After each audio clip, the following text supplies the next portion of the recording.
Hey, what's up? How's it going? Welcome in, Battery.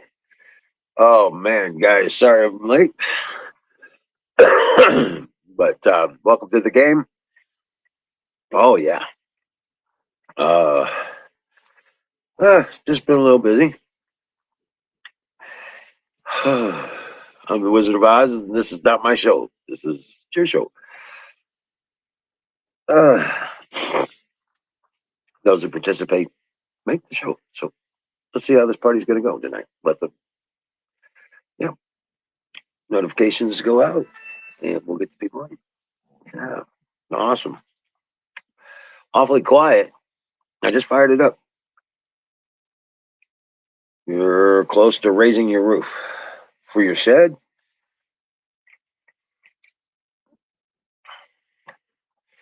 For the shed, you said? You're talking about?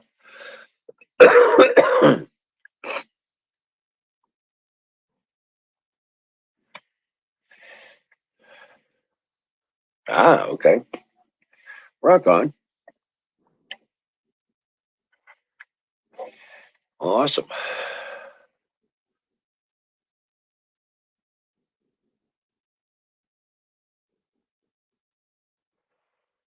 Oh, man, I tell you what.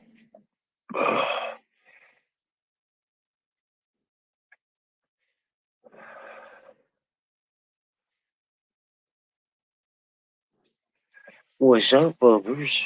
Oh, there's a good boy. There's a good boy, Prince. Yes. Oh, there's a baby. There's the boy, baby. Yes. Oh, what's up?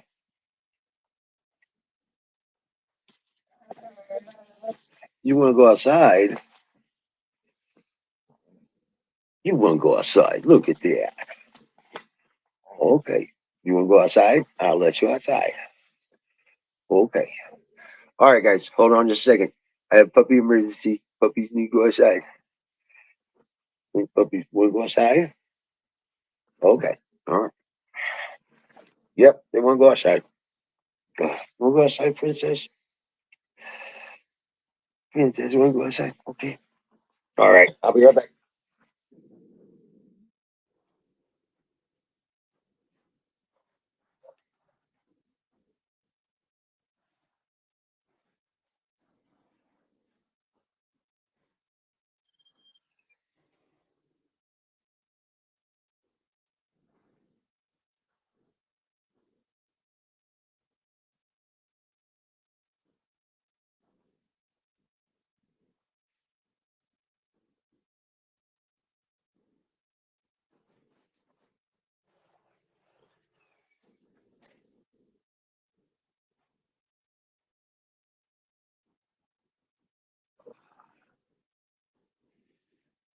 It's going to be a cold one out there. Man. Oh, oh my goodness.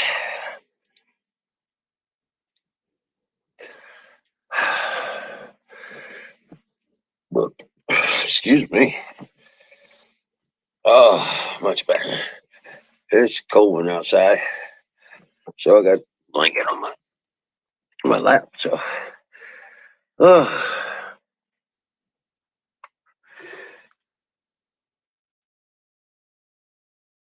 dogs don't care. They don't, no respecter to the cold. They don't care about the cold. In fact, let me see what the temperature is out there. It's 14 degrees outside. And they're not having a problem.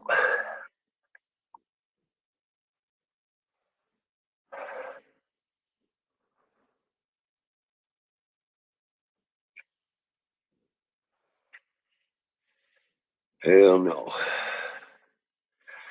All right, yeah. It's supposed to get down to 13 degrees tonight, so let me see this hourly thing.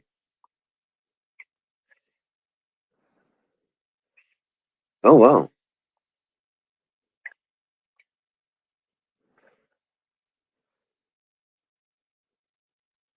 Looks like it's going to get warmer from here on. It's supposed to be 45 tomorrow, 44, 45 tomorrow. Good deal. Oh, hell yeah. I'm liking that. What's up, Zoom? My buddy. Yeah, you just missed the puppies. Yep. They got all animated when to go outside. Oh, wow. Yeah. Just a second.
Yeah.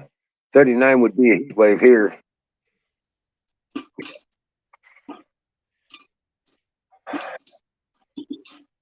Monday, it's supposed to be up in the 60s. So, yeah, we're going to be jamming on that.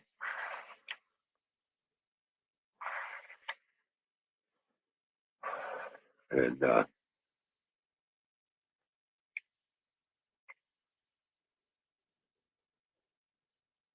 man, oh, man. I tell you what. Popcorn. Hey, Shadow Man, welcome in. Rock on. Thank you. Yes, you keep reminding me that I need to keep promoting that because we're going to need a little bit of money here to pay the bills for the channel, stuff like that. So anybody who can contribute, please do.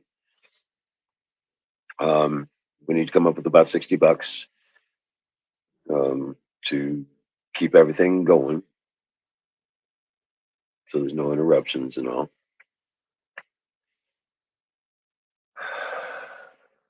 I am so grateful for you guys doing that, man. If it wasn't for you guys, we wouldn't be here. So if you can do $20 or whatever, please do.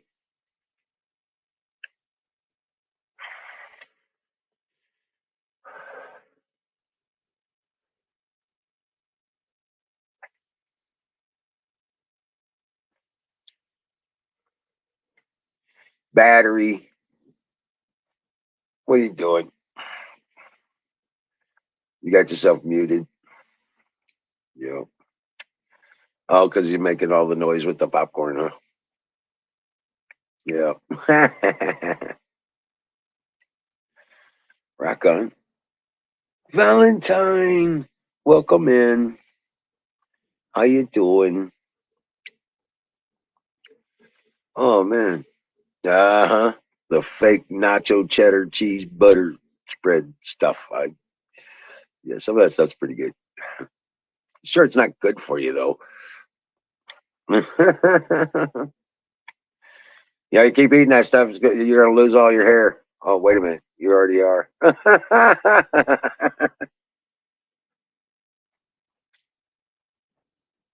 Yeah, it's 13 degrees or 14 degrees outside. Brr.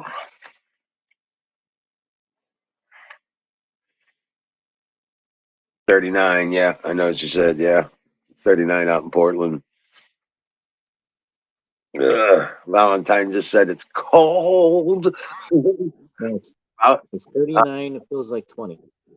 oh, right. Well, that's the wind and the moisture content.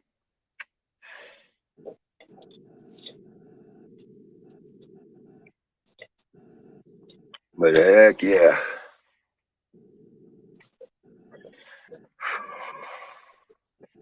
They got a, if the forecast holds for next week, there's a day over there. This next week, they're saying it's going to get down to -2. And I'm like, okay, 60 degrees to -2. That's bizarre, but who knows? Just the way things are, I guess. Oh, fire in the motherfucking bowl. Absolutely. Shadow, time to fire the bowl. I'm happy with this. Well, just regular salt. Yeah. Yep. Brought to you by Sausage Gravy Biscuit Farms.com. For all your seed needs, he's the man to see at Sausage Gravy Biscuit Farms.com.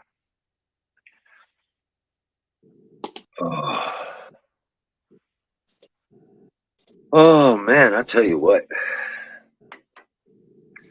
This Biden don't know which way to go. They're all over his shit. I think it's funny. I ran out of the pallets are all the same. So I'm splicing what's left. Oh really? Yeah. The one side is looking pretty ragged. But it's working. Found some 8-footers. Oh, actually, 6.5. Come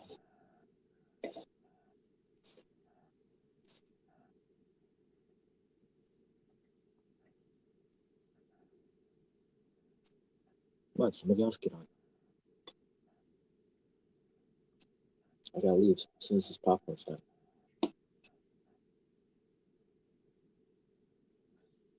We're watching a movie. Nice little indie film.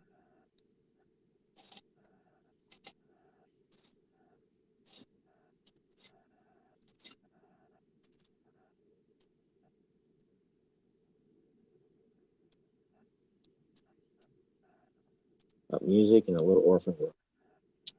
She has red hair. It's not Little Orphan Annie.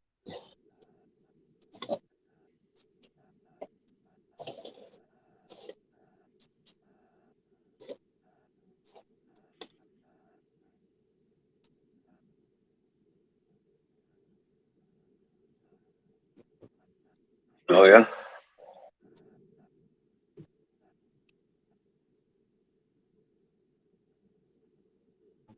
A little bit more.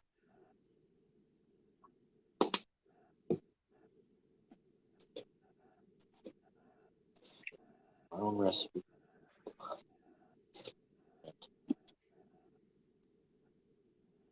Kroger. Ooh. It's coming out on the.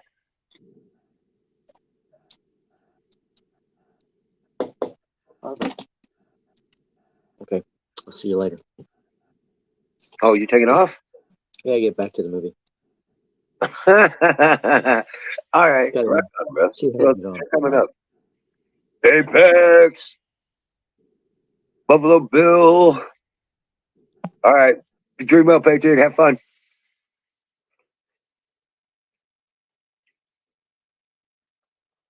Come on up here, Apex. Bill. Singularity. Come on, guys. Let's come up here. It's Friday night. Let's get this party started.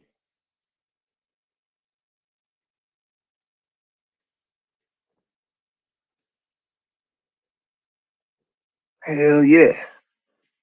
There we go. What's happening, bud? No, not much. I'm just over there.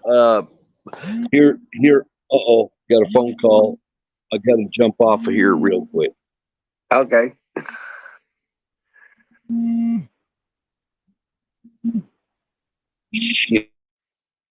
All right. Yeah, no doubt. Singularity. Am I still here? You're still here. Oh, it didn't bump me off on this phone. Wow. No, I muted you just in case you started talking. So I was like, Yeah, I had to decline the call. Singularity, where'd you go? Saying come back I know. because he was over at Aaron's talking crayon porn. Oh, Crayon Born. Yep. Apex says he'll be on in about an hour. He's finishing up the last little bit of work for the day. Rock on. Cool. Yeah. Hello, Yeah. Valentine. Apex. I think that's Dawn. No, that's me from admin Oh. chat. Oh, okay, gotcha. Yeah. You'll see them in three groups of three, you know. Sick Pack and Sausage Gravy Biscuit Farms. And Zoom. Yeah.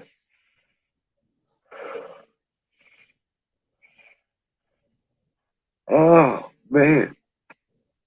There's thing. You got Okay, all let's try it this time. You hit the Out of wrong Singularity. There Oh we go. man. See if I stay on this time. Yeah. Don't hit the red button. No, I wasn't. I kept forgetting to turn my camera off, so I had to put my thumb over it. Now I tried to turn my camera off, and it kicked me out. No, I lost track of time. I got into errands late. I didn't get there till like 7:45, and then got into a debate, so I was running late. Yeah, I was on the phone most of the evening. Yeah, so it's like, geez. I was running a little late myself. I didn't get on till like start up the show till like 9:30. So any news that we should be aware of? Um well, I mean, the only thing I seen in the news was shit about the Democrats trying to push some black woman as a, you know, candidate for Supreme Court. They don't give a shit about her credentials or her history performance. Yeah. They don't only care about she's a black woman. She needs to be on the Supreme Court. What? Yeah. Well, that's what happens. My point that I was making earlier in Aaron's chat is that our country should never have been run by lawyers. Right. I mean, for one big reason that I used to hear, man, we need to get a businessman running this country, was because a businessman understands economics. Yep. Generally speaking, if they're educated in business, Right. they know how to do a budget and things like that. They know how to present things. The only thing lawyers are only good for arguing. That's the main thing that a lawyer does is argues. Yeah, and they're bought for a price. Right. And they manipulate law. Yeah. And they can't do math. They can't do math. What you mean? You want somebody to run the country that can't even do math? Really? Yeah, it's a bunch of bullshit. But then again, the original 13th Amendment was the Titles and Nobilities Act, which forbid anybody with the title from the Queen or the bar. When they graduate from the bar, they have the title Esquire. And that's a title from the Queen. Yeah. Right. Aristocracy. And that was forbidden. And thus the War of 1812 ensued. That's So the White House and the 13th Amendment ratification along with it. Valentine brought up that Russia has brought blood and other medical equipment to the front lines. We're not going to get directly involved. They may take it, they may not, but we're going to let them have it like they did with Crimea. They've got, with the Hunter Biden stuff, they've got Biden under control to where he can't do anything. Yeah. And Ukraine is ticked off at him because he's really pulling back on how much we're going to help him now. And all of us saw it coming. We knew Biden would. Russia's got control of them. That's why they're talking now that that dossier that was on Trump. Some people think it was actually originally on Joe Biden during the primaries. And since he dropped out after a lot of controversial things anyways, when Clinton and Trump were running, they think they just basically replaced Biden for Trump on it. They were planning on ruining Biden in the primaries, a lot of people think. And it was a lot of it was legitimate with Biden. Right. But it's Biden was guilty of exactly what they tried to impeach Trump for. He even admitted it on camera, bragging to his buddies at the CFR. Yep.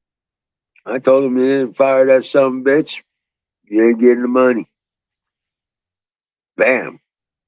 That's exactly what they accused Trump of doing. Yep. And Putin is no dummy. He wouldn't be doing this if he knew he was going to have to go directly head to head with the U.S. They've got Biden by the short hairs. They know it, and they know he's not going to do a thing about it. So they're going to roll in there and take it if they want it. Yep.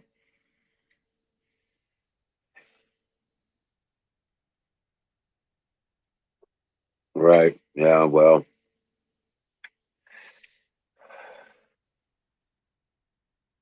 Which, don't get me wrong, I don't want to go to war with anybody. I mean, I'm tired of wars, endless wars. But if we got to, we got to. You know what I mean? Yeah. No, we don't gotta. No. Just so fucking Biden can save face. Right. And I really do think it's they're trying to get us to watch the left hand while they're doing picking our pockets with the right hand. Oh yeah. Oh yeah. There's a lot of They are. They're looting that $1.2 trillion infrastructure money right now. Stealing it. And they want us to pay attention to this so we don't pay attention to how bad the polling numbers are. Even in Colorado here, the Democrats in the polls, and you know how skewed the polls already are, but the Democrats are getting nailed in the polls. So now if you take away that, the only things left for Biden is the skew. Right. And that's with the skewing that they're getting nailed. So you take that away and they are getting smoked bad in the polls. Yep. Right. Yeah, it's really they're done. They're done. I doubt he finishes. I doubt he's in office much longer. Though they're gonna have him removed. I think it sucks what everybody's going through this. Everything costs more. It's harder to make a living. It's, everything's more difficult.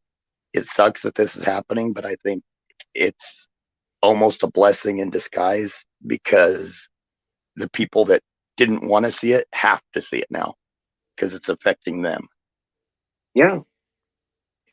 Like I said, they won't give a shit till it's in their face and it's affecting their life. So guess what? There it is. There it is. We've been talking about this for 20 years. You made a statement the other night I agreed with. They said you said sometimes you got to walk through hell to get to heaven. Yeah. And it is because you got to get everybody to see everything. You yourself have got to be awake to see it. So sometimes you got to see the bad stuff to get to the good stuff. Right. Because these people that come from communist countries, they're getting away from it. They're coming here to get away from that shit. They're like, Mhm. what the hell is going on? You know, Yep. Well, you that's can't why let that happen. You can't do this. You can't make, no, this is not, they're all adamant because they've been through it. Mhm. You that's know, why the everything that the Democrats do, they with this, letting illegals in. But you notice with the Cubans, they don't let them in. The Cubans that are escaping communism, they don't let them in droves because they know they'll vote against everything that the Democrats stand for. oh, No, yeah. that's not true. That's not true. Carter let him in. Carter let tons of Cubans in. And Reagan won.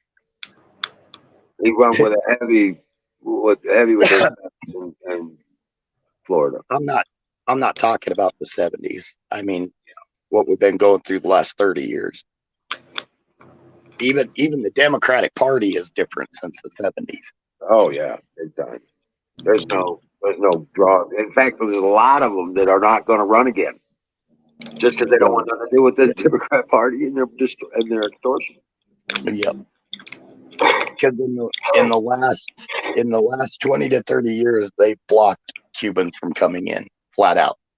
No ifs, ands, or buts. They haven't let them in droves like they have other people. Obama tried to tame the Cuban population, and it wasn't for their voter fraud machine. Yeah. He went And I think that's why he did that. He tried to normalize it and try to get relations with the U.S. to try to get those people to where they're more satisfied with things over there. Well, Obama lifted sanctions on Cuba. yeah. That was and when they did that,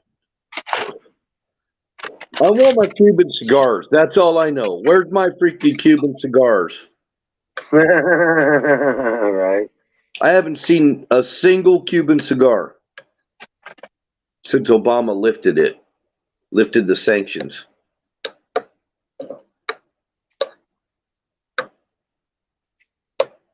Well, they got shut down because he tried to do it through executive action, and it's got to be done through the House of Representatives and Senate.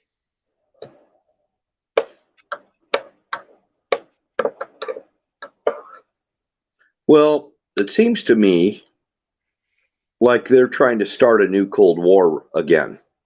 Yeah. They're trying to do everything they can to cause chaos and disruption in society. That's all it is. That's all they got. They're actually vocal about it. A lot of economists and a lot of them that are tied with the Biden thing, they flat out say we need another Cold War. We need a Cold War with China to boost our economy. Yeah. And on both sides, there's some of them. Yeah. They want a new Cold War. Yep.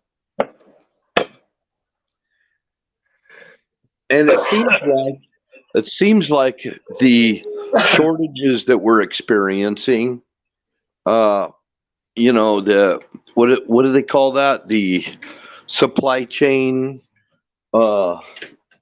breakdown or whatever. Right. It seems like that is an artificially induced thing. It is. It is artificially induced. And we didn't have that going on in the last Cold War. Nope. And a lot of the younger generations that don't realize how sketchy it was during the Cold War. Like even my nieces and nephews, I'll tell them, it's like, those tornado drills you do? I said, we used to do those weekly, but they were not just tornado drills. They were also nuclear drills. They were. Yep. They were. We had them. Yep. And we had bomb shelters. Yep.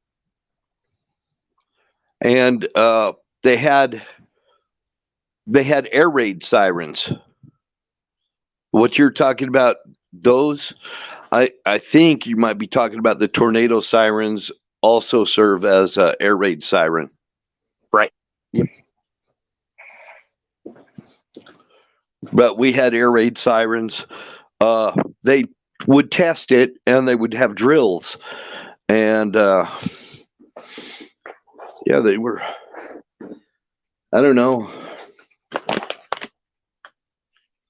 I know we used to have big land-based artillery all in our coastal cities, just in case we were invaded by sea. And I don't know. I think some of them are still left up, but they were massive. I mean, they were massive cannons that that were during the Cold War in case we were invaded by sea. One of the things the Russians were going to use is this type of aircraft that would fly just above the waves on the ocean, and it was a very, very heavy. It couldn't fly high in the sky. The purpose of it was to fly under radar so they couldn't be detected by radar. This is one of the Cold War things that we thought we were going to be invaded. We really did. Russia had these planes that they could deploy anywhere in the world in a very short period of time, much faster than our naval ships could. Right. And I'm sure you guys remember this. How many farmers or people out in the country or different people even in their backyards had little bunkers? Yep. Little fallout shelters. Yep. Yep. Yeah. Wasn't near as much fun as they think it would be.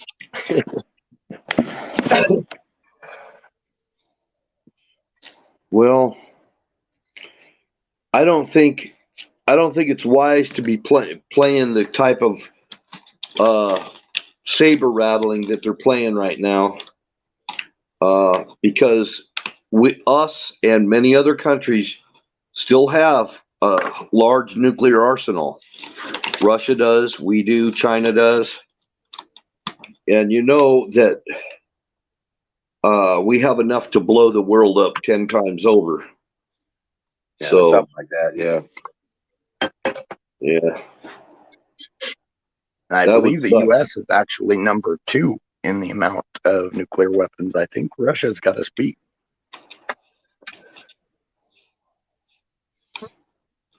I don't know about that. This is have how much we don't know. we have enough to blow the world up 10 times over. The point is you only need to do it once. Right. Yeah. And Russia and the U.S. are definitely both the top 2 in nuclear warheads. Now, you know what I might be thinking, when it was the USSR, they were way above us. They did lose a lot, didn't they? I'm double checking my statement there, so I don't make a I've bold been paying attention. I've been paying attention to Russia in the last several years. Russia's been upgrading their entire military. Yeah. Thank God for Trump.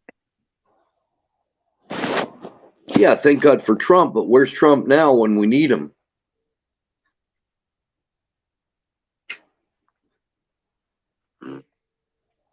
We'll see.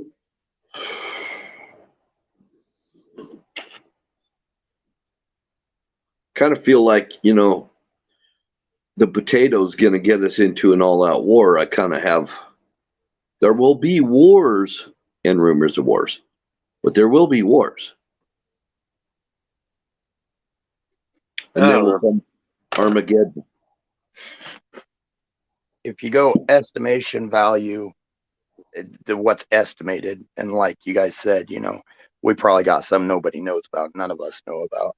But if you go estimation, they estimate Russia has about 300 more than ours, but a lot of ours are like 2 or 3 of theirs. Plus, we have those multi-target warheads. And a lot of Russian stuff is really old. Yeah, but they did, like Bill said, Putin has been updating a lot of that, and they were actually beyond us until Trump got in there, and then Trump said, okay, we're updating everything, and put a lot of money of that military funding they put a lot of it into updating our nuclear arsenal. Right. Thank goodness, because we were getting surpassed. Honestly, I wish nuclear arsenal wasn't even a term. Right. I don't know. I see a lot of our manpower in the military is being depleted, though. Oh yeah, I think that's what this COVID stuff was. I think it was to get the patriots out of the military. They wanted people in there that would follow orders no matter what. Yep.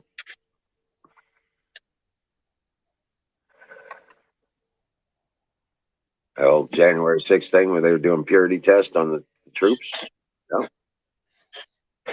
And that The ones that that should didn't- concern. My bad.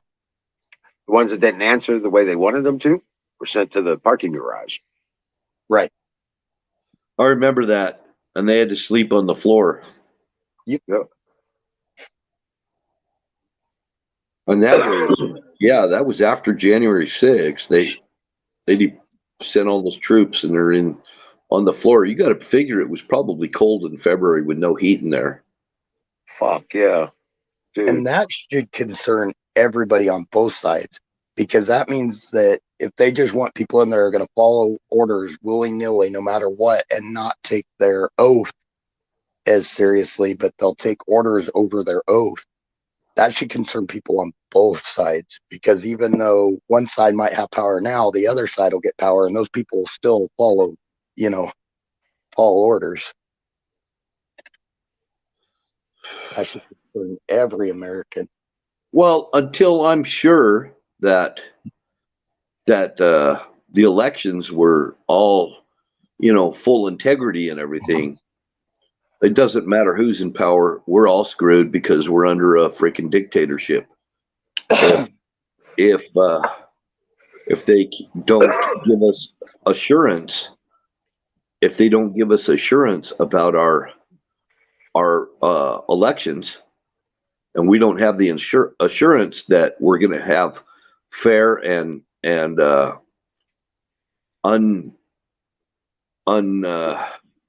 conflicted, Untainted.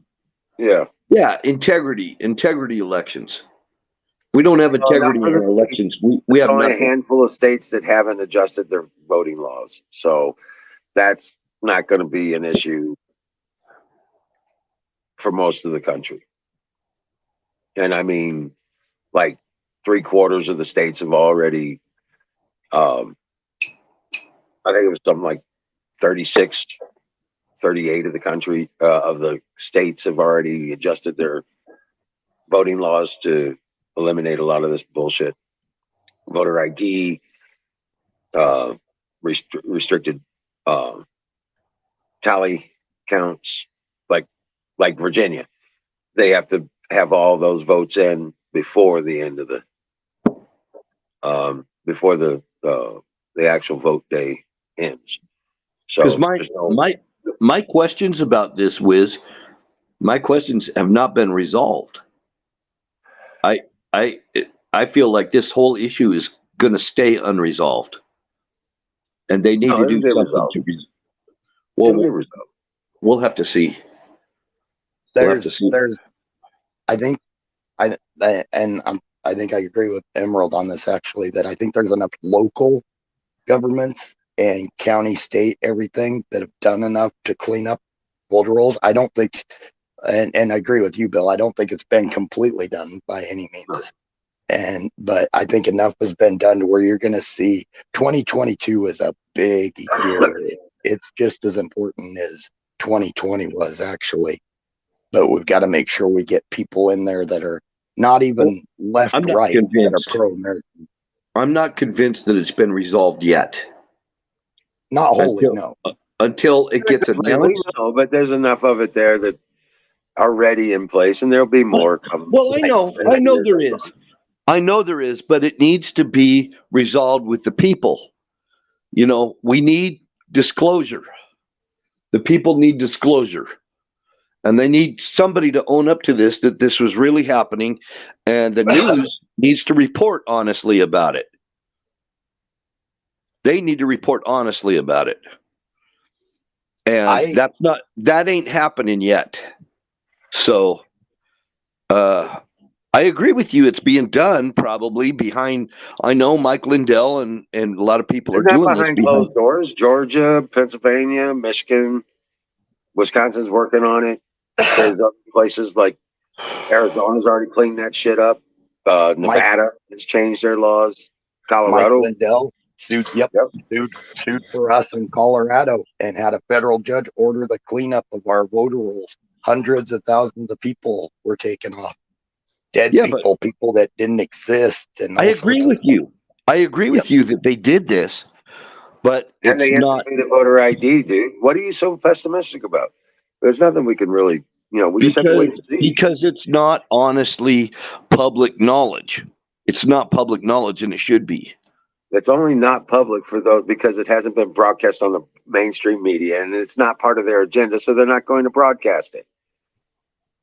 You want that information, you're gonna have to go look it up. That's how it works. And it is out there. And I see what you mean, Bill. You wish that the media would report it finally, but unfortunately that's not gonna happen. That's not gonna happen. And that sucks. I agree with that. But as for the info, it is out there. They like to bury it, but it is out there. Well, they need to be called out. They need to be called out. I mean, and the only reason it's not getting out, the only reason is because of the censorship that's still going on. And that has not been resolved either. And with even us talking about it, it shows we've got 7 viewers. I don't buy that 7 viewers. I think we've got more a lot of times than what it says we've got, because we've had more people chatting than the viewers it said we had. But anyways, right. I like that 1 to 2 rule. We tell every person we talk to about it that gets them looking into it, they tell 2 people, and then those 2 people each tell 2 people, and it's just a snowball effect. Yeah. And even us out here, we may not be big, but even us out here talking about it, we're doing something. Just another point of light, my brother. Right. Yep. Just another point of light. And I fully get how frustrating it is. I get so frustrated. I wish it would just all be done in one swooping thing, but unfortunately it's a time game now. We got to let it go through its legal courses, and if we don't, and that's the big thing about it, that we really are the law-abiding citizens, and we got to let it go through that process, no matter how painful it is.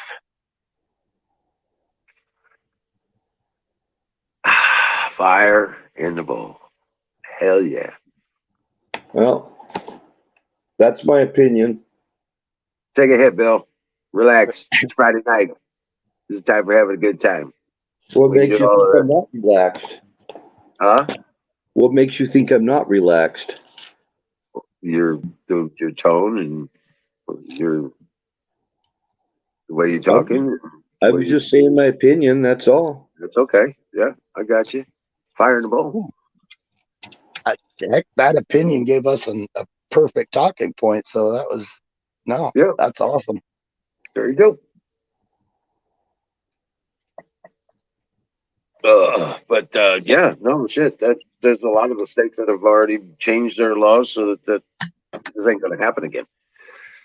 And we're like 18 and 19 states that brought in voter ID. Yep. Yeah. And somebody who's doing an awful lot, more than anybody, I think, is Judicial Watch. I 1,000% agree. Judicial Watch has done an immense amount for us and for the country. So is Jay Sekulow. He's done some, and even Project Veritas. I mean, they've all done some. But I agree. Judicial Watch, they are at the point of, they really are the point of the spear, I think. Yeah. Oh, Zach, what'd you do? Zach said he needs help. Hey, Elvis. Hey, Elvis. Hey, Dallas. Yep, Dallas said Wisconsin's working on their voter roll now, too.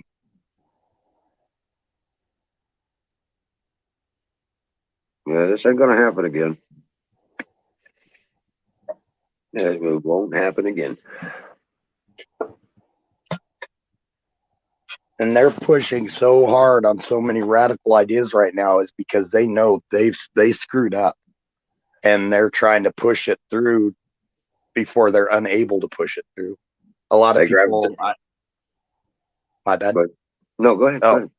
I was just, a lot of people I've talked to are like, yeah, but they're feeling, like they've got it all because they're pushing this through. It's like, oh no, don't think that. This is panic. They know they screwed up and they are pushing it through because they are panicking. Yes, they are. They know they've lost it. That's why they're Right. trying to push through this Supreme Court thing. That's why they pressured Breyer to retire, Bingo. because he didn't retire willingly. He's not retiring willingly. They turned up the heat on him.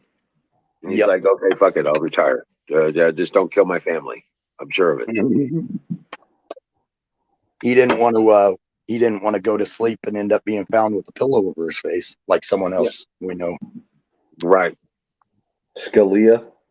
Yep. Yep. Yeah, that man did not die honestly. They even No. destroyed his body so that they could get rid of the evidence. And that's the disgraceful part.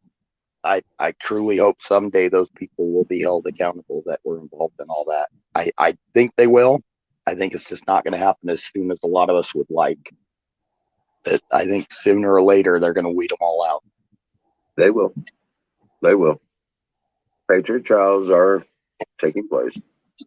They just haven't gotten to the famous people yet.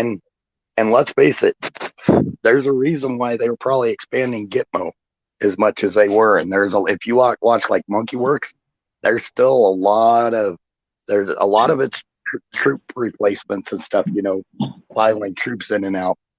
But there's also a lot of planes that are unmarked going on. Yep.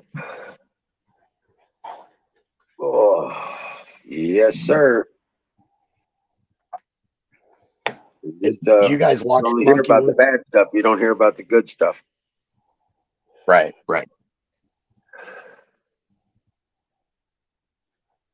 Because they have to keep the American people in fear, in confusion, chaos. Yep. And divided. As much as possible, right? But they lost that front too when Trump was in office. Because they saw Trump doing things for the minorities and all the people that have been begging for the government to even, what am I looking for? Acknowledge, their presence, like the Indians. Trump gave them back the management of their land. Yep. But look what we even did to each other. I mean, even within our own groups with the vaccine. I mean, we were tearing ourselves apart with the vaccine. Even those of us that we're like, live and let live. I know we're all up here several times. It's like everybody's got a choice. Don't split your families. Don't split your friendships. Don't argue about it. We got to be the people of choice, no matter what. It's cool if you don't agree with it. It's cool if you agree with it, if you got it or whatever. Right. I saw it just tear us apart bad. It's like, oh my goodness. Right. Everything they do. That just seemed like dictator, like the people, the split that you're talking about seems like people that are for the dictator and people that are against the dictator. And this is just before the dictator takes power. They're trying to rally support for the dictator. I don't know if that makes any sense. No, I get what you mean. Yeah, they're trying to see who's with them type of thing. Well, I mean, they jumped on board with Fauci. A lot of people jumped on board with him and Biden and all the mandates and everything, and the whole world now, their voices are being suppressed all over the world. People that are protesting the dictatorial mandates that are being imposed upon them, Right. and they're bringing out police and military and trying to quash the rebellion. And they're saying, "Oh, it's not even about that. It's about something else." Right. They don't want people to even realize that people are protesting the mandate, the dictatorship. So you've got people in favor of the dictator and people against the dictator. That is the divide that you see in our country and all over the world. Hey, Elvis. Zachary. Hey, Zach, what's happening, buddy? Elvis, I wanted to comment to you, but not just that stuff, but you're also seeing a lot of these people dying of accidental overdose on fentanyl because it's being tainted into their illicit drugs and their pharmaceuticals. Yep. Yeah. And where are they making the fentanyl? Where's it being It's made? coming from China through Mexico. That's, yep, Yep. coming straight from China through Mexico. So it's weird because they didn't even teach the gangs how to make it like they did with meth. No, they You just know? imported it. Yep. Yeah, the CIA got in and taught the freaking gangs in LA how to make meth, and that's how the whole thing got started with the meth. You guys should really watch Epoch TV. It's got like Joshua Phillips. He's a good one. He goes into depth on a lot of that, and there's a lot. The CCP literally are like the financial institutions of all these cartels. They've got themselves into where they control all the finances. They control how everything goes of all these cartels. I wouldn't doubt it if they weren't arming them as well. Oh, I'm sure even I training just them. wouldn't doubt it. So what's up, Zach? You guys, did you have something prepared you wanted to say? Go ahead.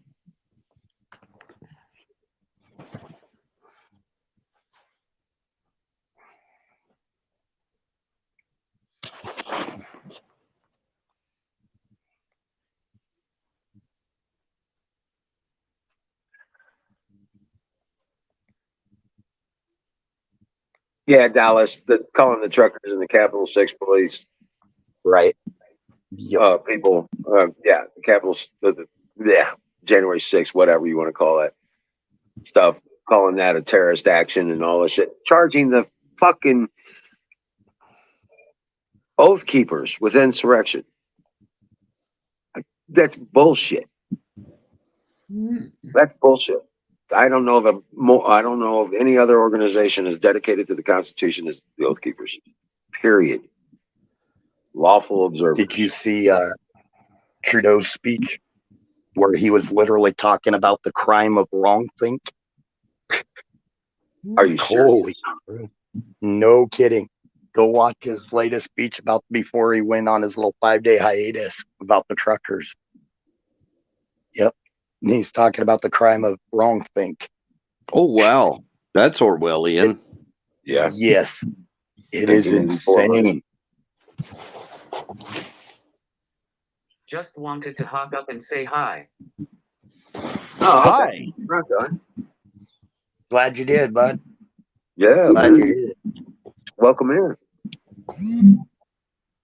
You So, are Mr. always Smouse, Mr. Smouse, I'm kind of wondering, you had any gummies today?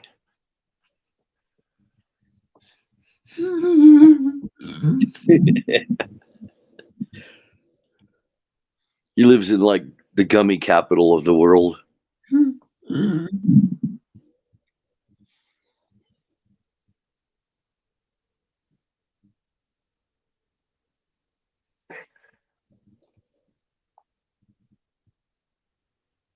They don't sell gummies up where Sing is, I don't think.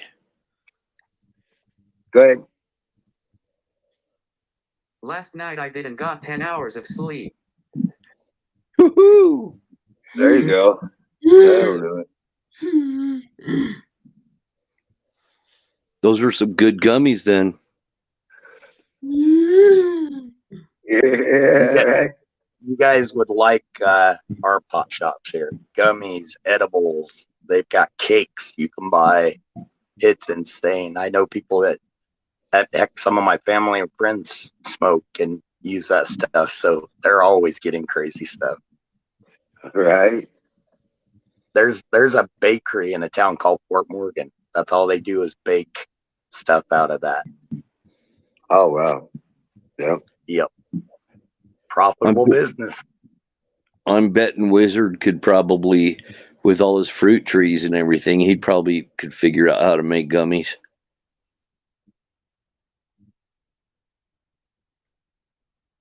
I can figure out how to make what?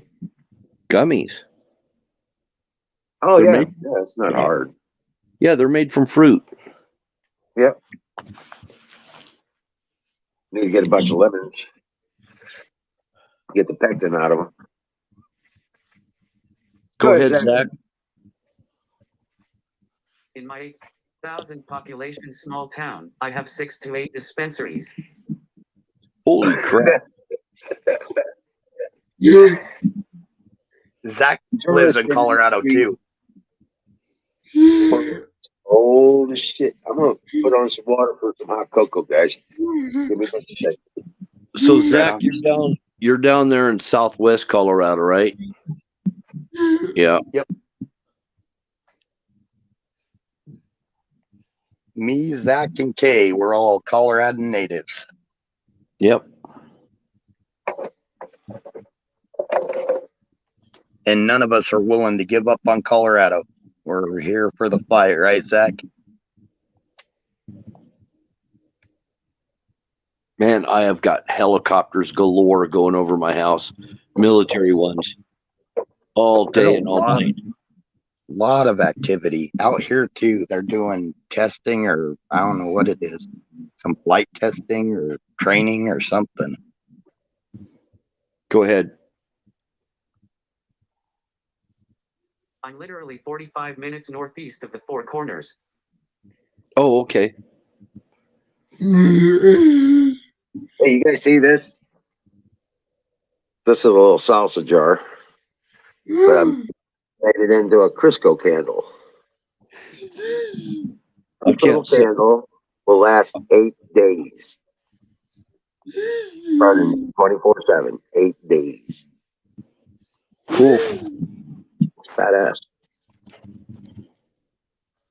So, yeah, I've been down there. You know where Cortez, Colorado is?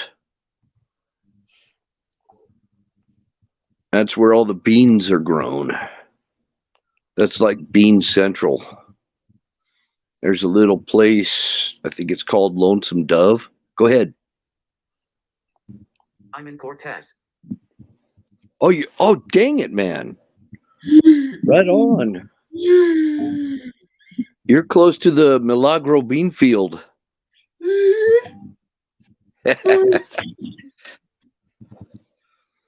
Yeah, I wanted to go into that little, they got this co-op over there that you could go into and you can get like 100-pound bags of beans.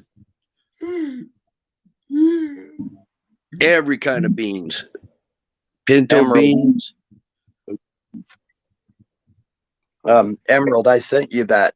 I sent you a text with that video in it. I guess he didn't say wrong thing specifically. He said that they hold and express, oh God, how did he put it? Unacceptable views. Right. But it's that whole wrong thing. But I sent it to you. It's a creepy speech, dude. And he's like comparing him to just like they are with the Jan 6 people. Right. Saying that they're flirting with extremism, and it's like, holy crap, they're truck drivers, for crying out loud. They're regular people just tired of it. Bullshit. Yeah. Tired of the bullshit. Everybody else. Yeah. Well, the public, everybody in the public has been supportive of these guys.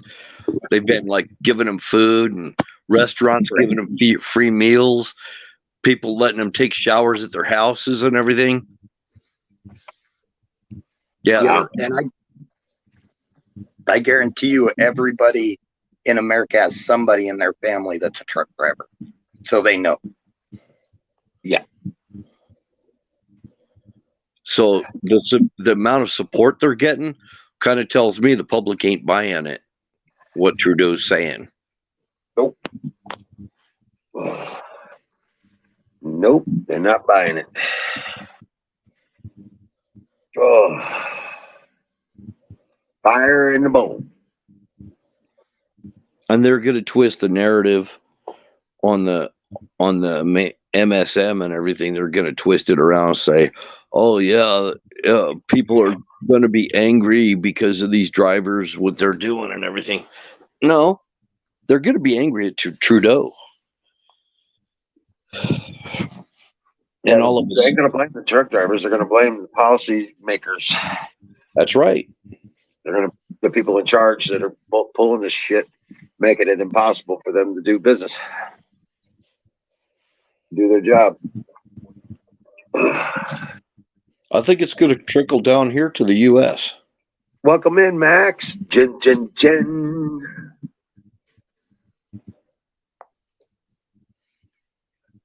Go ahead, Zach.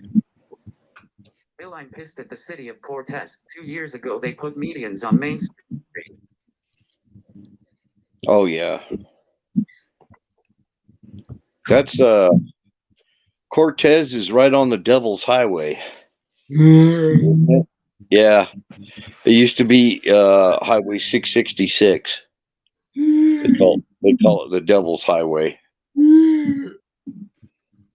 But yeah, there's no, the people ain't buying it no more, man. You know.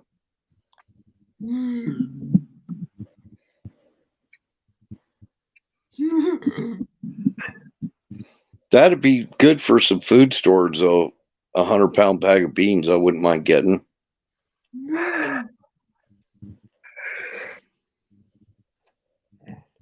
Fill up some 5-gallon buckets. What are you doing, Wizard? Warming my hands. It's cold. Oh, I got my lamps going. I got the stock pot going. I even have the little electric heater going. It's friggin' 12 degrees outside. So my puppy Callie, and this is no kidding. I have to keep a night light in her room, or else she whimpers all night. I swear that dog's afraid of the dark. Right? Go ahead, Zach. And then I gave up alcohol and started 3 weeks ago Monday. I'm taking vitamin C and airborne with zinc every morning and then Gatorade every 2 days. Right on. doing good. Hi, Jen And Nature. Go ahead. Jen Nature's in the chat here. Oh, hey, Yeah. Jen. Hey, Max. How's it going, guys? Chat on.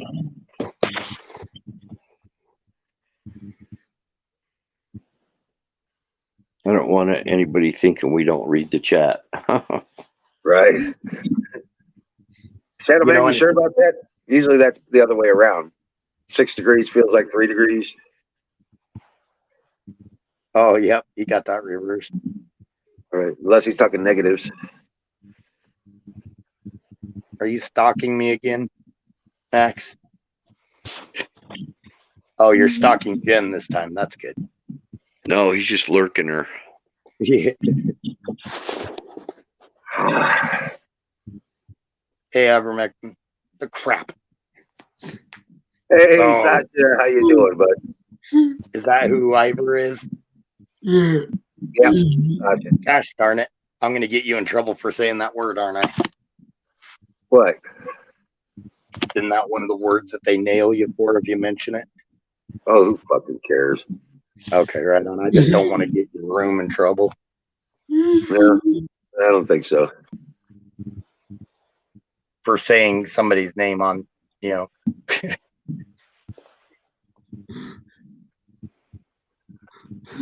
Oh. Shit. Man, I tell you what. Pressure changing. Ears are popping. Pressure's changing again. I love that we got a lot of foreign people in our group.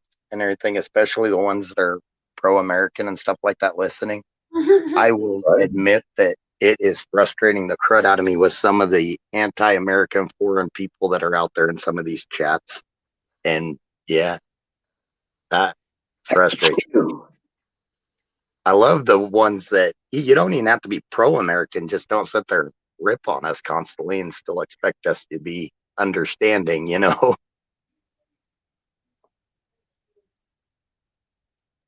Oh yeah, Max has been stalking me for a while.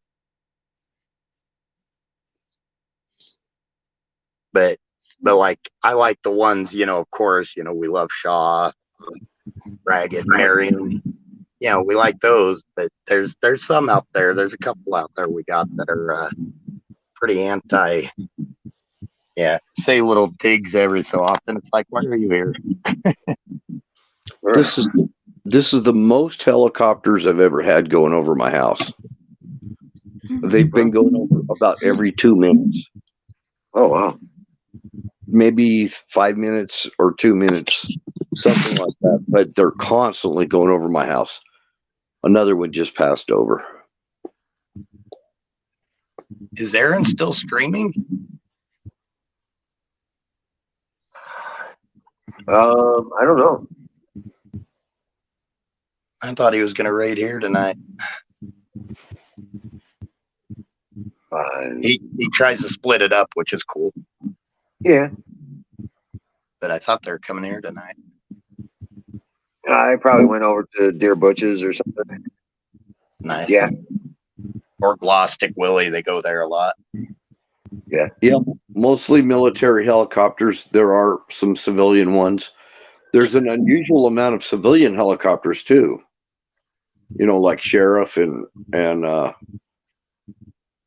medevac and those type. But there's a lot of that going on, but an awful lot of military stuff. About every 5 minutes, every 2 minutes, something in that range.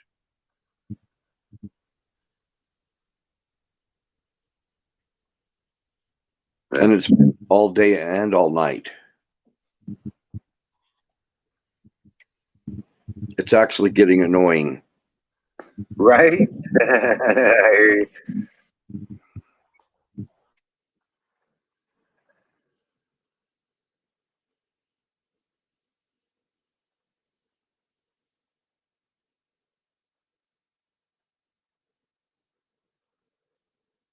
Oh wow. Well,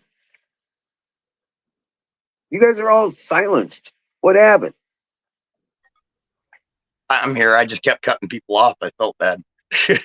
Oh shit. I try not to, but occasionally, apparently, I cut people off, so I don't want to do that. So, Well, what have you been up to today, Emerald?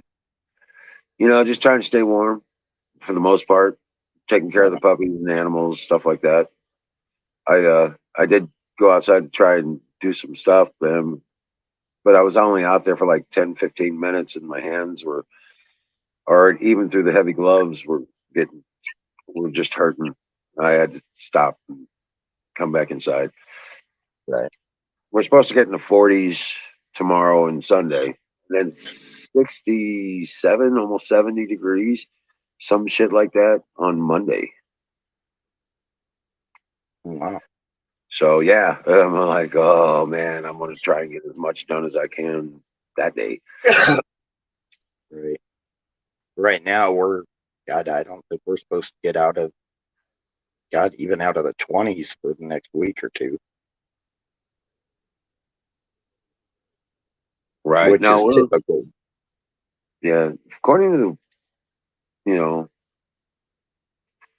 the 10-day forecast, we're supposed to be 45s for Saturday and Sunday. Oh, now they're saying 56 on Monday, 50 on Tuesday. Then it dips down to 21 by Thursday again, but it moves right back up in the 40s for the weekend. Got to 30 here today. Oh, crap. I was wrong. Holy crap. Saturday, Sunday, Monday, we're supposed to get up to 54. Yeah. Heat wave. Yeah. And then Right. next Thursday, they're saying -1. It's supposed to be right around 0 or something, I guess. See, Next Thursday. Tuesday and Wednesday we're supposed to drop down below freezing, and then we're supposed to get rain that turns to snow. Right. Tuesday night, that starts for us. And then Wednesday, wintry mix. Those suck because then you get that rain and then it freezes. So you have Right. ice under the snow. And yeah, people wrecking left and right. Right. They forget that four-wheel drive does not mean four-wheel stop. Right. Yeah. Well, that's what gravel roads are good for. At least people that know how to navigate on gravel roads can navigate on snow and ice, for Yep. the most part. I take gravel roads a lot to avoid the black ice. Yeah, there's no problem with ice on the gravel road. Not really. No, the worst problem is drifting if you get a lot of snow because they don't get cleared off as quick as a highway. But, Right. They don't get cleared at all, really. Yeah. They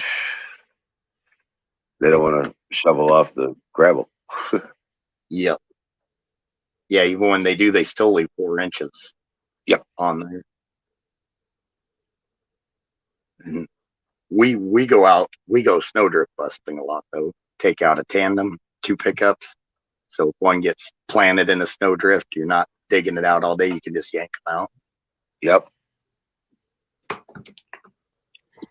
I've done the single snowdrift busting, and yeah, I've had to dig my pickup out a lot. Got tired of that, so now we just do tandems. Right. Just make sure it's not just the bumper that's attached to the tow hitch. Right. Right. Right. Oh, shit. Got your bumper. Yeah. Was that my bumper that just went flying? Maybe. Yeah, that's your bumper stuck in my front grill radiator. Uh,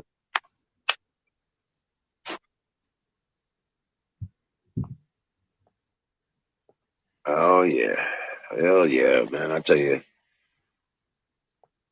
right, Zach. And I know they got 4 wheels and they all have brakes. It's just a saying we use out here that Oh, did you you don't see? stop as quickly. Did you see that Biden went to Pittsburgh and a bridge collapsed? Oh yeah.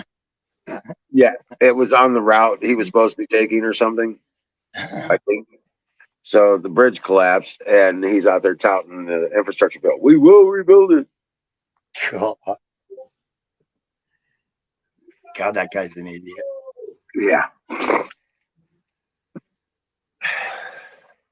Well, hey, And then he fans, called out.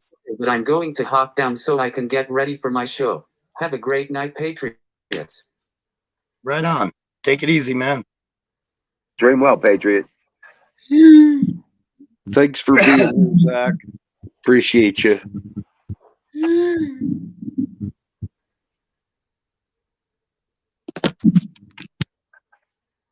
Well, he called that one Fox reporter a dumb son of a bitch. Yeah. That didn't work out well for him. Yeah, Ducey. Yep. That's funny as shit, dude. Yeah.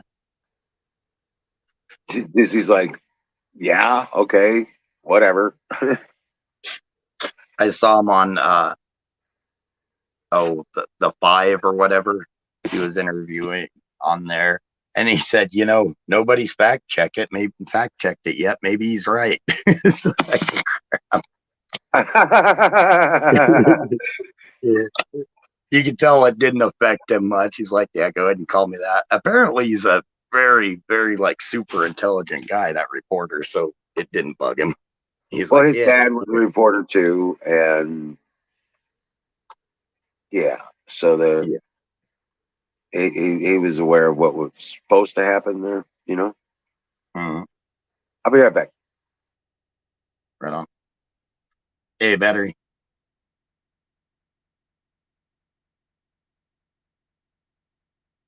Oh, hey, Zach, Max left you in control of chair in charge of chat. There goes the neighborhood.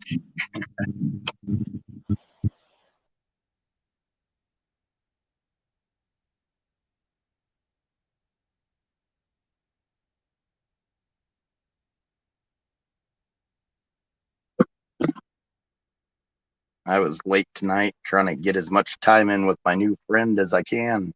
We work very opposite hours, so it wasn't the best choice to start anything. Hey, I wanted to let you know, Canoes wanted me to say, I talked to him before the show. He fell and injured himself at work. Oh, shit. Snow and ice were involved and carrying shit to the dumpster and ended up trashing his arm. On top of pain in his back, stuff like that. Now he's hurt. He's like, I'm probably not going to want to be on for a couple days. So you want to let everybody know. And I guarantee that didn't help his back any. No, I guarantee it didn't. I asked him, I was like, well, did it put your rib back in place? You know, you smacked once, it messes you up, smack again on the other side, and it straightens it, you know, kind of thing. Yep. I tell you what, I thought I was invincible until I jacked my back up. That teaches you how fragile you are. Oh yeah, yes it will. Yes it will. It'll make you humble real quick. Oh yeah. Yep. Thing with rib fractures. Oh yeah. Make you immobile, make you so you can't sleep. Just wear you down to nothing. And feet issues. Feet are terrible. Feet and knees. I don't have any knee problems, but I've had feet problems. Knees, it'll take you off your feet. Bad knees. Yep. Yeah, and with ribs, you can't even breathe right. It hurts if you try to take a big breath or anything, or if you sneeze or something. Holy crap! Good luck not peeing your pants. Can't even joke about that. It just takes you. Any of those, it just takes you right out of commission.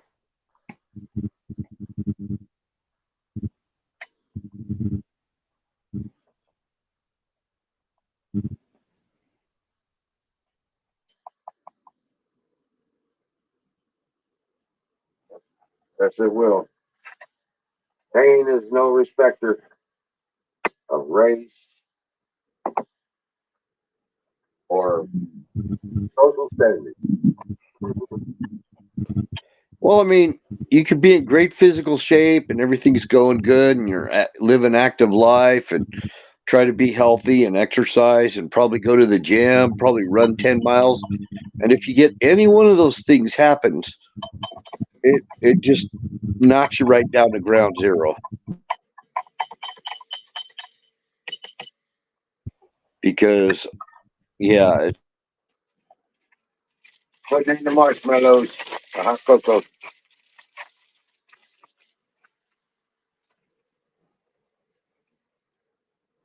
I'm actually out in the kitchen myself making a root beer float. A root beer float for cold, hot days. No, root beer float is for any day. My house is 70 degrees. I'm jealous.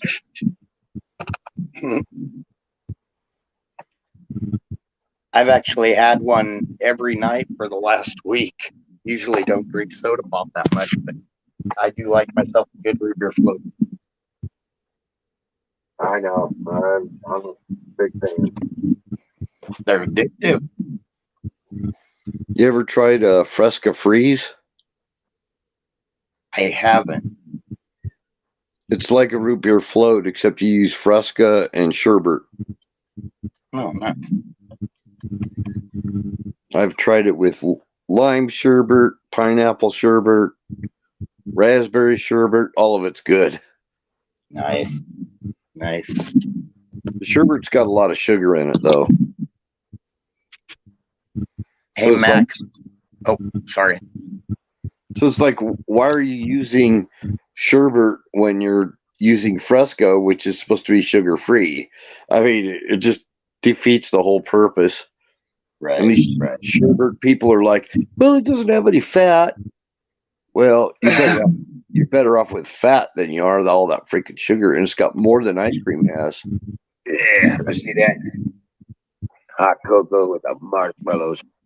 These are a little bit bigger marshmallows. I ran out of the teeny tiny marshmallows. He says your hot cocoa cup is the size of my Ruger float cup. It is. It's an A&W mug. Hey Max, I drink soda pop by the creek a lot. It's an A&W mug. Oh, nice, nice. I had to make Max upset there. The crick and soda pop drive him nuts. So, in all seriousness, I've been off of sugar for so long. I get something that's got any amount of sugar in it, and I like really, I can't even finish it. Really? I like a root beer float. I could probably get through one, but man, I had a soda the other day, and I could only finish it like about a quarter of the way down. It's like, I poured it out. It just grossed me out. That high fructose corn sweetener makes me sick. Hey, there's battery. You're welcome, Max.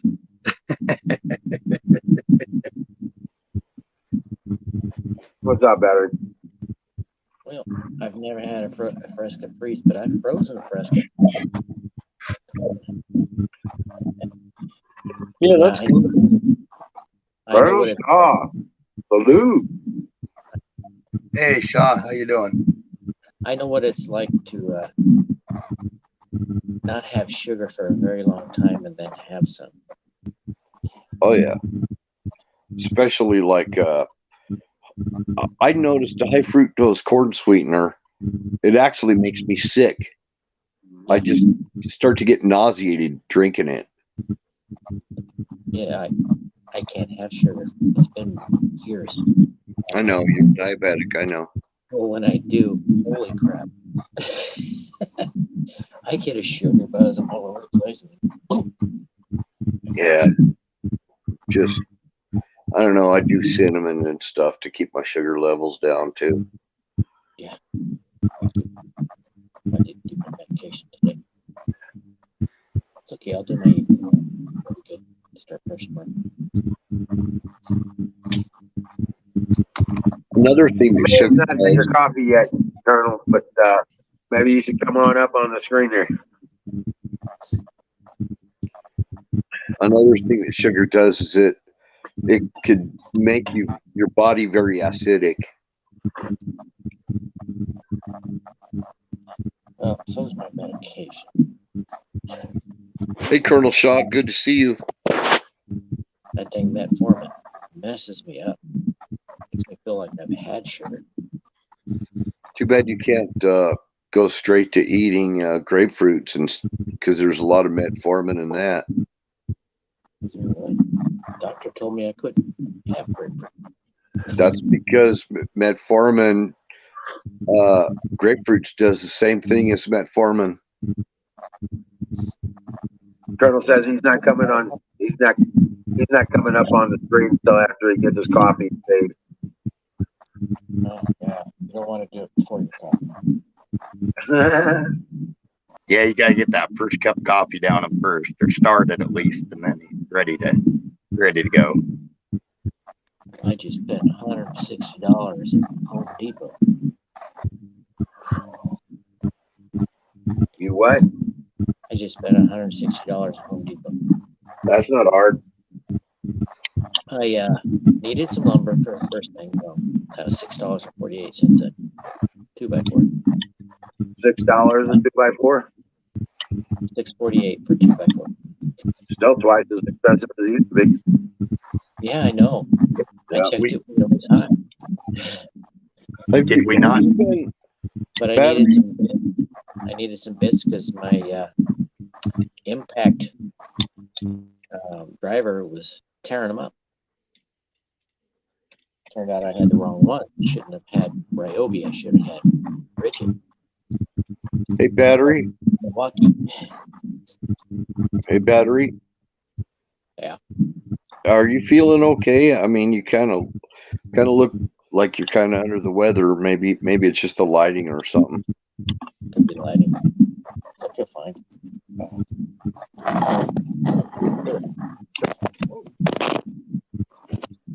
Oh wow! Until he fell over. It's not me. It's my phone is not feeling good. There's that better. Yeah, you look kind of pale though. No, that's normal for him. I'm in Oregon. Oh, that's right. Yeah, he's in Oregon, land of no sun. That explains everything. Yeah, that's true. I didn't think about that, but yeah. We had sun for 4 days now, but bitterly cold. I hope you're taking lots of vitamin D. Oh yeah, I take D3 every day.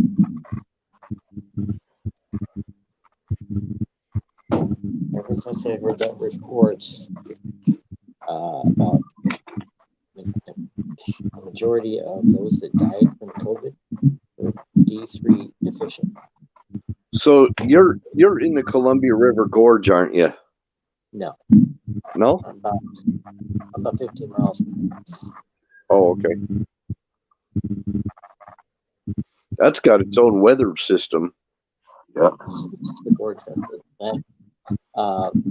Portland is like the mouth of the gorge, so air comes out through there just before it goes into Portland. And so all those people that work there at the truck stops in the winter, you come up there and they're all bundled up like they're in Alaska. Yeah. In fact, it might even be colder there than Alaska. So does it rain a lot where you're at, or more in the gorge? The whole state. Huh? The whole state. Oh. First time I went through Oregon, I left California, came across the border in Oregon, rained the whole way through. Got to Washington, rain stopped. I was like, that's weird. I was in 10th grade at the time. Mm-hmm. That was right after Mount St. Helens blew. First time. That cocoa is so good. And it's warm. Yeah. I had some hot cocoa too. Now you're making me crave it. Mine was a vanilla hot cocoa. I can't have the marshmallows in my cocoa, but I put a big old scoop of Cool Whip in there. Well, I put extra sugar in mine. The Cool Whip has no, it has some sugar, but it's only 1 gram. Right. Colonel Shaw's waking up with the chickens. Yeah. Yep. He says no video time for coffee.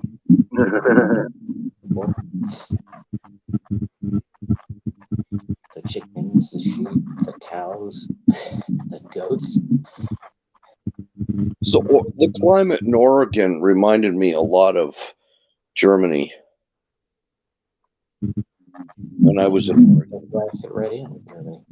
Rained all the time, always cloudy where I was.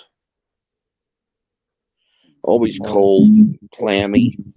When I was in Germany, they right after Chernobyl, so they told us not to be outside in the rain. Where were you stationed at again, Bill? I was in Bavaria, a town called Bad Kissingen. It was close to Schweinfurt, Germany. I was in Nuremberg. It was about, I was in Bamberg, about 10 clicks north of Nuremberg. yeah, Actually, I was out closer by sea, just outside of Nuremberg. I never made it to Nuremberg. I went to Frankfurt, but not Nuremberg. You missed Nuremberg, man. Oh, There was a lot of history there. well, the sad part is that, you know, we were always on yellow alert. We never could get a pass most of the time because we had to be at the ready because of the crap that was going on in Poland.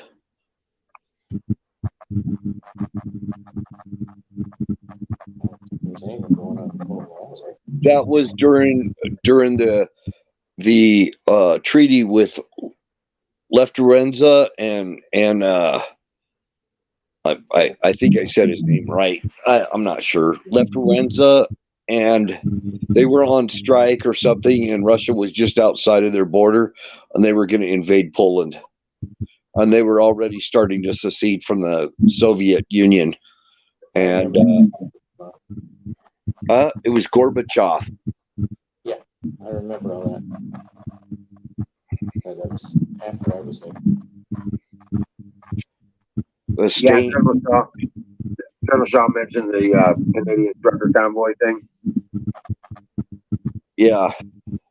Tell him what Trudeau did. Chernobyl? Oh, about him. Basically during an interview, Trudeau was talking about wrong thing, telling them they were holding unacceptable views and opinions. I sent that thing to you, Emerald, on that text. Oh, yeah. I don't have the Yeah. ability to put it up on screen. Basically tells them that they're, that whole wrong thing. It's creepy. I wonder if he realizes he's paralleling 1984. Yep. Thought crimes. They know what they're Orwellian. doing. They know what they're doing. Battery? Yeah. That's their agenda. They know what they're doing. We're on to them. Oh yeah, and they're not hiding it. They're not shy about it. I like They how know you exactly spelled what they're doing. Trudeau. I like how Colonel Shaw spelled Trudeau. He butchered it.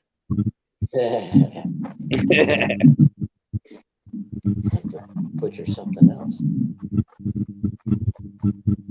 Calling Trudy for short. Yeah, I caught a little bit of that convoy. It was awesome. We got a mighty convoy. Ain't nothing gonna get in our way.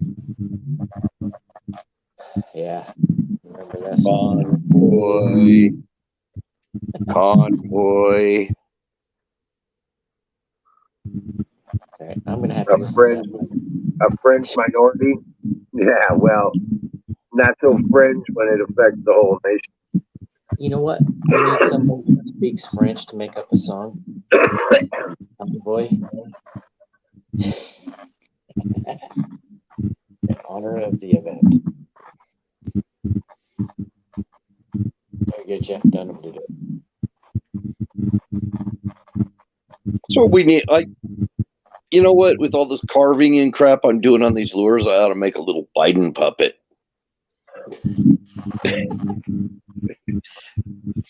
with an Obama puppet right behind him, whispering in his ear.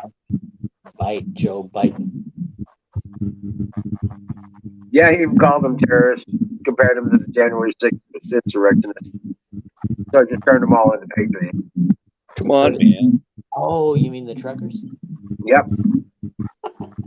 Yeah. Oh, they that really did terror.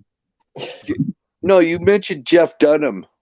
So I was thinking, maybe we should make a little wooden head Biden puppet and then another one for Trudeau with his eyebrow falling off, just a little trick. Right? Yeah. That would be cool. We could have a little puppet show on stream, Biden and Trudeau talking to each other. You want to get us banned? Yeah. No, I'll just change the name of the puppet just by one letter or something, you know. I'll say, I'll just refer to it as Brandon. Brandon. Yeah, there you go. I'll name the puppet Brandon. Right. Just do the Swedish chef. Bircher Burden. Yeah. I don't think we'd get banned.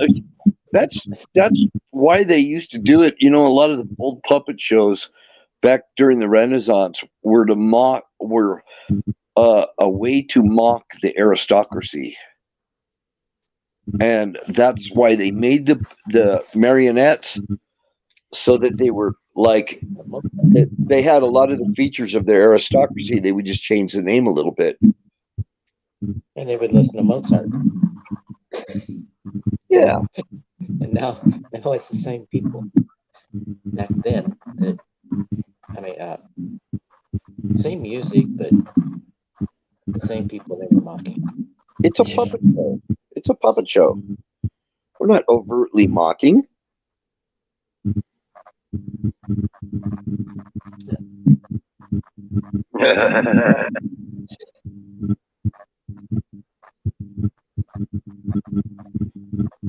Phil, you might need to refresh. Your connection's sounding pretty staticky. It is my connection. All right, go ahead and refresh. I'll bring it back in.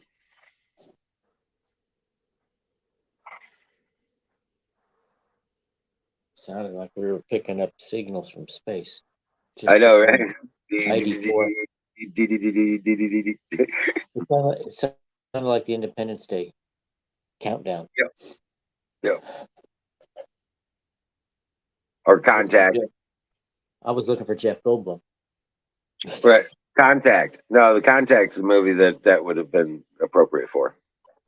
Yeah, that too, I guess. Yeah. We have determined a signal. It's a countdown.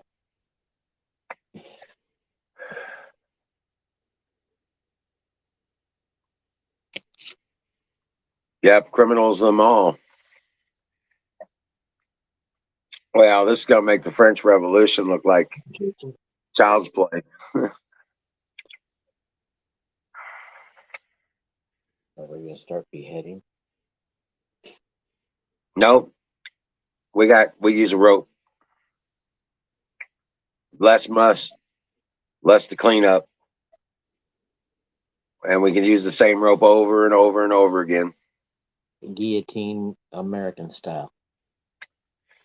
Right. Yeah, they know they're headed to places like Guantanamo and Bikini Atolls. Yeah, They know they're headed to those places. Yep. They know they're going to be tried in military tribunals. Violation of oath of office, enemies of the people. Huh? I kept checking the stream to see if you guys were on yet to show you the progress. Well, I can't speak. Progress on the shed, but the sun went down before that happened. Oh, right. Sorry about that. Yeah, I was talking to Canoes before the show and had a couple other phone calls going on. But yeah. You see how when you came on, I was there. Yeah. Yeah. You should have made a video on your phone and uploaded it to your YouTube. Yeah, but you didn't think about that. Yeah. No, I thought about it too late. Miriam, how you doing? Oh yeah, you need a link. I got you.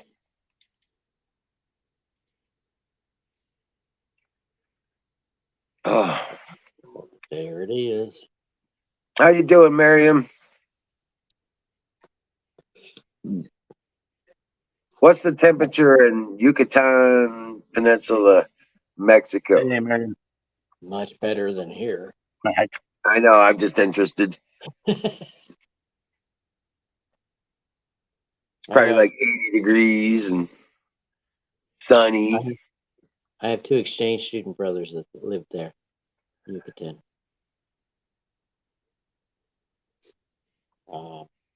Veracruz.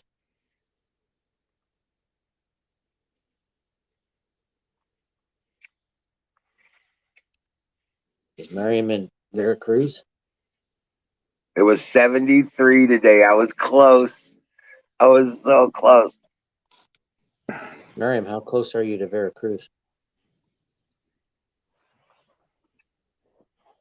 Sounds much better, Bill. Is it better now? No weird digital noises. Sounds No. good. I'm on Sounds good. 5G. I'm on 5G. Maybe that's the reason. I don't know. It's supposed to be Whatever. better. Yeah. It's 5th generation. Yeah, but just a simple refresh gets rid of it. Probably just a lag feature in your connection point. That's all. It's StreamYard is what it is. Yeah, StreamYard takes a lot. It's a Who knows? signal hungry. Zoom's not paying attention. He's not playing the game, huh, Max?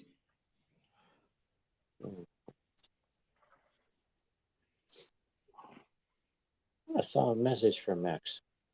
Forgot what it was. Miriam Who? says she doesn't know where Veracity is. Or Veracity. Yeah. Veracruz? Veracruz, yeah. I Yes, think in the Yucatan. She's 3 hours from Cancun. she's close to the ocean. I'm not exactly sure where that is. I bet your I bet- Spanish is pretty good now, Miriam. He told me Veracruz was in the Yucatan. That's language. Okay, something's coming back. Wow. She's probably getting very proficient in Spanish. Probably fluent by now. Couldn't say Veracruz. It's just a veracity.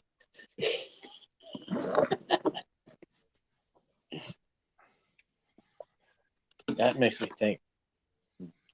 Not good with Spanish. Hey, Max, did you see the video with the generators? Ow. I didn't get to see it. It's on your channel? Yep. Okay, check it out. Get the chance. I saw the video where Miriam says, "You fool! Don't put that wire in there.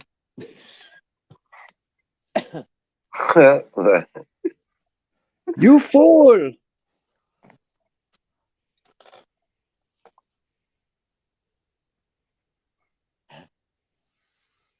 Gee, I would have thought going to Mexico would be immersion. I guess you find enough people to speak English. There's a lot of people speak English in Mexico. Yeah. There's that link Again. to the video. I made a video about the generators. Oh.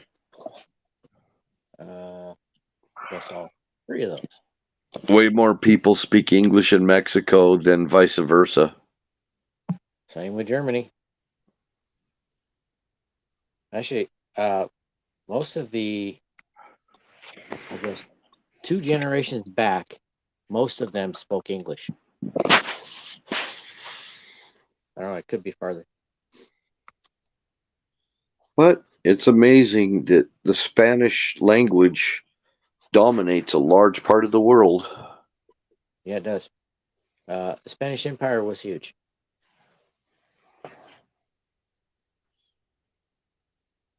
But the fall of the Spanish Armada is a very big step in us being a country. Yeah, us pirates had a lot to do with that. If the British hadn't beat the Spanish that day, we'd probably be speaking Spanish now. You know, Spanish ships were the ones that were hauling all the goods back to Europe.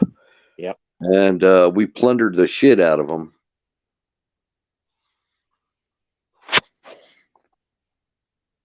So the British saved us. The British didn't save nothing. They can't save And we- themselves. yeah. No, they saved us from the Spanish. They're the ones Oh, that fought okay. the Spanish. Oh. And then we kicked their ass. Yeah, Zoom's my buddy. Zoom's my buddy. Yep. Where is Zoom? Where is He's he? in chat. He's in chat. We are Platoon Matt 4077.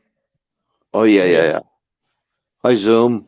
Platoon Mash 4077. Zoom Yeah. always talks. He always talks to me, at least. I like that. He's one And of the me. people. Yeah. Yep.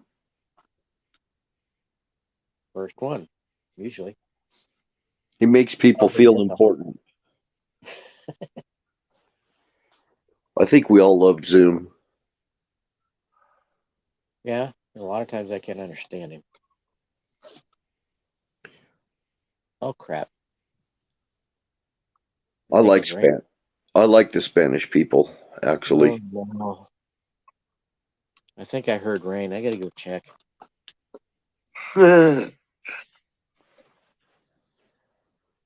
Zoom needs coffee.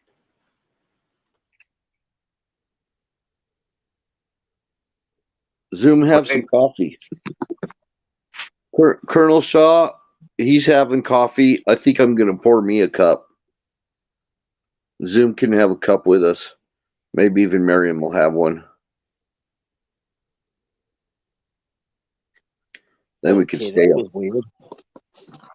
And we could stay up and chat. I could have sworn I heard rain hitting my window. Clear sky. Not the first time. Is it windy? Yes. Okay. It was probably I just think, debris in the air. yeah, I think it was blowing some stuff on the window.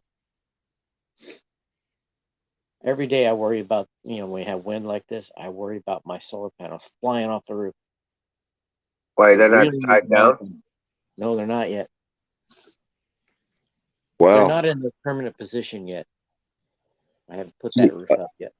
I thought you were going to say you're worried about the volcano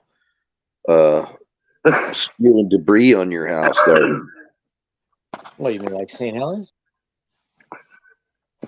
Well, that's one of them. Rainier's the other one, and there's several others right Well, in your area. if the others are anything like St. Helens, they won't erupt unless it's a beautiful day. Because St. Helens won't blow unless there's no clouds. Yeah. Are you on high ground? Yes. So you don't have to worry about the tsunami that's coming to Portland, right? No, I'm too far inland. Yeah, because that tsunami, it'll probably, when that Cascadia slip goes off, it'll probably just flood out Portland really bad. Okay. As long as it cleans out Portland. Maybe it'll clean it out. Maybe Antifa will go floating down in the ocean. Right. And that freaking Ted Wheeler. Maybe they'll go to Seattle. And take Ted Wheeler with them. Is Ted Wheeler still the mayor? Yes, he's our Antifa mayor. Yeah, he's Antifa. What a cuck. Yeah, it's weird. He's Antifa, and then when Antifa attacks his apartment building, he calls the police. Yeah, imagine that. They tried to burn his apartment building down. And this was after he showed solidarity with him. Right. Total fool. It's ridiculous. Hey, you know what time it is, don't you? Pie. It's time for pie. You bet. I can't fit anything in my stomach. I ate too much today.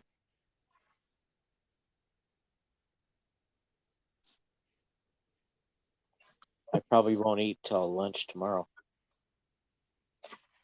I got apple pie tonight. I did that once. I was driving through Louisiana on Highway 10, and I saw these signs they're popping up like the Burma Shave signs. You know what I'm talking about? Yeah. For a restaurant called Cajun Charlie's.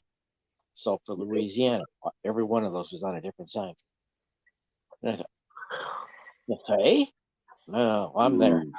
And it's only 4 o'clock, 3 or 4 o'clock. I was like, okay, I'm gonna go eat. But, you know, it's a Cajun buffet. Something I've never had. I've had Cajun, but not a buffet. They I don't had have pie. they had 4 different ways to make the chicken. They had shrimp because crawfish was out of season, and they had frog legs. Well, I tried every type of chicken, and I tried the shrimp. I said, okay, there's only one thing left. I got to try those frog legs. Man, those were good. I couldn't believe how good those frog legs tasted. Well, they also had alligator rib. Good stuff. Mm. The frog legs were the best. I still have the shirt from there. Collar's done, but I still have the shirt. I kept it because the logo on the front, the whole bunch of crawfish sitting in a boiling pot of water, and it says hot tubbing, Louisiana style. Yeah.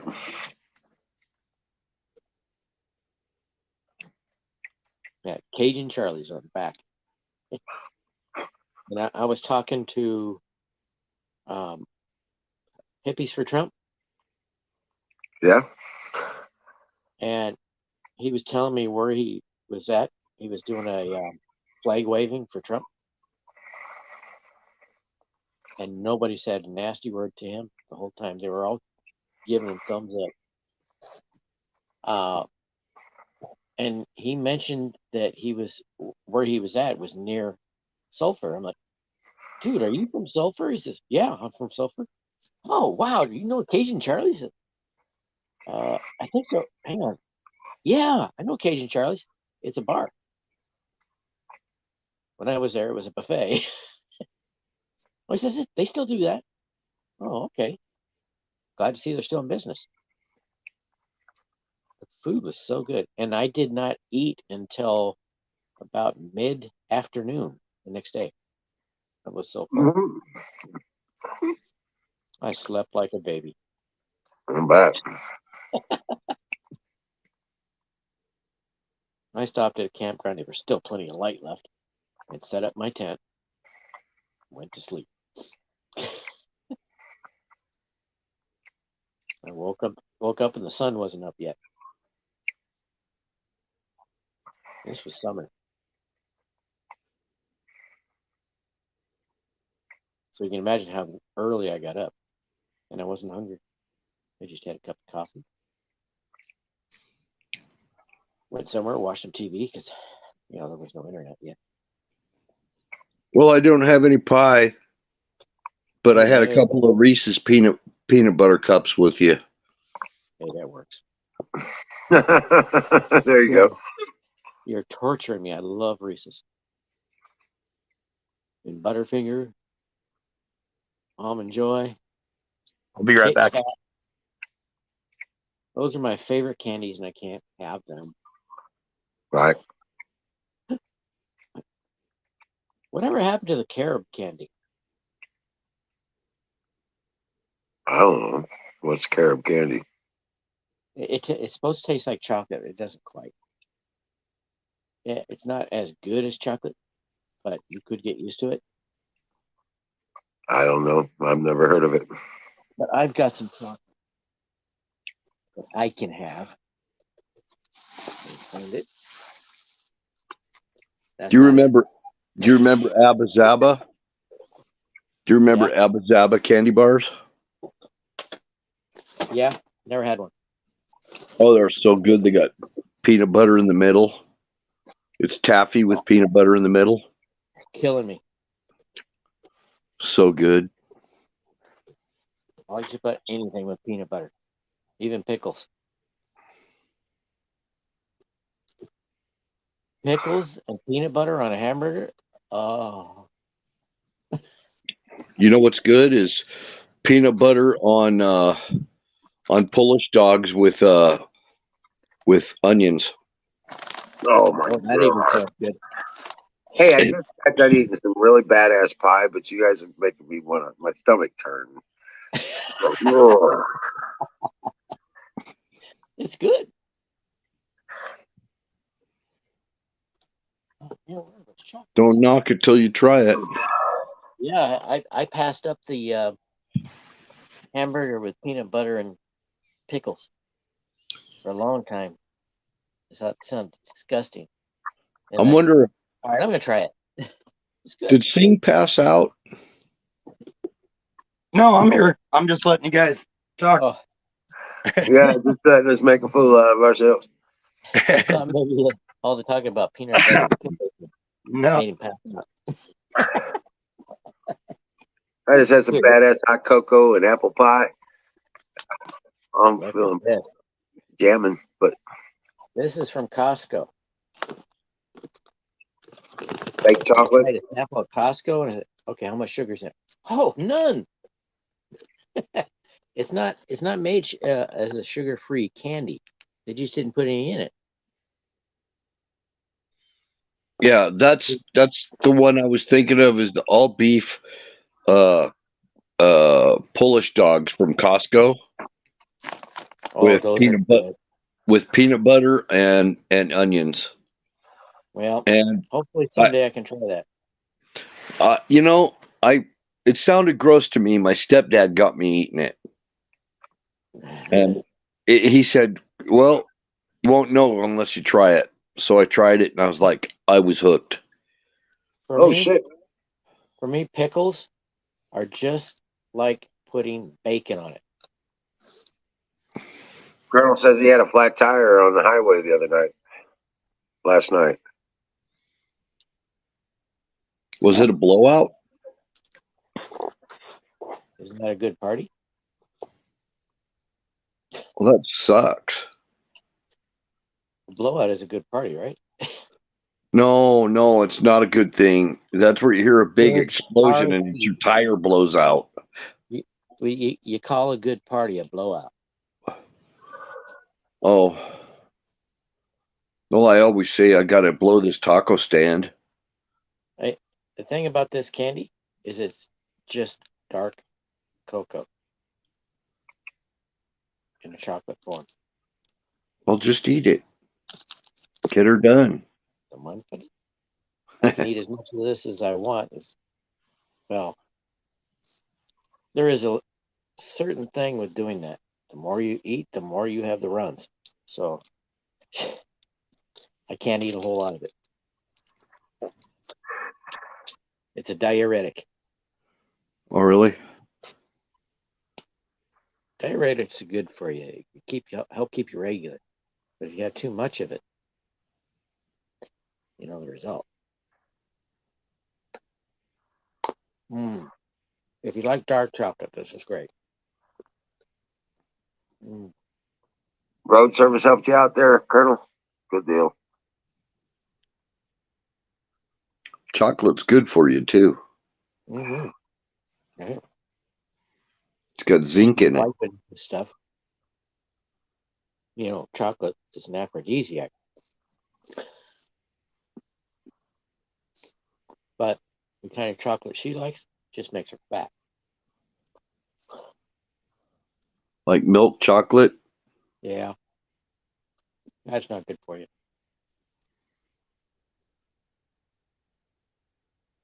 Well, everybody's got to have some indulgence of some kind.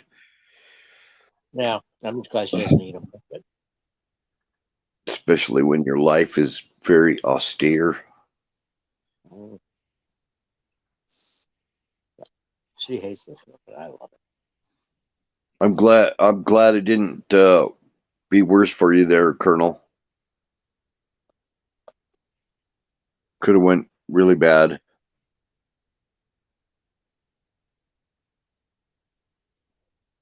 Hey, I got road service that does that too for my insurance. I've seen accidents like at night where a car will hit the railing or one of the barrier walls, at night, and the people, they just turn their engine off, they turn their lights off and everything, and then other cars slide into them, and they can't stop. By the time they see them, it's too late, and they get like freaking pileups. It don't make any sense. You know, when you get in a car accident, your flashers turn on. Why would they turn off? I didn't see any flashers. I mean, ever That's weird. in any of the accidents I saw, I never saw their flashers turn on. I always see them turn on. Must be an Oregon thing. Right? The older cars don't do it. It's the I mean, newer one. how are your flashers going to turn on automatically? Impact. I don't know of any mechanism in a vehicle that'll make them turn on. That's why it's only in the newer cars. Oh, I see. I was trying to say that.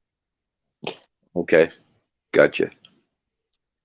Well, yeah, I mean, I turn my flashers on when I immediately do it if I have trouble like that. I 'Cause never I don't see want- older cars get in accidents like that. They always Well, survive. I drove 48 states and I saw an awful lot of accidents on the interstates and in cities and everywhere. You know, I saw a lot of accidents.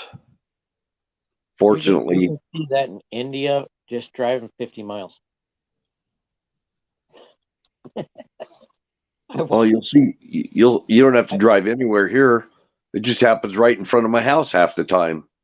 I watched a video of this Hey, guy. flipping. This guy was riding one of those scooters across India. And in 50 miles, there was like 30 or 40 accidents. Plus the people on a hillside taking a dump. Welcome in, Flipping Clip. Have you ever driven in Italy? No, not it. Oh, yes. You go to Rome and some of the other bigger cities, and one day you'll go down this road, and everybody will be heading one direction. The next day they're heading the other direction. They change the side of the road they drive on just like daily and sometimes multiple times a day. And it is so easy to get in an accident there, and everybody's honking their horns. I mean, it's unbelievable. In South Korea, you can go from one town to another in a taxi. And as you're driving through you're not driving through the right spot, the driver is. And he gets to a point and he turns off the lights. What are you doing turning off the lights? So that I can see cars coming the other direction. What if they're doing the same thing? Well, they'll drive on the left-hand side of the road on a certain road, and the next time you come down there, they're going to be driving on the right-hand side of the road. There's like no rhyme or reason to anything in Italy. Yeah, I was stationed over there for a very short period of time when I was going through NCO training. In Italy? You probably remember PNOC and BNOC. Oh, sounds familiar. It's NCO training. Oh, yes, I do. Okay, Yeah. it had to refresh me. Vicenza, Italy is where I went. I did it in the U.S. Yep, they shipped me there from Turkey to go to it. And then when I got to Germany, they shipped me back there again. Went through I think I went through BNOC the second time. I was just enlisted over there. I was NCO when I got here. Oh yeah. So I did that training here. Yeah, I was a bug sergeant for a little while. Gosh, for a short time. I haven't heard that in a long time. Yeah, that's a 3-stripe if you remember. I did not get that in the Army. I had to wait till I got out. And I actually they decided they were gonna start doing the corporal thing again. I was a Spec 4, and I transferred to being a corporal, and then I got out at Spec 4. what's that? I got out at Spec 4. Yeah, 3 years. yeah, I made Spec 4 in 2 years. Yeah, my unit was not promoted unless you brown nose big time.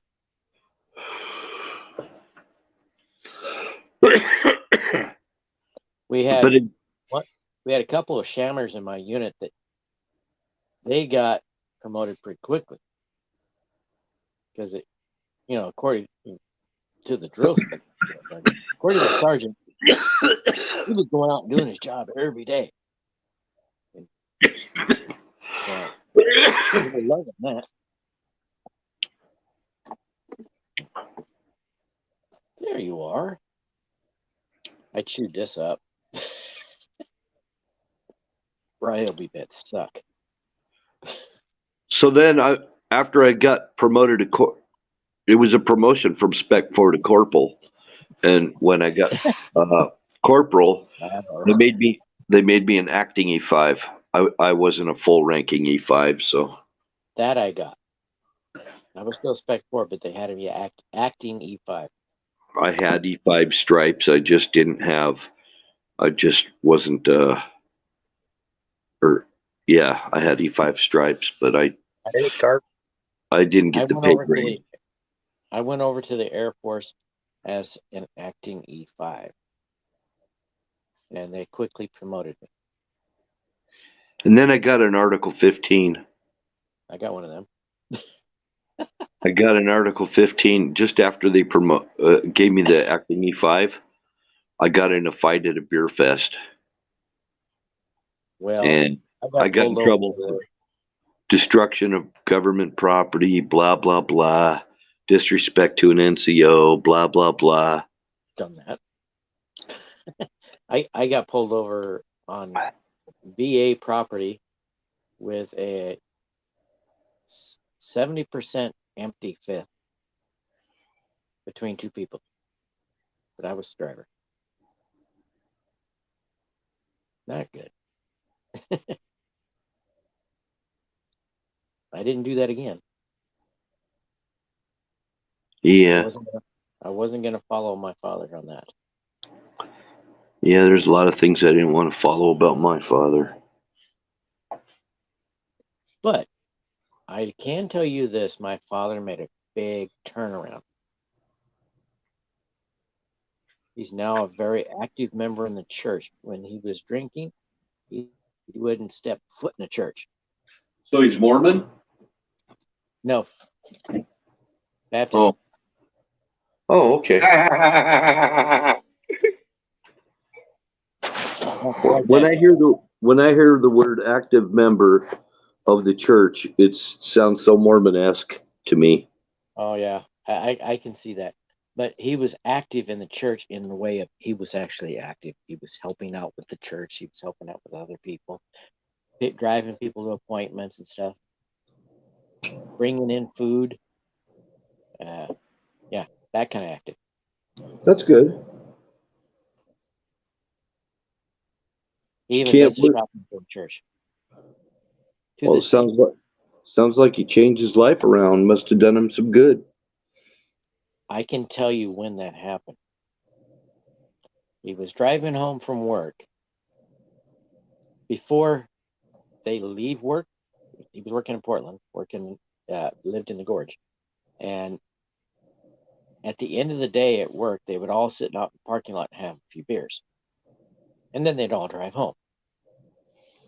Well, on his way home, he got off at the Hood River Bridge and fell asleep on the on-ramp. Had a knock on the window by the state police. Luckily, the state police didn't luckily for him, he didn't get in any trouble there. When he fell asleep, he sobered up by the time the cop showed up. It was that moment that he decided to change things. He had an epiphany. You might say that, yeah. I was so happy to hear about it. And hear that my mother said, "Your father's going to church." Really? That's awesome. I knew a guy that drank real heavy, and My brother. he was a health physics technician when I was working at a nuclear plant, and he came to work one day, and I said, "What's wrong, man?" Because you could tell there was something really bad. He says, "I quit drinking." I said, "You did?" And I mean, this guy smelled like it when he showed up to work in the mornings.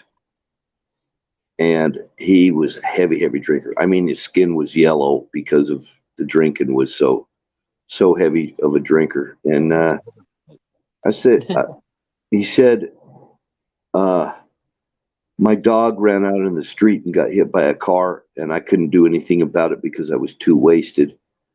And he said, "I'm never drinking again. I've lost too much." And he quit drinking right then and there and changed his life.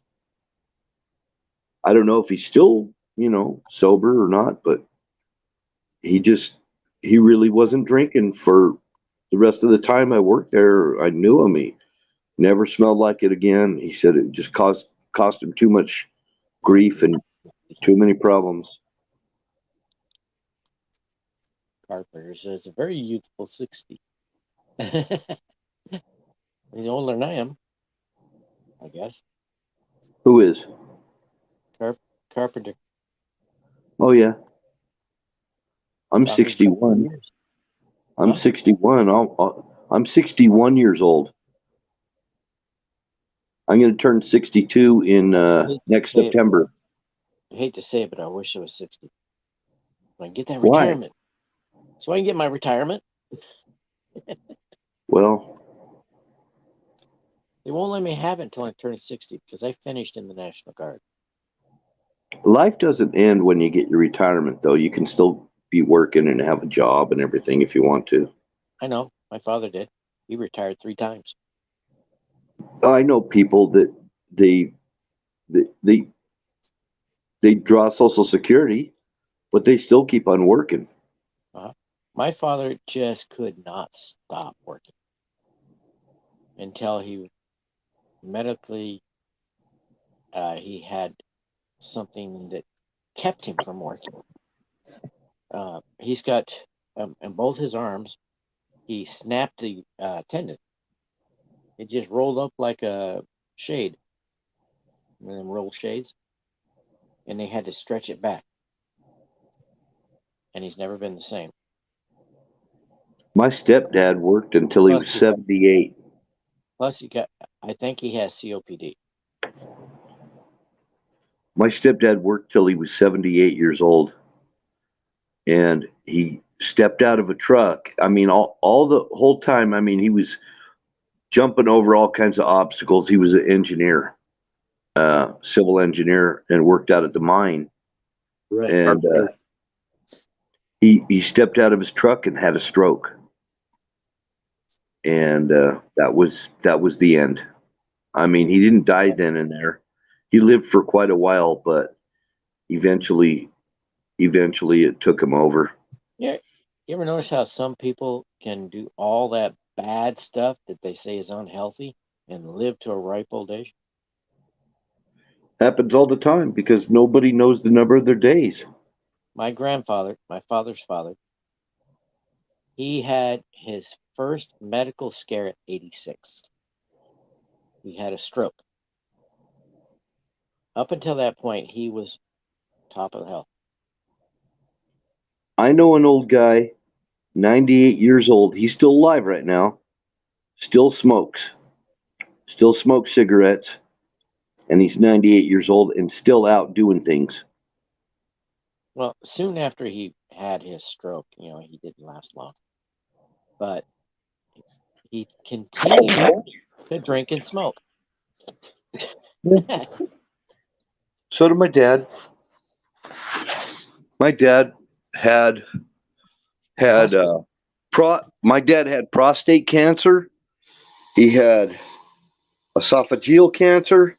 He had a double oh Hi, Deborah. double heart surgery thing. And my mother, her health is great. And for after Alzheimer's. all of that, he was on oxygen, and he was still drinking like a fish after esophageal cancer, all that, still drinking like a fish, still smoking every day. And Not like it's gonna kill me. he died at 78 in the veterans home up in Pocatello, Idaho. And he would take his oxygen mask and light up a smoke and then put the mask back on when he was done smoking. Right? No, I mean he turned the mask off. He turned the tank off and light up a smoke, and it's like, what the hell? Nasal cannula, had the nasal cannula and all that. Had a double bypass. That's what I was trying to think of. He had What happened, Dev? Dev says something bad happened. What happened, Dev? I'll shut up. I want to hear this. Oh my gosh, what happened?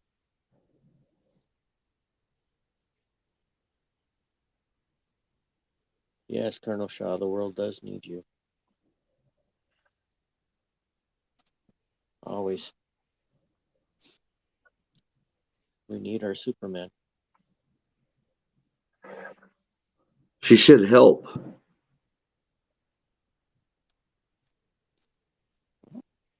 What's that? What there. happened, Dev? She got hit and grabbed. Right when she was going to tell us? She says she got hit and grabbed. Oh. You missed that too. I don't have my glasses. So I'm trying to focus. Where are you, Dev?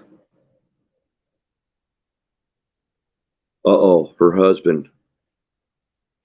Where are you seeing? Anybody close to her? She says it was her husband. She doesn't know what to do. Well, she got beat by her husband. It's pretty apparent. She's I in would the say leave the house. she's in the YouTube chat. By Number 1, call the police. Call the police. Do it now.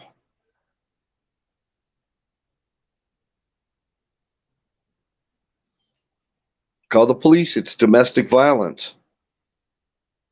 Let them sort it out. Quick, do it. TikTok. What's that thing they do with their hands? Probably the last thing you want to do is ask for our help. You might want to, like Bill says, just call the cops, get it worked out.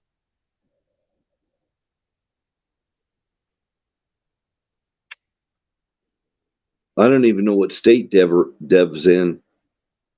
Oh shit, he's drunk. Okay. Get him drunker.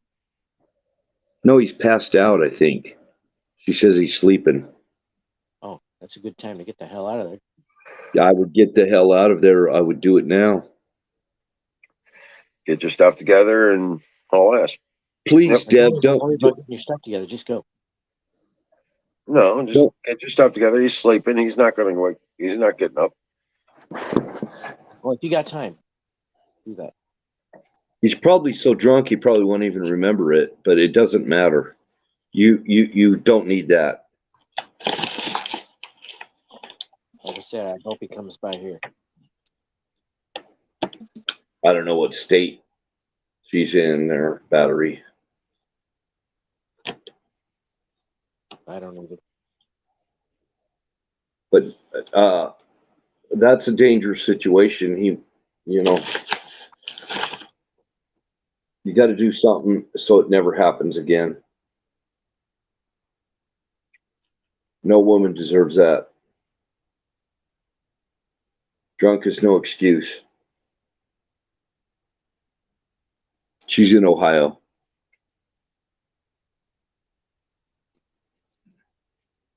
Hard for me to do anything. What a freaking coward. Anybody that hits a woman, what a fucking coward. I've been in that situation. I saw a guy hit a woman.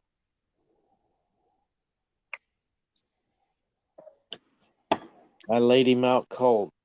We got. She started beating on me at the time.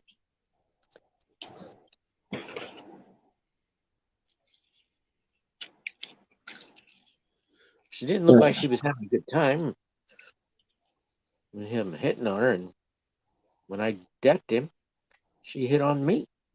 I mean, not sexually. She was hitting me.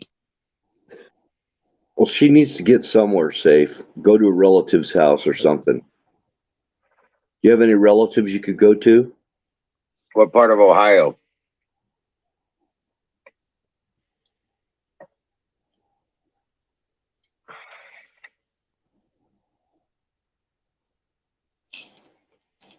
No, no kidding. You're too old for this, exactly.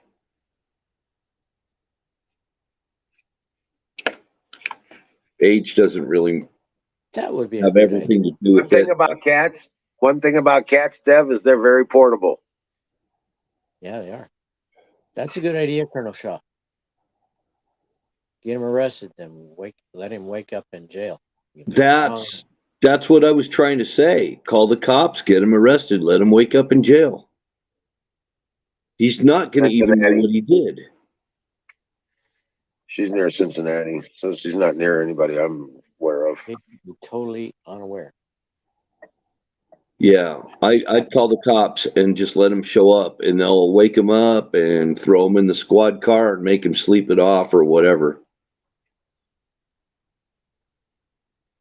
I know, Dev. I think this channel probably could help you. Well, she needs to get lifted up in prayer. Yes. Especially that, yes. I hope you call the cops. Just call the cops or find a relative to go stay with.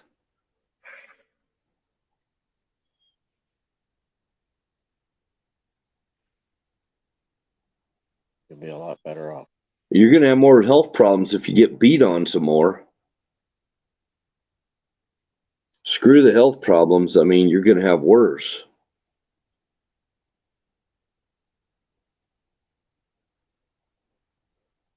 Well, if that advice isn't helpful, what do you think would be helpful? That's a good question.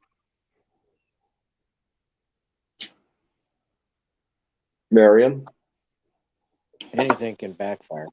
what would you suggest, Mariam? She don't deserve that. No woman does.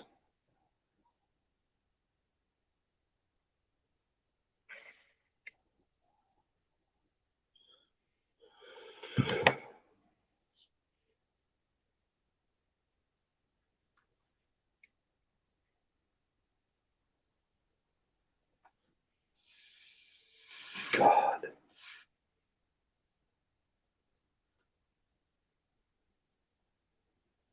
I'm going to keep you lifted up in prayer, Dev.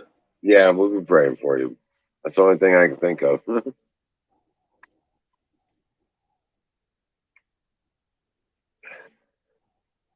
Yeah, go to stay with somebody, but she doesn't know who.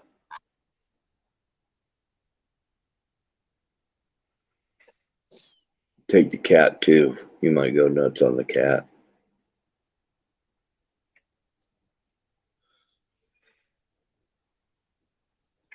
That's a good first step.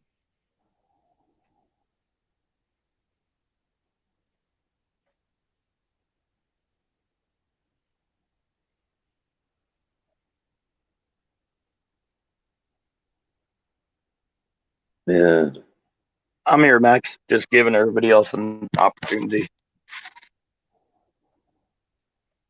I understand how a lot of women, yeah, man. Wake up, Sing. Then it might wake him up. I'm here. I'm just listening. Sing Get needs you some coffee. a soft baseball bat. One that, will hurt. Wake him up. Hit him across the face.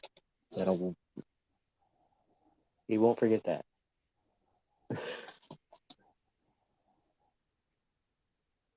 This ain't no laughing matter.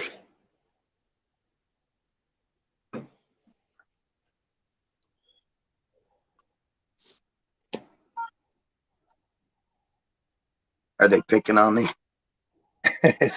Right? It sounds a lot easier when a guy says it. I understand.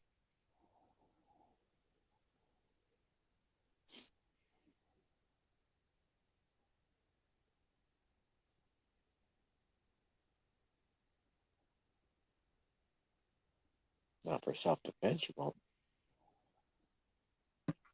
Hey, Dallas. Yeah. Welcome It's in. easier for us to say. Go ahead.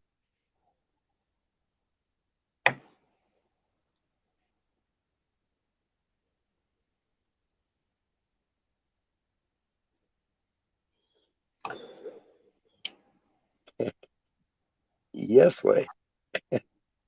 Giving everybody else a shot.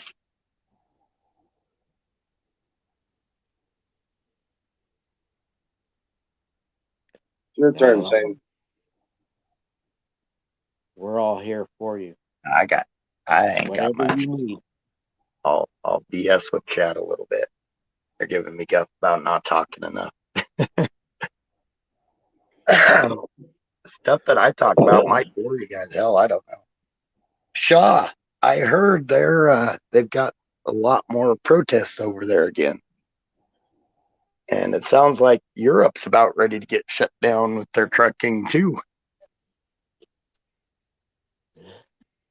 Truckers over there are getting ready to strike. I know in America they're talking about it if they keep pushing through a lot of the stuff they're talking about. It's getting pretty intense. But that's what's good. People out there speaking up, pushing their. Well, if there was to be a civil war, the center of the country would shut the rest of them down. I That's don't the think truck they're. drivers. We've talked about this before. Truck drivers can shut it all down.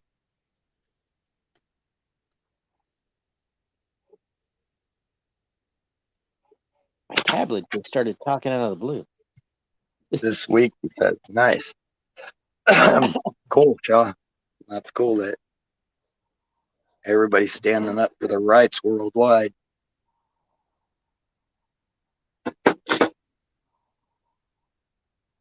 And I'm pretty sure Russia's going to probably expand their borders.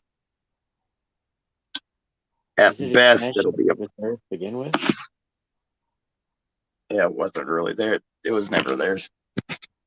Hi, Dallas. For all the way back to the Tsar, it was part of Russia. You're don't know if thinking it's- USSR and stuff like that. Ukraine split off long ago, but yeah, during the Tsar period, they had expansionist period too. But I worked with two guys that were Ukrainian, and they seemed very convinced that Ukraine has always been part of Russia.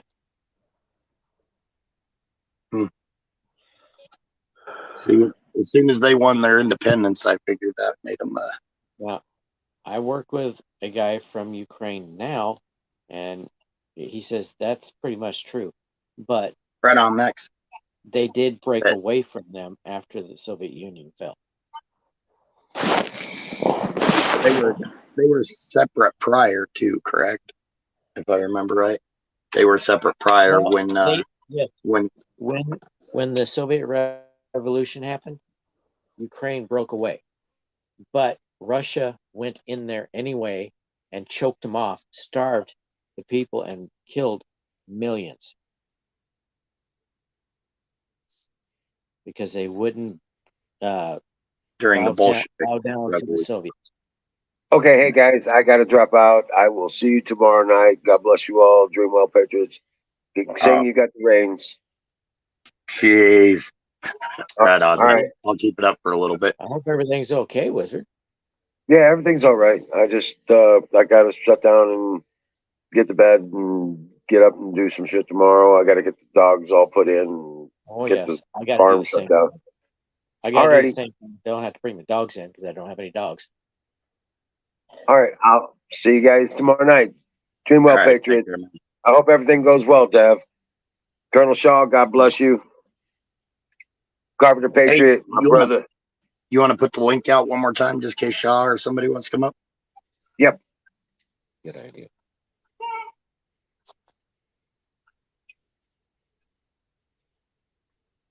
I'll be praying for you there, Dev. All right. I'll see you tomorrow night, guys. Take care, man. Well, there's a link if anybody wants to come up and chat with us. Max says they've got chat taken care of. Keeping it going.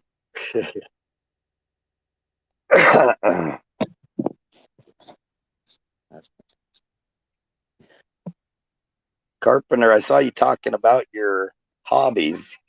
I presume you meant hunting?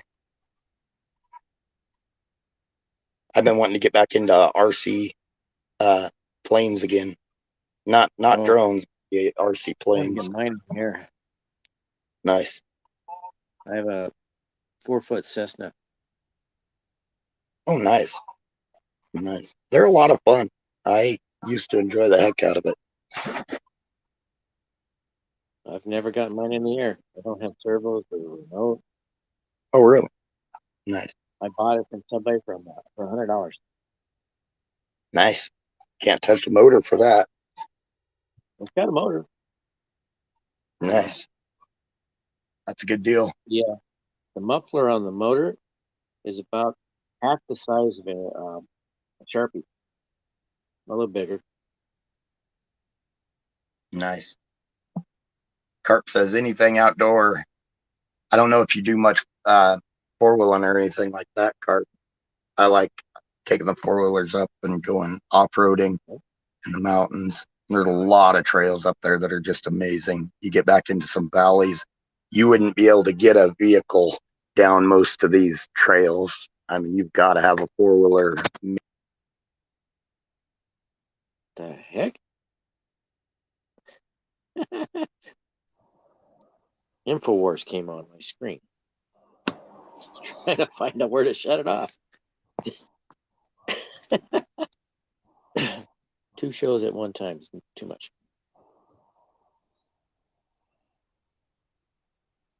Well, I'm trying to finish the walls on the shed with pallets that are less than desirable.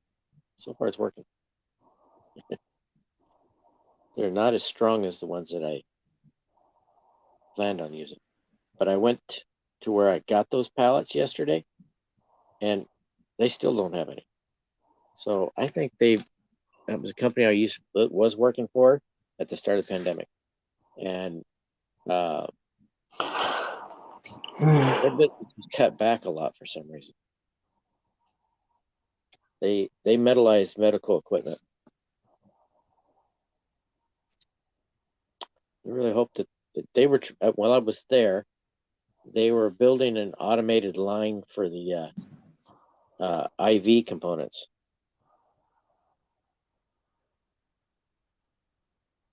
So that we could spend more time building other stuff and just let the machine go, do its thing. Because those took a lot of time. That was weird. I didn't even push the button that time. I just went bye-bye. Hey, that's been happening to me lately. I think YouTube's been messing with mine anyway. Like, unless I'm at my home network, I can't use YouTube. All right. Apparently, I don't, Max. That it Oh. tried to kick me out. I'm on my cell network. I can't get on. Oh, yeah. Yeah, I don't even try on the know phone. what's going on. Nice. Kodiaks are nice. 400, plenty of power too. I have a Polaris. I want to get a UTV, and I don't really want to trade my Polaris in because I mean it's not new. It's a 2002, but I've got it decked out and I've got way more into it than I'd ever get out of it. But it's a 500. I used to be in four-wheeler. Now I don't have anything that's four-wheel drive.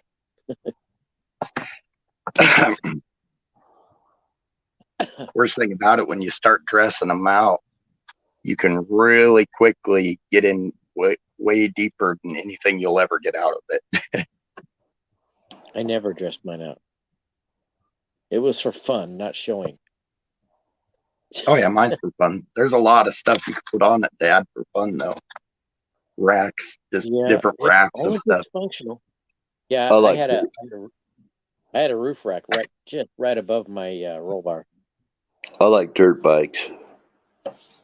Nice. Dirt bikes are fun. I had a YJ Wrangler. I doubt I will, Carp. I'm pretty sure I'll keep it or else maybe give it to a niece or nephew. At the most. 400 is Jack's. Oh, yep. Nice. Yeah, that's probably what I'll do is hand it off to one of my nephews or something or niece if I get another one. I had so much fun on dirt bikes. I grew up on them. I do like dirt bikes. Oh my gosh. I've never even had an ATV. 2205? Oh boy. I have to go. I got a lot of work to do in the morning. Right on. Take care, battery. Yeah, I kind of got a bail here too myself. I spend the first 2 hours drinking my coffee. So unless somebody comes back up here, you're going to be by yourself, seeing. I'll chat for a while on my own. I bet Shaw will come up here for a bit. He might. Okay. I hate to be rude. I just kind of stayed on here as long as I could. I didn't realize the time. I'm an hour past. I'm late. Right on. Well, you guys have a good one. Hope tomorrow goes good for you both. I'm late for Dream World. And by the way, I've already been praying for Dev. That's why my mic was off. Yeah. That's why I was quiet for a little bit. I'm praying for Dev. I'm going to keep her in prayer, keep her lifted up. Everything's going to be all right. Everything will be all right. You'll get answers and you'll be able to figure out what to do. Talk to you later. Just keep in contact with us, Dev. Don't leave us in the dark. Good night, everybody. Take care, battery.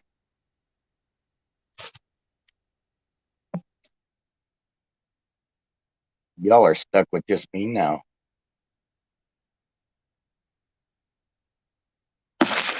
One of you want to hit that link?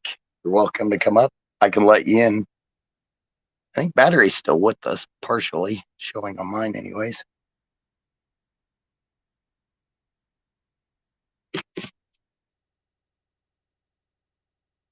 Or if the link, Max or Miriam, if one of you guys recorded that link, could you put it in for me real quick? So the StreamYard.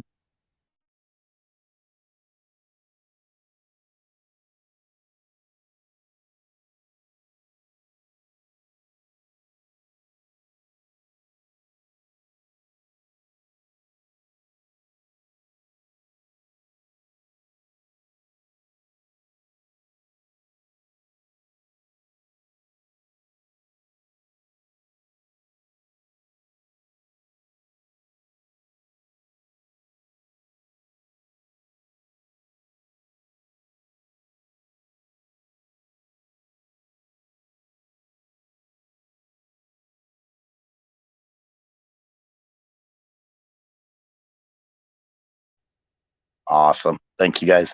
I was trying to do it on my own without kicking myself off the stream again.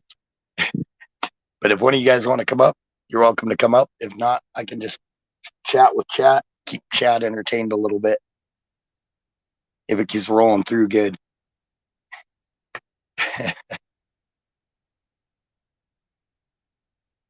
Miriam, how is Mexico treating you? I heard earlier that you're kind of getting tired of the paradise. It's amazing how that works. Something seems like paradise so much, and then after a while, it just gets to be monotonous. And right, Shaw. There's Carp. How are you doing, Mr. Carpenter Patriot? Good evening. I'm doing good. Awesome. Jack's remember when he broke his tooth off? I remember talking about it. Yep. Yeah, well, it fell off once and I took him back in and it got glued on. Well, then Yep. he was just in the Dells last weekend and Saturday, I think, it fell off again. So I called the dentist. Well, he wasn't coming home till Monday. I actually didn't get home till it was Tuesday he got home. And I told him, I said, he ain't going to be home. And she told me that last time she glued it on, she checked it out and there's no like damage to the tooth ain't dying. And she says it would have showed signs of that. So this time when we go in, I think it's going to be capped. He goes in Nice. on 7th the next month. And I told her, she goes, well, those caps going to be, I said, I don't care. Whatever it is, Jax has to, he can't go with a snarly teeth, I said, whatever it is, it's got to be fixed. So I don't really care. And then, so anyway, I'm telling Jackson this when he calls up, and he's kind of freaked out about his tooth falling off. So he called me one day, he called me back the next day. And of course, we're talking about it, and he's all panicked, like a 10-year-old boy would be. Right. So I said to him, Jax, don't worry about it, bud. I said, Grandpa, we'll just get it fixed. I said, just like when my fuel pump went out in my pickup truck. So then it was probably 2 or 3 hours later, and I get a text message from my daughter, and she's like, what in the hell is Jackson going to a auto mechanic to get his teeth fixed? A 10-year-old mind of his, he didn't dawn on him. He didn't realize I meant the dentist. I went, I said, he's going to the dentist, and then we talked, and then we got laughing, and I said, we're going to get it fixed just like, I got my truck fixed. It's just broken. We're going to fix it is what I was saying. It's no big deal, Jax. Don't worry about it. Don't worry. I'm not taking you to the mechanic to get your tooth fixed. Right. I just thought it was hilarious. I got a text from my daughter. What the hell is he going to an auto mechanic to get his teeth fixed for? That's awesome. I said, who told you that? He said he did. And it didn't, that's a 10-year-old mind I'm working with. He's pretty funny, you guys. Yeah. Oh, Nightingale said she just got home from work and she's ready for Fuego in the Bowl. Would you do a fire in the bowl, Carp? Fire in the bowl. I'm going to join out her. there. Tell her I'm Nice. joining her. Nightingale, you're hooked up. You got a partner in crime now. Yeah, I'm sure see, Dallas is going to join. That's what I meant earlier about, like, my hobbies. I've never done anything else. Well, I've always four-wheel hunted, fished. I got a boat. I camp. Just nothing. None of my hobbies, none of my likes, or none of my desires are anything but outdoor type of shit. That I just love it. That's what I do. I've never done anything else. And that's one of my biggest worries is the day, because I am 60 and my sisters piss me off with that all the time, that kind of talk. What are you going to do, little brother, when you can't do it anymore? So, well, fuck. I said, hopefully you'll find me out laying in the weeds somewhere dead. Do it until you drop type of thing. Right. Have you ever gotten into RC planes or anything like that? It's no, outdoor, but I know a couple guys that are, and they look pretty cool. Oh, it's fun, and it's relaxing. You just get up there and fly around, and I know a lot of people think it looks kind of silly, but no, it's a blast actually. especially when you get more than one out Right. there. I know I'm going on a June. I don't know what time in June. That's my next adventure. Big adventure is I'm going to. I think it's Custer. Where's Crazy Horse at? Custer State Park. Yep.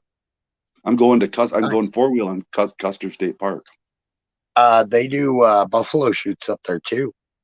Oh yeah, but I'd love to do that. But what the hell would I do with a buffalo? There's a lot of meat. Yeah, can you imagine how much that cost to mount the head of that? Oh yeah, it'd be a chunk. I think half the like when you shoot one, you get half of it, and then half of it goes to one of the local tribes, I believe. Yeah, How that they would make sense. It'd make sense that you probably wouldn't even get half. You'd get a portion of it, and then the tribe would get it. I would imagine. Right. I That can't would remember make sense. exactly how it works, but I know they split it kind of like that, which is cool, I think. And I think, I got like one more point. So after next year, I can get drawn for bear in Wisconsin. So I got one more point. I got 2. I need 3, if I'm not mistaken. On 3 points, you could get every possibility. You'll get a call. Actually, it's a letter. You'll get notified. But at 4 points, you're almost guaranteed. But so there's a good chance, not next fall, but the next fall, I'll get to go bear hunting. Nice.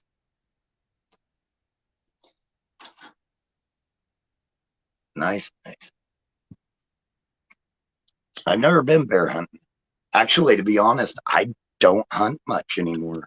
Growing up, I hunted a lot. My younger, my 20s, I hunted, and then now I just really go to the range and shoot. Yep.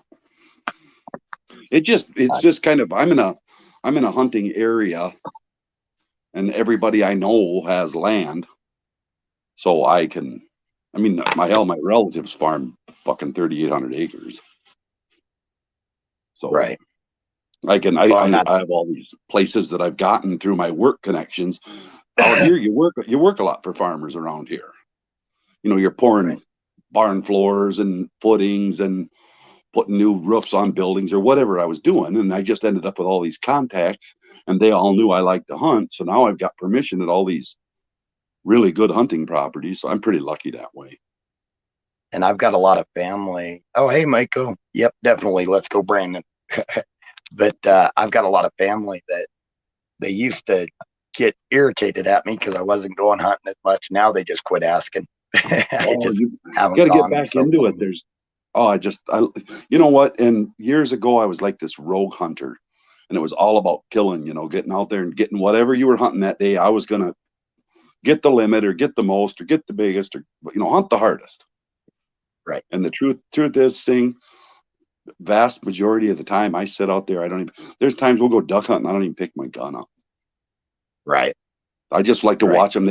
My brother-in-law calls them around and they'll come down into the decoys. Hell, I'm not going to eat them. So I just sit right there and watch them come into the decoys and then fly away. Same with deer. I hardly even shoot deer anymore like I used to.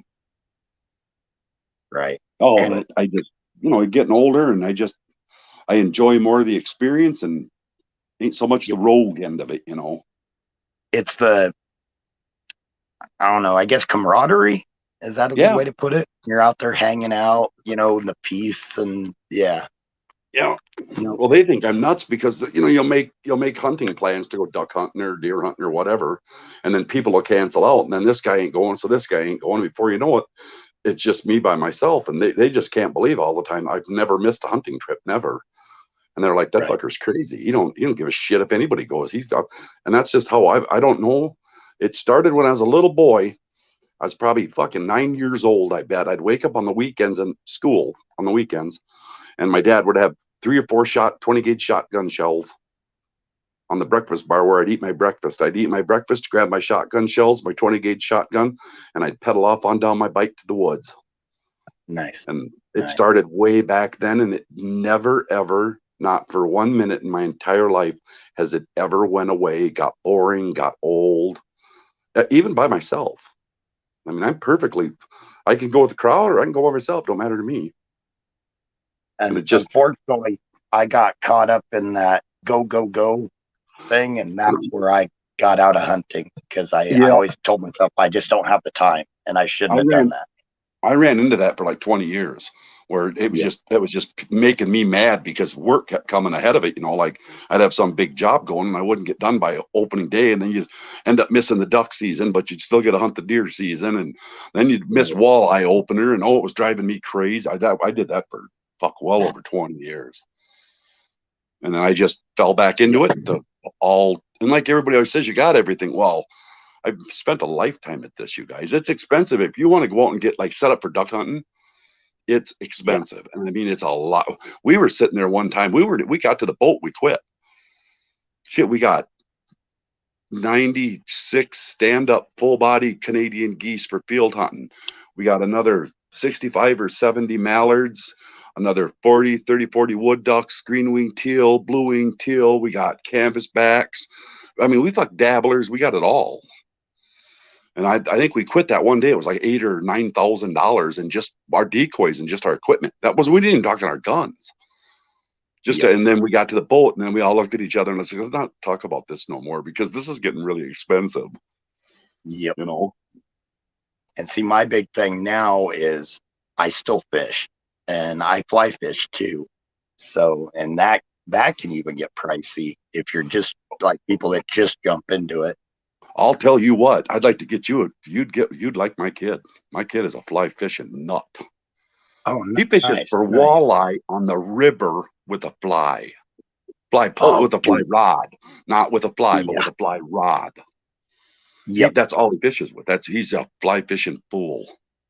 Oh, it's amazing when you get a fish, and it doesn't even have to be a massive fish. You get a fish in some rapids or something off the river and fighting with it. I mean, it's the entire, the entirety of the whole thrill is fighting with that fish, getting it in. You don't want to lose it off the hook, so you got to play it, let it go around, Right. and then you got to draw it in. It's just, it's a cool feeling.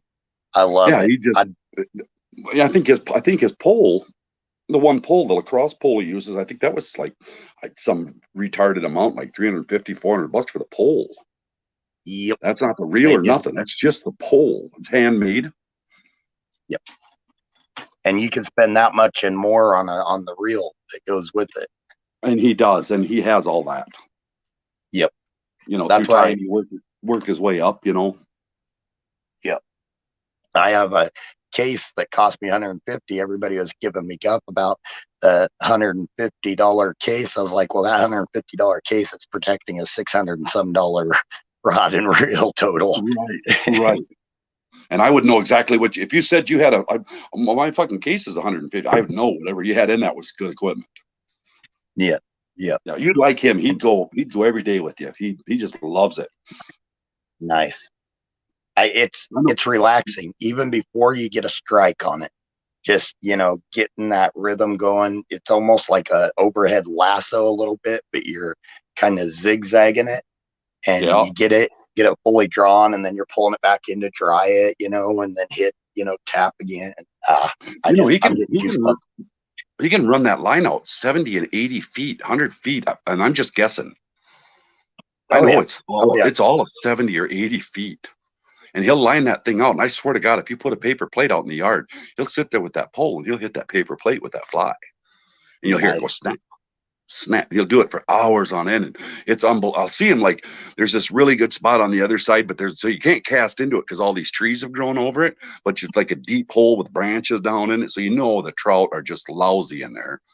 And you'll see him get that thing whipping. And this line's out forever. And he'll just send it right underneath the branches, right back in there, and bloop. Sets it down in there, and he works the line with his fingers. Yep. That's a art. Between your thumb and your two main fingers, your index and your middle finger. Yeah, that's what he does. He sits and strips line. That's how he sits and strips line with it, and he's feeling the end, and he's stripping the line, and Yep. And most of the time, excuse me for interrupting you. Most of the time, I've seen him catch fish. It isn't even on the reel. It's by hand. He's got the line in his hand. He's bringing him in on the pole with his hand. most Nice. of the time, you know. Yep.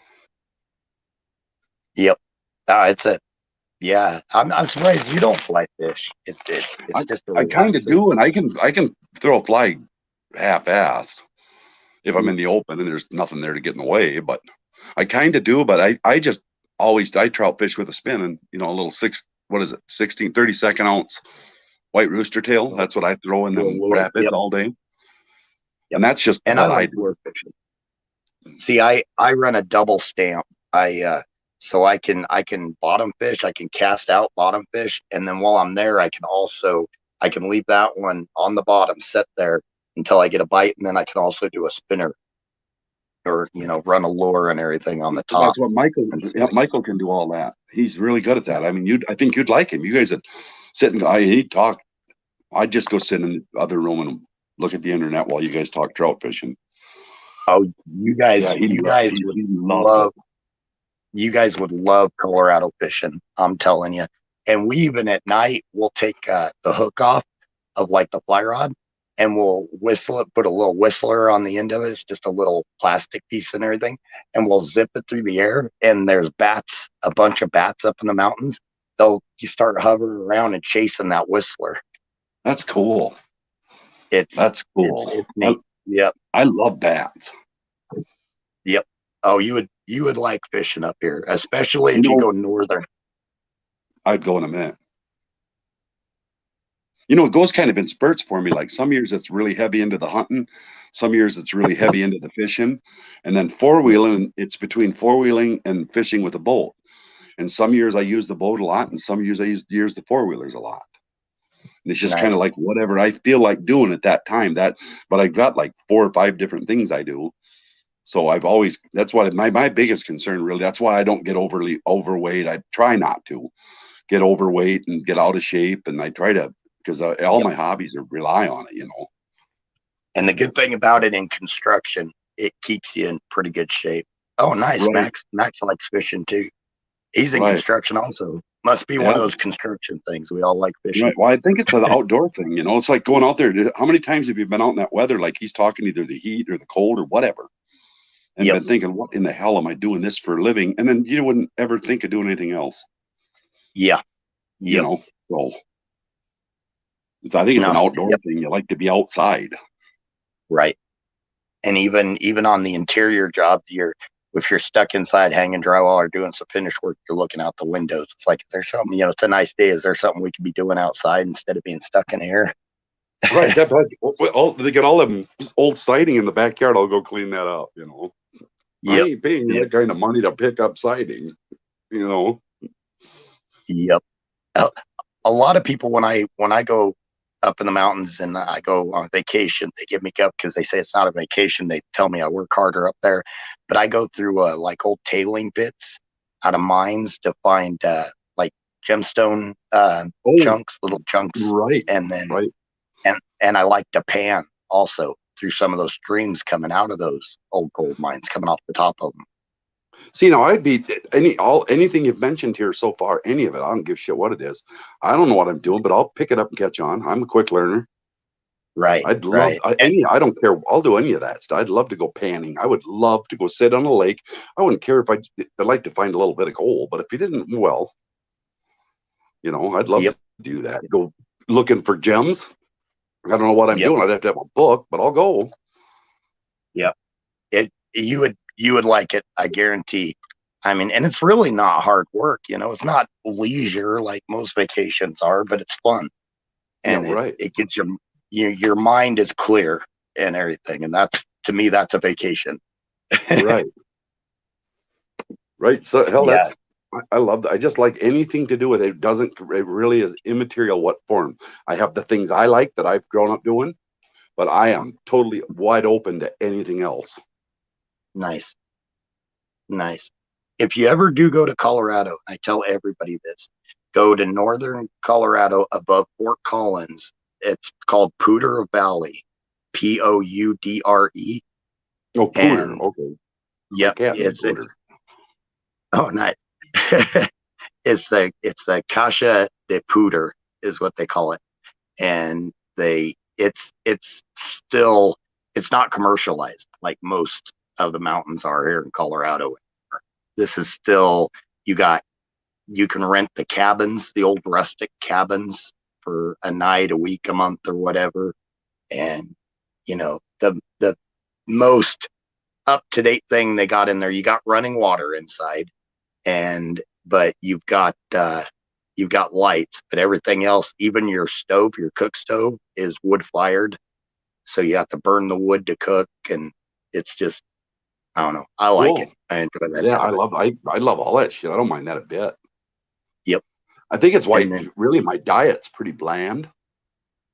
It's Yeah. because when you're always out there doing that, you don't always have, all the fixings at your disposal. Right. So you're constantly making do with what you. So that to this day, my diets, which I think actually has kind of helped me not, blow it up too big like a toad. Right. Yep. Well, I do eat reasonably well, for what I see, like of a lot of my friends and a lot of people I know. I eat way better than they do. I mean, I think it is. They probably would think what I eat was shit. So, and what you're eating with that deer meat and stuff, though, is way leaner. It's all natural. That's good Right. stuff. Right. Yeah, people always ask me, "What do you do with all them?" Well, fuck, I eat them. What do you mean? What do I do with them? My freezer is packed, and I got one more coming. Nice. This was the one with the sausage and all that. My freezer's packed. The big freezer's packed, but it'll be gone. Nice. It'll be like it was this year. It'll run out by next September. I'll start thinking, "Oh shit, I'm getting down on venison." We eat it a lot. Nice. And that saves you a crap load of money right there, because you're not having to buy that beef and everything like that. Oh, hey, Truth is- Gandalf, welcome to chat. Absolutely. Truth is, that's how I got good at it. And when I was raising a family, and I was broke all the time. I was starving. I made good money, but with 3 kids and a wife and a house, how much money do you have? Good money don't mean much when you get to Right. that point. Save it where you can. Save it where you can, and make it where you can. So back then, I hunted for meat. I didn't let them go by me. I was killing them to eat them. And now I don't give a shit. Like I tell everybody, I'm gonna have supper whether I catch a fish or not. It doesn't matter to me. Right. And to be honest, like when I'm fishing, like when we do family things, we'll have a couple nights where we do a big fish fry over the fire. And when we're doing that, we'll keep the fish. But most of the time, I like, especially getting the last several days, I'll catch at least. That's why I say you'd love Michael. That's why he does a lot of it. Yeah. You'll know ahead of time. If you're going to keep fish that day, you'll know when you're getting in the truck in the morning, he'll, let's have fish for supper, okay. Right. Otherwise he'll just drop them back in the water. I've seen him drop some big 2.5, 3 pound rainbows and browns and just slip nose first back in the water and let them swim away. And it's like, holy shit. Yep. The biggest part of the thrill is catching them and bringing them in. Right. And we eat a lot of fish when we're up there. We do, throughout the couple of weeks, we'll do several fish fries and everything, but don't keep all of them. That's also with like the entire family there. So there's 20 people out there fishing. So we catch plenty of fish usually. That's fun though. Right. When you got family ties like that, you should take advantage of that. You're probably gonna notice it now as you get older and life's slowing down and you're getting back to where you're starting to live, like doing what you want rather than what you have to. Right. Maybe you'd probably be happy to start getting back with your family and getting back and just having them around. Right. Doing a lot more of that. Yeah. You might find out that's where your interest, Yep. And luckily, like with my nieces and nephews, I've always been a big part of all their growing up and everything. So luckily I rubbed off on them a lot, like with the gemstones and stuff like that. So anytime I bring up that I'm going to go do something like that, they're all like, oh, when? I'll see if I can get off work, so it's kind of cool. Right. That sounds like good people. They sound like good people. Yeah. Jax, we got this thing with Jax. There's grown-up stuff and big boy stuff. And it just started when he was little. And so I'll tell him, like today, Jackson, let's go We got to go do grown up stuff. Let's go. No, Grandpa, no. I'll just stay home. Come on, we'll have fun. We'll turn the radio on in the truck and drive around. No, Grandpa, we'll stay home. But boy, if I mention to him, I'll say, Jax, come on, we got to get going. What are we going to do, Grandpa? Big boy stuff. Okay, Grandpa, what are we going to do? He knows the guns are coming out or something, you know. Nice. Nice. We're getting the boat or the four wheelers or the guns or something. I got to get a dog, so I got to get. Oh, didn't even tell you that. Captain Jack the duck dog died. Our yellow lab. It's my brother-in-law's, but I've been hunting behind that dog for 10 years. I'm sorry to hear that. That sucks. Yeah, yeah.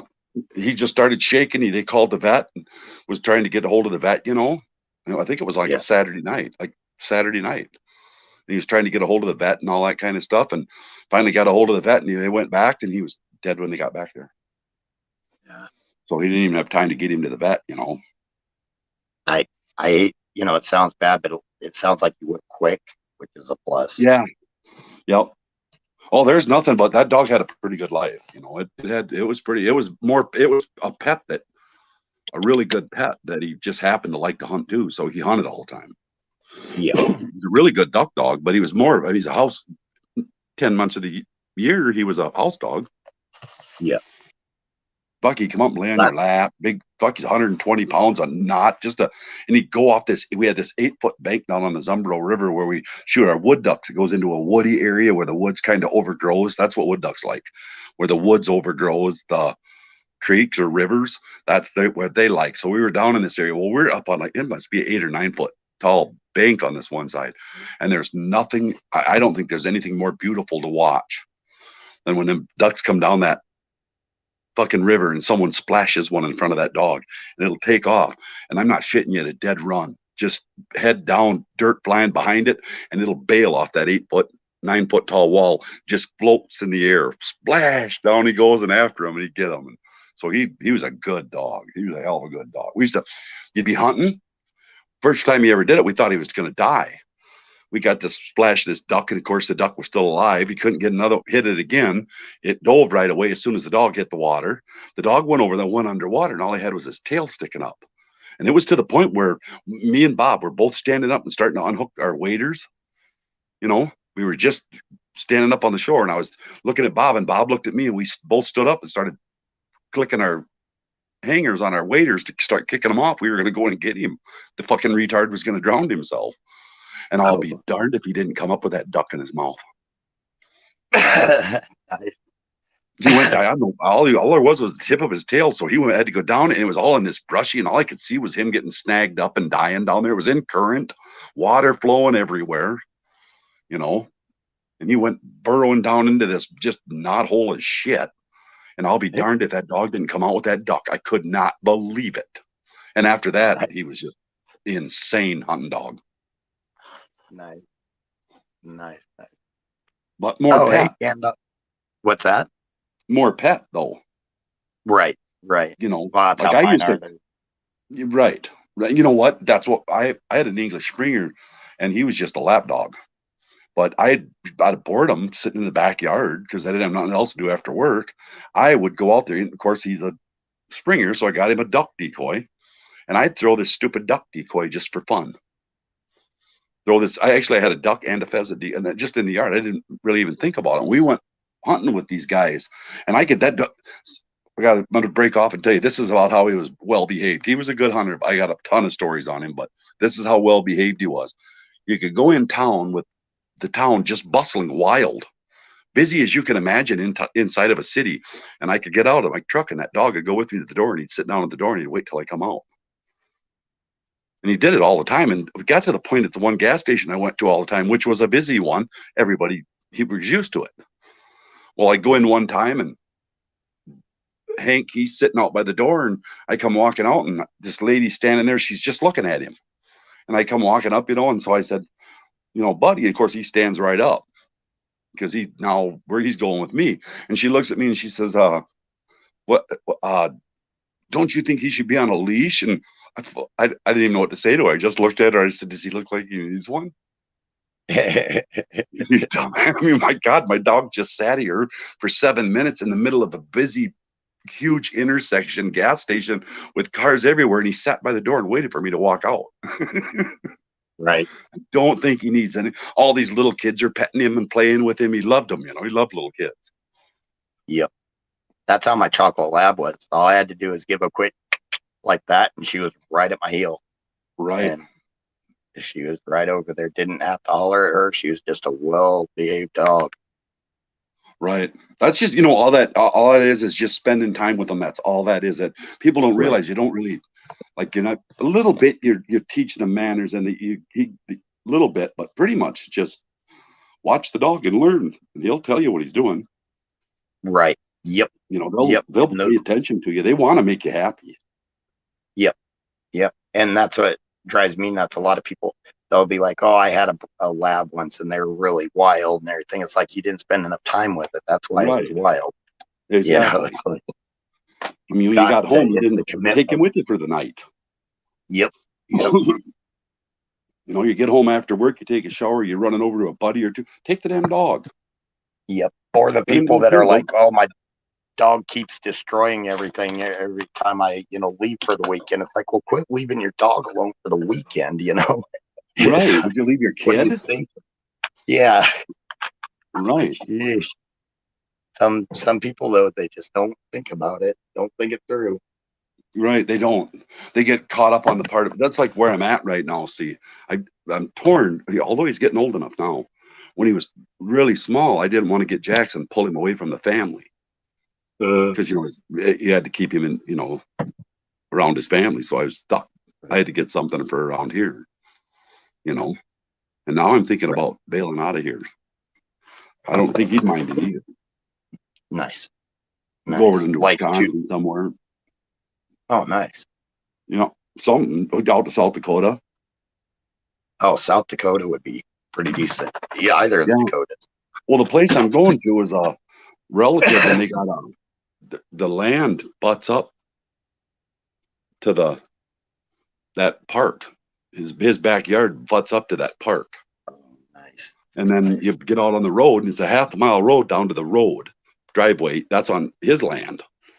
And it's a half-a-mile drive to the road. But when you get to the road, you take a right. It's about a half a mile, and there's two great big. You can't miss them. He said their telephone poles cut it in about a third. And he said they're sunk down in the ground, and they got great big gigantic signs. You can't miss them. And he said just go right in between them poles, and that's the beginning. And he said you can go all day, and you can't get lost.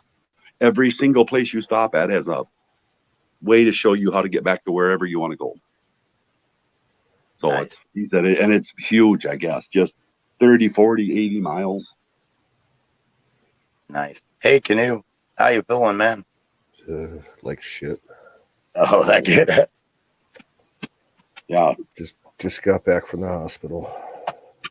What are they saying? Well, I didn't break the arm. That's a plus. They did some x-rays, and kind of what I feared looks like it's happening. The arm pain that I've been having around my elbow the last few months, it's they say it's an aggressive lesion. Oh. So I got to go in Monday to see the orthopedic. Probably cancer. Oh, wow. I'll be praying for you, Bob. I appreciate that.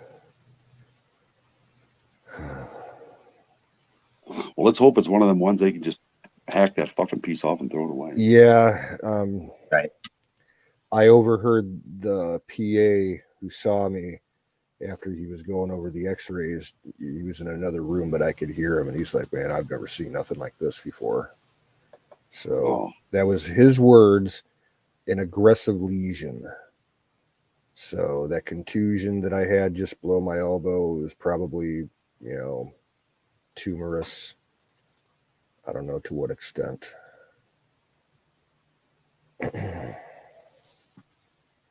And of course, all they gave me was a sling and a prescription for some naproxen, or not naproxen,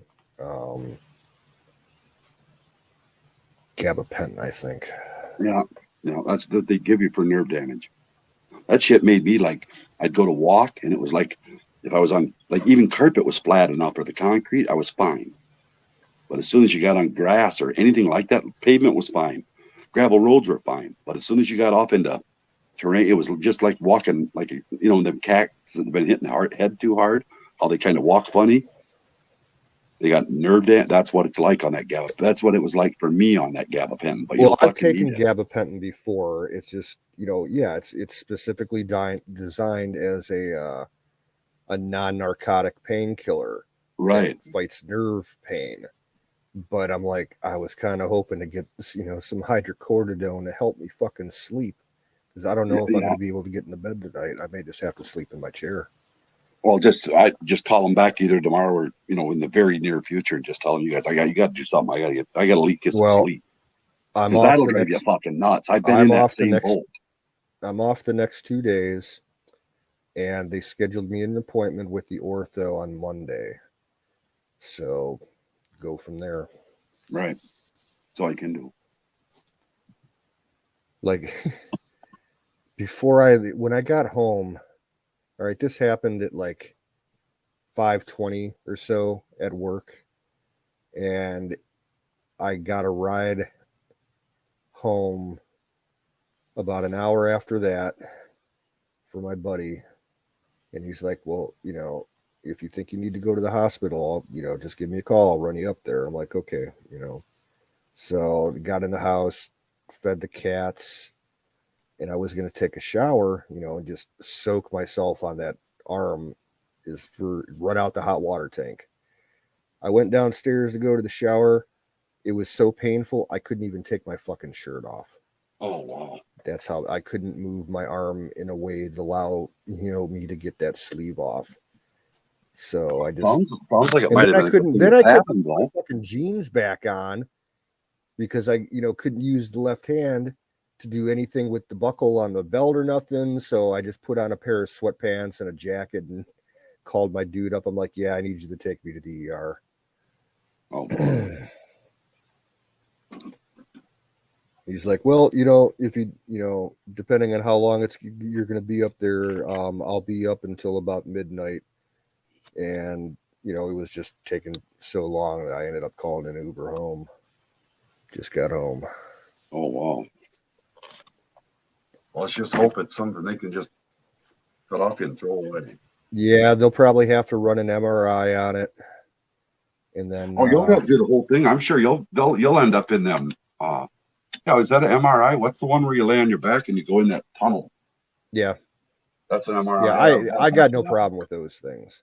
Yeah. But man, You'll get let me all tell that. you, tonight at the ER, it wasn't like the girl that was doing my x-rays, like she was still in training, and the way that she was trying to manipulate my arm on the table for the x-ray, like I'm like trying not to scream the way she's bending my arm and my hand and everything. And they tried to put the last x-ray, they tried to put me in this one position. I'm like, I can't do it sitting down. I'm going to have to squat. They're like, well, you need to be sitting down. I'm like, well, then you need to adjust the fucking chair or the table because I just can't do it. I almost fucking screamed in pain.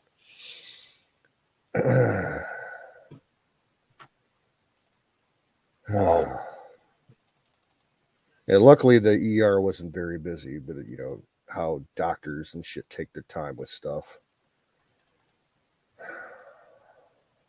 I was there for about a little over 2 hours, I think. Wow. That'll take, well, another thing, it's winter. You're going to be all busted up. Now's the time, I guess. You had to pencil one in. Maybe it's a good thing too. I mean, not a good, it's never a good thing, but they found it. They found that. Well, yeah, exactly. I mean, I like a dumbass. I should have gotten it checked out when I first started getting the pain. Right. You know, back, I think that all started like in October, towards the end of October. So at least they got, you know, they're aware that it's an issue and it's not going untreated, you know.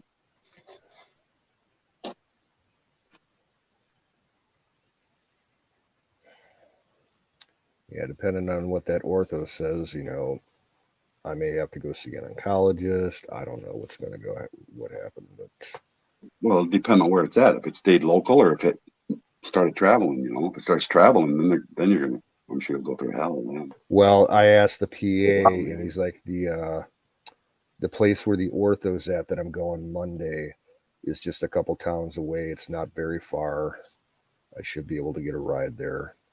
But anything after that, I might have to go downtown Cleveland, Oh, which wow. I hate fucking doing. I haven't been Oh, downtown. it'd in be like going to years. Minneapolis.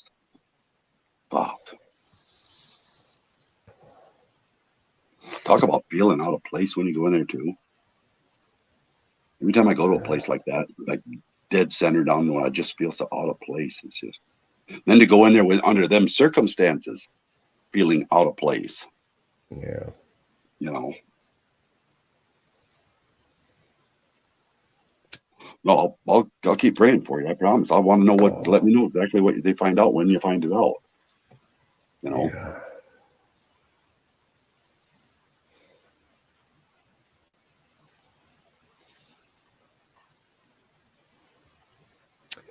Yeah, in a little bit, I'm going to go downstairs, and I've got one of those flexible freezer packs. You know, they have like the gel inside in little cells. I'm going to try and position that in the sling underneath my elbow and everything and see if that helps. Yeah. I don't know. Now you got a bad situation, and you just made it really bad. You know. Yeah, but it happened at work. Well, hey, there. So, I mean, yeah. I already started the process with Bureau of Workers' Comp, and it definitely avoidable on the side of the company because the owner of the company is responsible for keeping, you know, the parking lots and the driveways clear and salted and everything, and he's been slacking. We had 2 or 3 inches of snow fresh come down within the last 24 hours. No one did the lots today. There was black ice under the snow, and that's what I, slipped on. Right. And man, I tried, like it was almost like a cartoon where you see somebody, slipping on ice and their legs are kicking back and forth, trying to get traction on the ground. And that went on for about 3 or 4 seconds. And then I knew I was going to fall. So I tried to aim it towards the right side of my body to spare my left arm, but it didn't work out. Oh, bummer.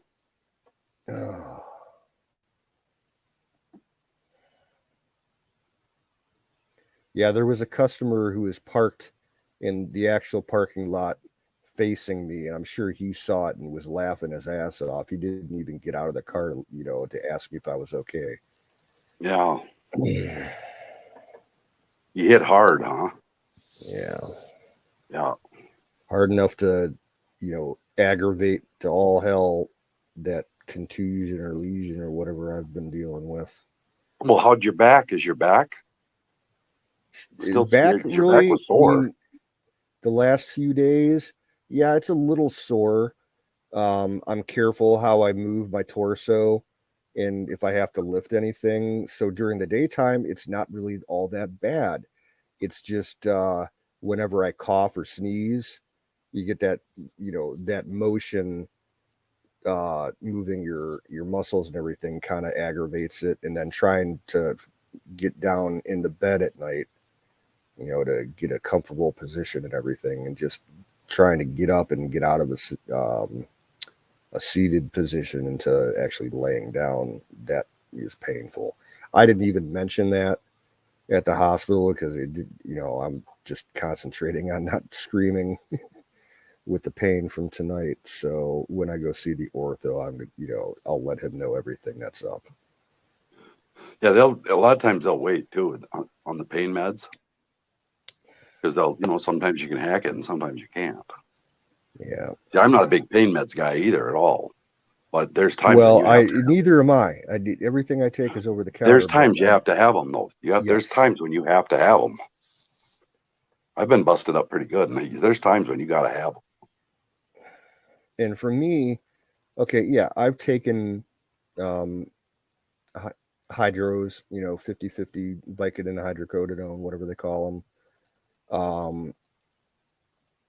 Always kept a few around, in case of emergencies, but I took the last couple that I had back like in November when my arm was really bad. For me, those kind of pills, even though they're an opiate, I could take them, they would kill the pain, but I got no narcotic side effect from them. It was like nothing. Nice. Didn't get any kind of buzz. So, I know, they're going to ask, if I ask for painkillers, they're going to ask, have you ever used them before and all that? I'll be like, yeah, I've used them before. And, they kill the pain, but, I don't get all loopy on them or nothing. Yeah.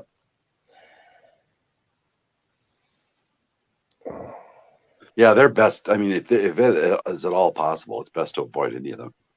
That kind of stuff. Just avoid it. Yeah, so I'll try and I'll find somebody tomorrow to run me up to the local pharmacy so I can get whatever the script was that they gave me tonight. Yeah, I understand that, Miriam. This is the worst pain I've had to dealt with in a long time.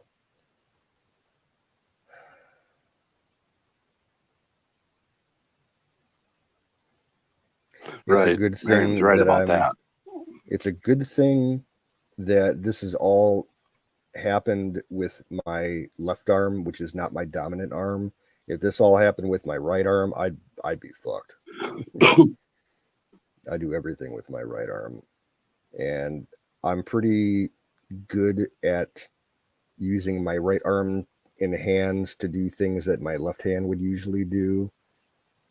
But yeah, trying to get dressed is gonna be a bitch. Oh wow.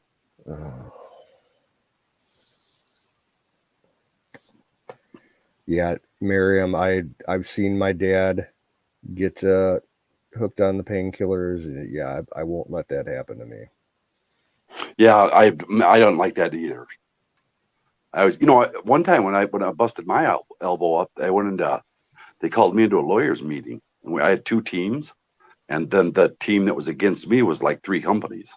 So there was like five guys, and they were grilling me about these painkillers, these 5 orders of painkillers. They had mistakenly put double orders in these 5 orders, and they wanted to know what I did with all these painkillers.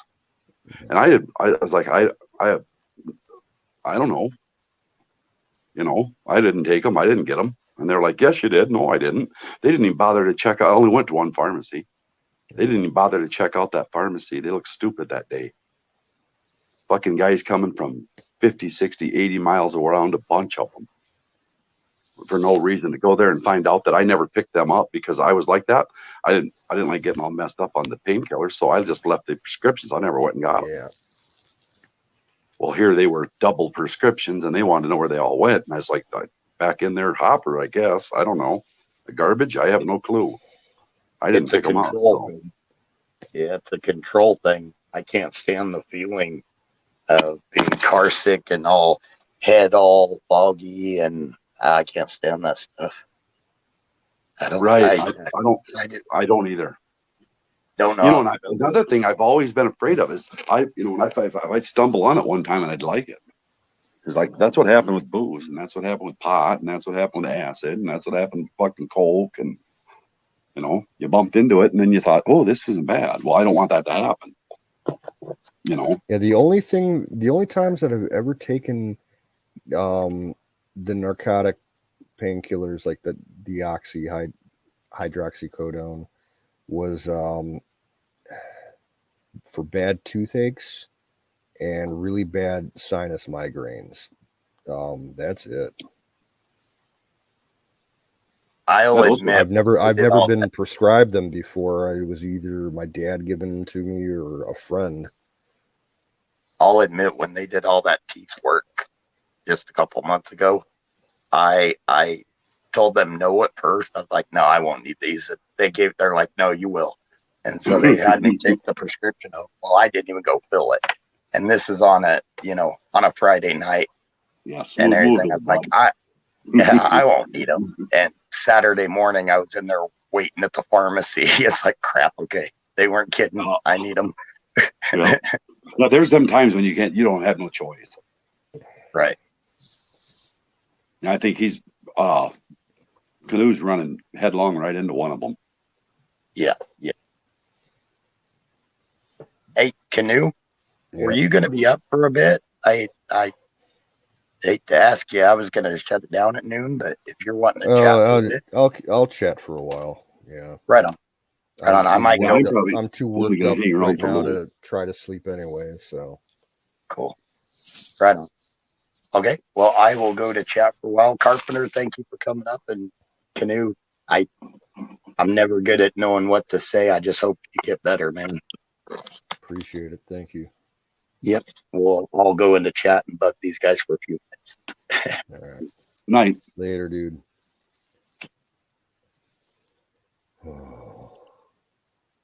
Yeah, it's always nice when your world's flipped upside down on you, isn't it?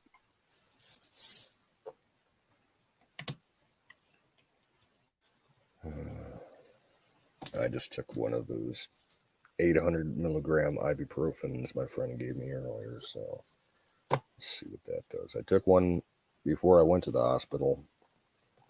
Really didn't do shit. All right. Well, for one thing, if it's nerve damage that you have nerve pain, you're having nerve pain, there's nothing really works for that. I never found anything that ulnar nerve. I about severed my ulnar nerve in my left arm. Nothing ever touched that. You could take painkillers till you're fucking passed out. And that's the only reason you wouldn't feel it was because you'd be passed out. Otherwise, you'd feel it. Now, years and years ago, like I think I was like 13, maybe 12 at the time, I broke my left arm by falling on it. And it wasn't a major break. It was just a clean break. And I didn't get prescribed any painkillers for that back then. I really didn't need it. Once they got it in the cast and stabilized and everything, there was hardly any pain at all. I think maybe, I got some, high-powered Tylenol or something like that. But yeah, no narcotic painkillers for that. Right.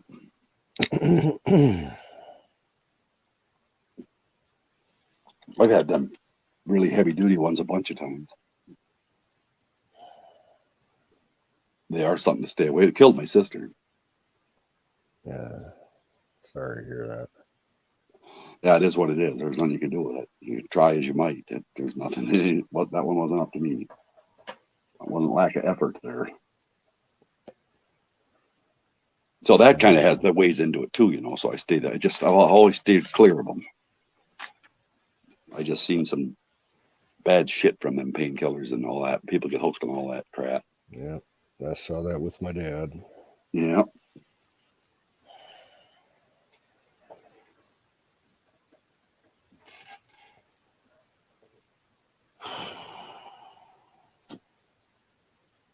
Now watch everything you do. You're going to bump it too. Well, I'm trying real careful when I'm going up and down stairs or moving through the house. I'm, positioning my body. So like if I go through a doorway, I'm going not, wide through it. I'm going sideways through it. Just to be on the safe side.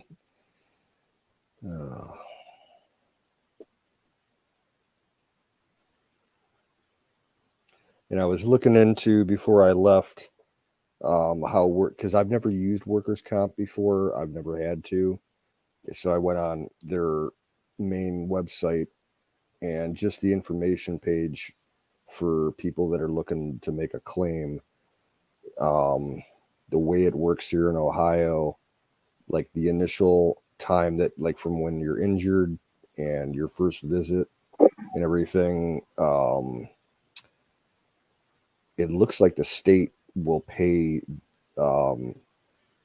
partial 100% disability and loss of wages for up to 2 weeks, I think. And then they have to go through all the other shit, follow-ups with the doctors and everything.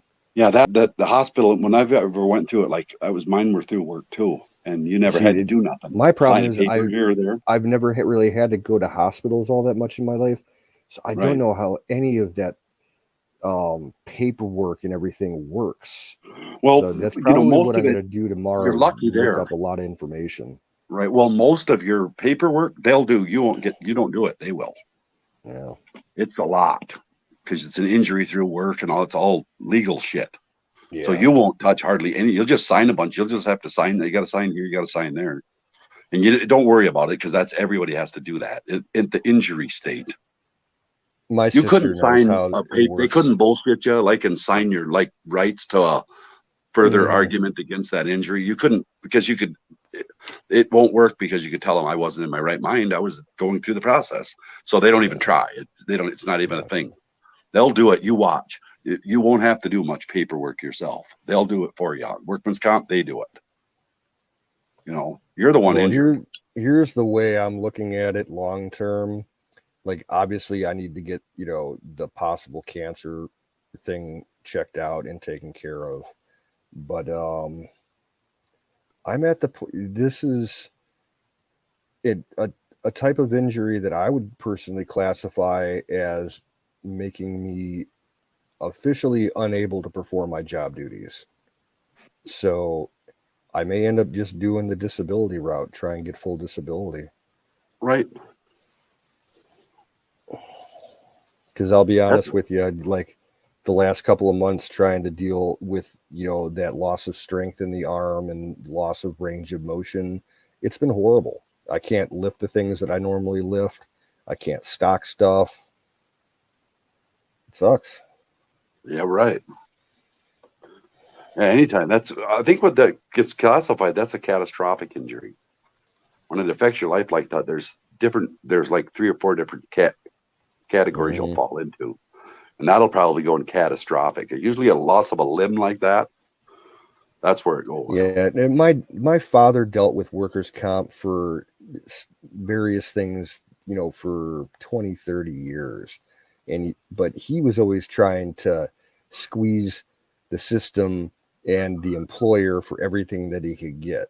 Like, so that it would end up like he would maybe work 1 or 2 months out of the year, before he would kind of purposely re-injure himself. He milked the system for what he could, and not in a good way. I'll tell you what, you're going to run into that too when you get in it. When you get in this system, I'll tell you, I've been through it, like as far in as you can go, and that's what they'll oh fuck! Immediately they'll doubt you and second guess you right from the get go. Oh, I know. So you'll have to. I mean, what you do is just keep your mouth shut and let the doctors talk. When I went for early retirement, I had to be classified of courses, and my doctor wouldn't release me. So then finally, she just called him and told him that he ends up having to go to court over this. I'm going to go to court with him. I want to be notified of the court date, and then that was it. Everything I had went right through. So they'll try, but they'll try to they'll break you. It was either my second or third surgery on my left elbow. I was sitting at home 2 days after the surgery. I don't think it was 2 days. I think it was the next day. Might have been 2 days. And got a letter in the mail that they were going to quit paying me because they didn't think the injury was bad enough. I'm like, I just got out of surgery, literally just got out of surgery. They could be assholes.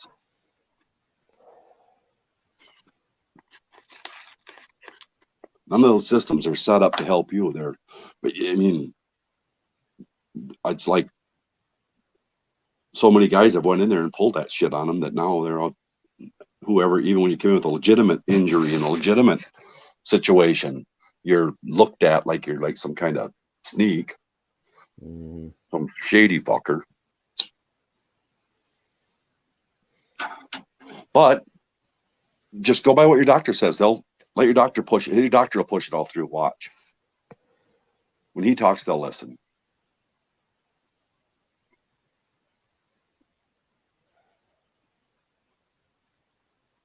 So maybe I might just get to retire at 42. Right. Who knows? But all I know is, well, I'll be honest, money is real tight now. I'm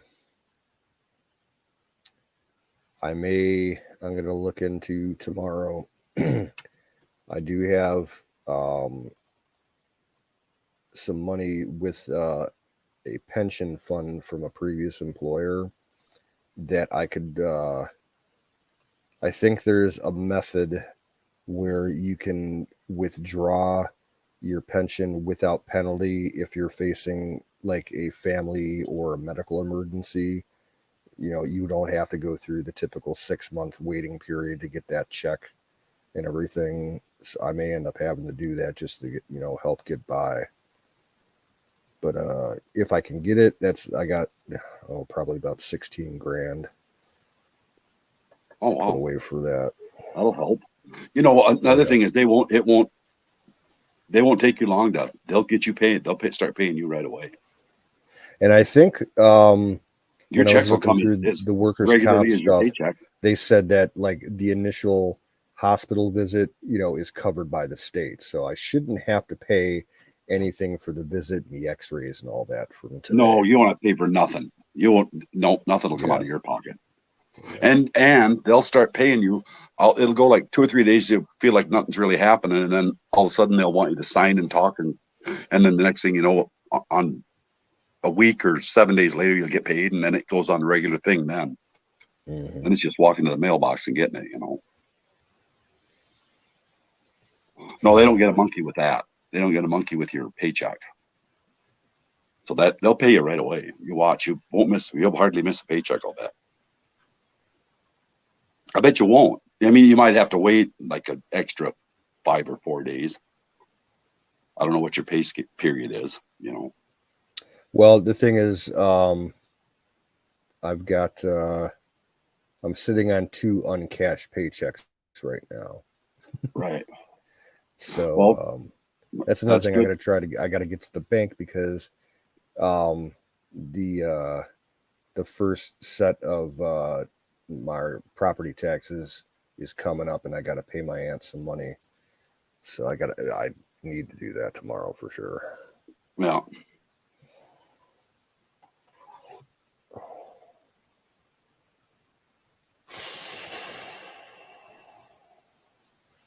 You'll be surprised. It'll work out. It'll work out. You know.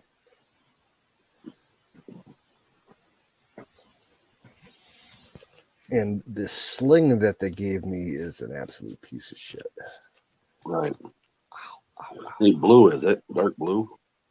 Yeah, it's a real Yeah, simple one, and Yeah. the adjustment strap doesn't want to stay in place. It Right. keeps lowering itself. They told me to try and keep it as much as I could parallel to the ground, and it'll stay in that position for like maybe 5 minutes, and it just starts slipping. Yeah, you got to tie it in a knot. But what do you expect from government health care? Yeah. Government Well, that's what I tell hospitals. everybody. You know, government has control of your health care. That means you don't. Think about that. Yeah, I saw you say that earlier. Oh, That's my whole thing about healthcare. I've dealt with these fuckers a lot. I've been busted up a couple of times pretty good. I didn't even know that I was going to be kicked out of work for a year and a half after I got hurt. Every day was just working to go back to work. And then she told me, "You're done." Well, what the fuck now? You know, now what? I'm putting the link in the chat if anybody else wants to join, by the way. Oh. Well, that's You know, it might I help. wonder- I'm going to pack a bowl. that always helps. That'll help all the way through this. That's going to be a really Well, the handy thing is- feature pretty soon. You know what? Seriously, that's what got me through that reconstructed, having my left arm rebuilt. That's what got me through that. Was I was doing all these painkillers and was all wigged all the time. Well, with the nerve damage, it never went away. It was constantly there. So it was, what do they call it? Chronic pain. Yeah. And I would take it, and I don't know that it really helped it go away, but it was like I could deal with it. You know what I mean? I'd do a few pinchies, and fuck, I can handle this. It's all right. It'll be okay. And that's kind of how I like a pot. That's what got me back into pot heavy, was busted up my arm, and it was either that or take all this over the counter crap. So I just started doing pinchies. Yeah, I was kind of worried when we were heading in to the ER. My ride, and he had another passenger in the car. They were all smoking weed. They're like, "You want some?" I'm like, "I'm going into the hospital, dude. I don't think that's a good idea." And he's like, "Oh yeah." So Yeah. from just They sitting in the didn't piss car test for you, did they? if we're sitting in the car for 20 minutes, I'm sure that I reeked from the secondhand smoke, but they didn't say anything. Okay, cool. Yeah, wait, that's okay then. Yeah, no drug test or nothing. Oh, Yeah, I got put on the no drug test list, so I got lucky when I got busted up, because I'd catch a buzz on the way home, but you had to go through a rotation at work.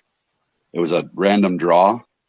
Once a month, a random draw would come up, and whoever got randomly called would have to go take these tests, these drug tests. And that was one of the things I negotiated with the guy that I hired me. I'm not going to do that. I said, no.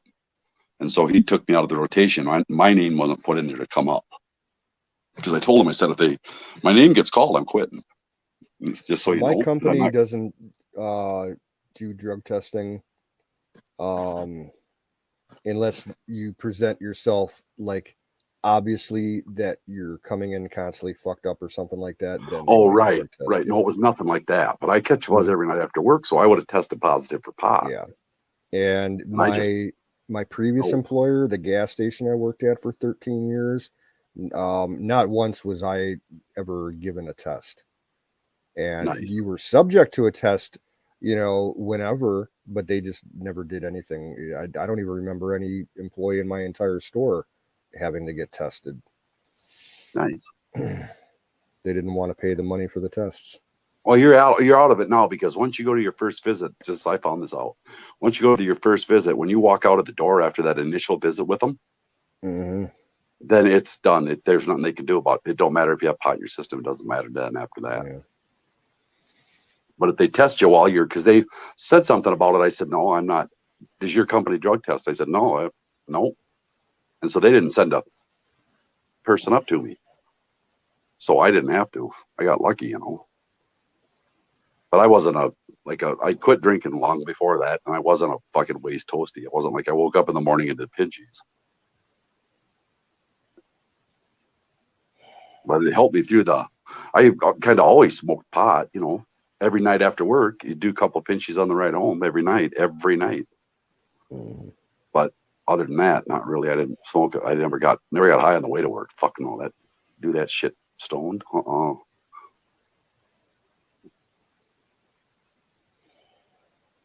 So you'd be surprised. It'll all take care of itself for you. Because it's workman's comp, it's kind of out of your hands. They do that. They'll do all the paying the bills. They'll have all the information. They'll do it all. As far as the other part, I don't know. That you'll see, I guess.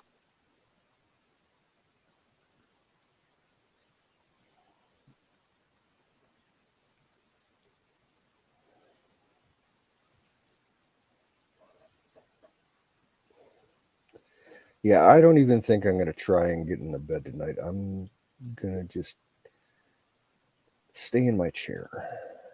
Right. It reclines, luckily. So I think I'll just put my feet up and put a couple pillows around me and just try and do it that way.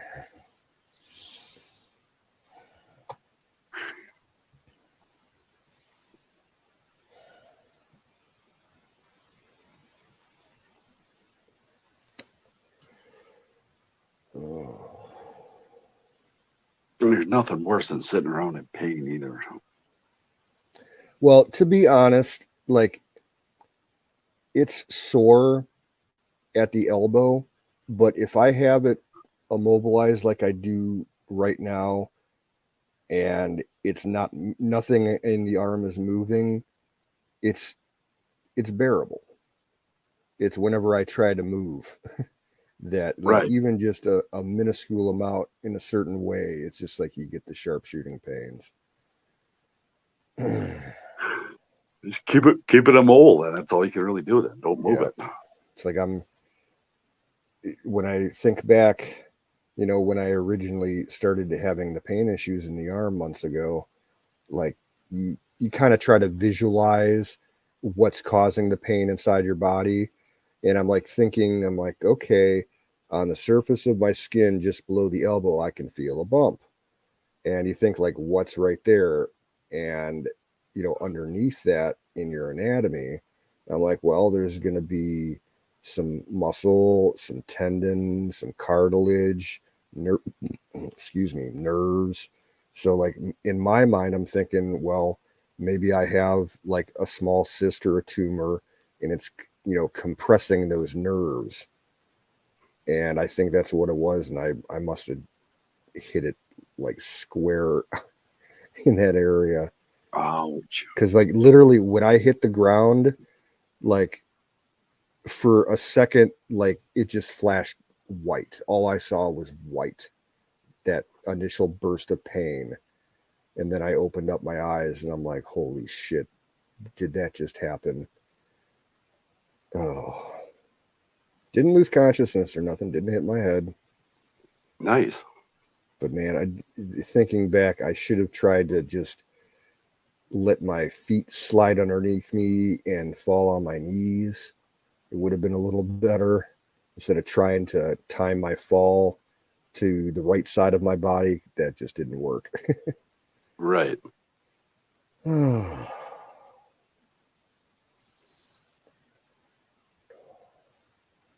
And of course, where this happened at the store, right outside our back door, we have a small little smoker's canopy, and I took the fall about maybe 2 or 3 steps past the canopy on the asphalt, because I was taking out cardboard to an armload of cardboard to the recycling dumpster. And there's a security camera out there that would have caught it if the camera worked. Camera hasn't Right. worked like in a year. Yeah. So, like, no one actually witnessed it except for that customer sitting in his car. Maybe he didn't even see it. Who knows? I couldn't really see in the car. Yeah.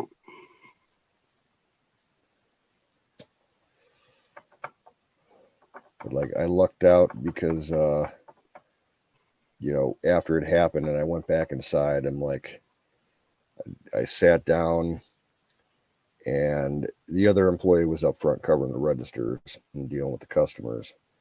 And I sat down and took out my phone and called another lady that works there. The guy who was working with me, it's actually his mother. So I called her up and I'm like, Holly, I'm like, I hate to ask you this because I know you already worked, you know, first shift today, but is there any way possible that you could come in and, you know, finish out the last, you know, 3 or 4 hours of my shift?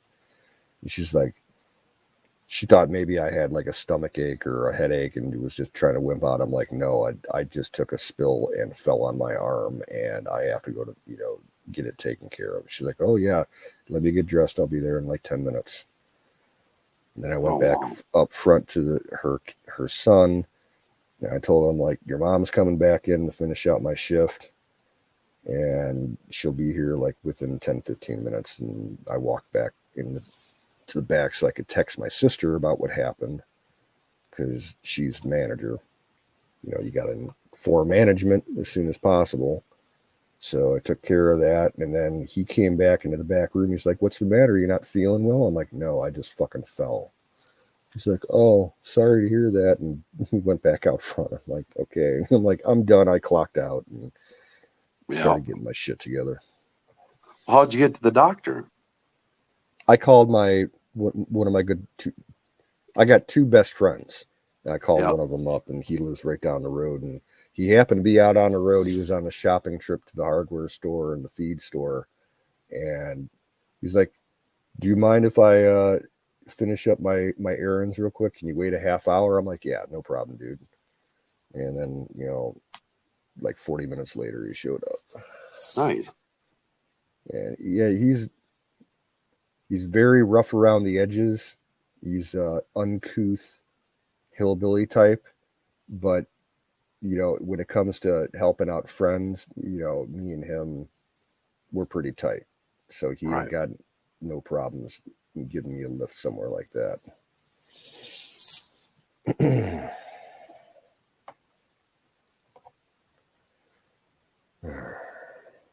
I like them rough around the edges, hillbilly types. So. Well, he's the kind of guy that can kind of get himself in trouble with his mouth Oh, or his hands. Like, he's banned from coming into my store because he was joshing around with some of the women a couple of months back, and he walked around the corner, and the girl that he was joshing with, he smacked her ass like really hard and left a welt. oh, wow. Yeah, so after that, he was told he's no longer welcome in the store. Right, I bet. And he's foul-mouthed hillbilly, and you don't give two shits. He'll call you out in something in public. Like, I've been in a few places with him before where he just starts, screaming shit at people because they, cut him off in the parking lot or some stupid shit like that. It's kind of embarrassing, but it's kind of funny. Right. You'd be like, I wouldn't have said it just that way, but yeah. Oh. I rode up the Twin Cities for, I don't know, a year and a half with this guy that had road rage problems. And it was fucking scary. That guy was a nutcase.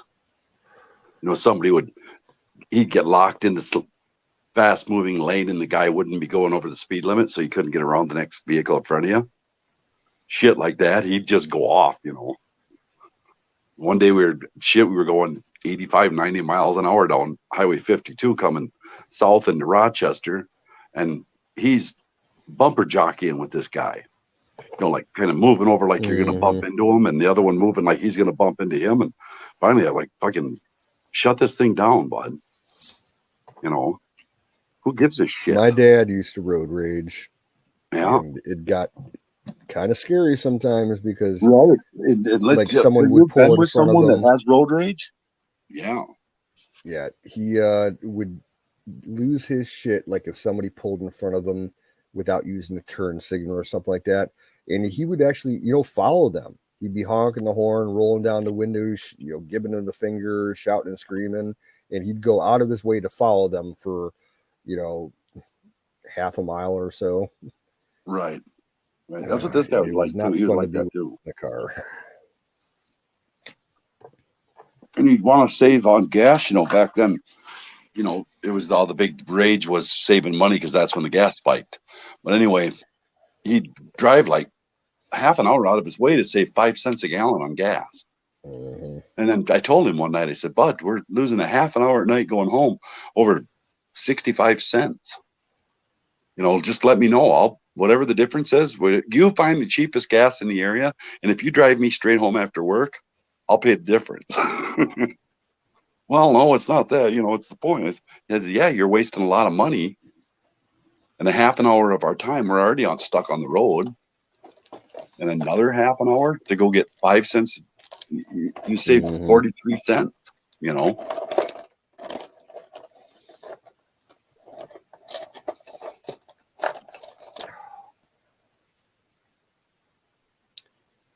right. So you have no idea when you won't probably go back to work now for a while. I don't plan on it. I wouldn't think so. I'll tell my sister tomorrow, because I got tomorrow and Sunday off and my appointments on Monday, which I'm supposed to work.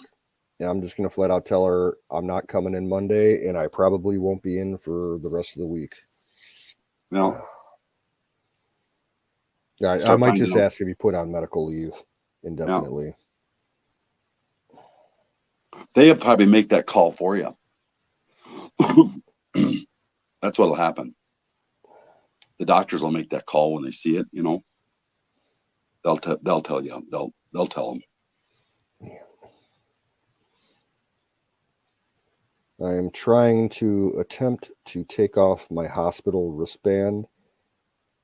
It's not working very well. Oh, I might just be able to slide it off. They didn't really put it on that tight. Because I couldn't get the scissors to work. Yeah, I just slid it right off. Cool. Oh, I'm looking at chat. AZ Infidel, good to see you. Oh, Hey, Z, Dallas, Sing's still there. Miriam's still there. I think Oh wow. Deborah might still be there. Maybe not. I think she left.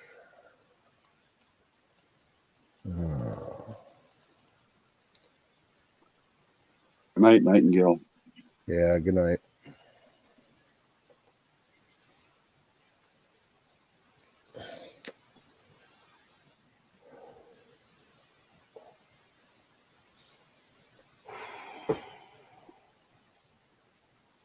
Might be able to prop that arm up on pillows somehow, though, laying down.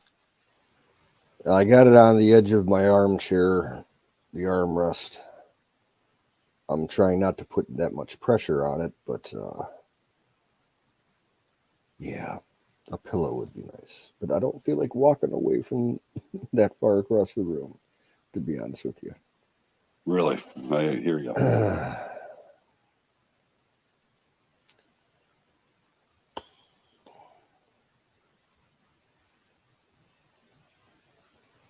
The thing that sucks is I'm very behind on getting my house cleaned. And I'd planned on doing it this week. And I don't know how well I'm going to be able to clean with one arm. Right. My cats have been complete assholes all this winter so far. And they fucking piss and shit all over the house. Throw their They asses don't, out. for whatever reason, they don't like the litter boxes anymore. No. So I've got like dried out fucking cat turds all over the place that I'm going to have to sweep up and everything and try and mop all the piss stains and everything. It's a mess. I got to get that taken care of because, you know, with this going on, I might have to have company over in the house. Yeah. Throw them out for a while. You'll learn manners, or you'll be out in the snow. Well, it's too cold right now. Right. Like those cats, like I'd considered it, you know, just putting them in the garage for a couple of days.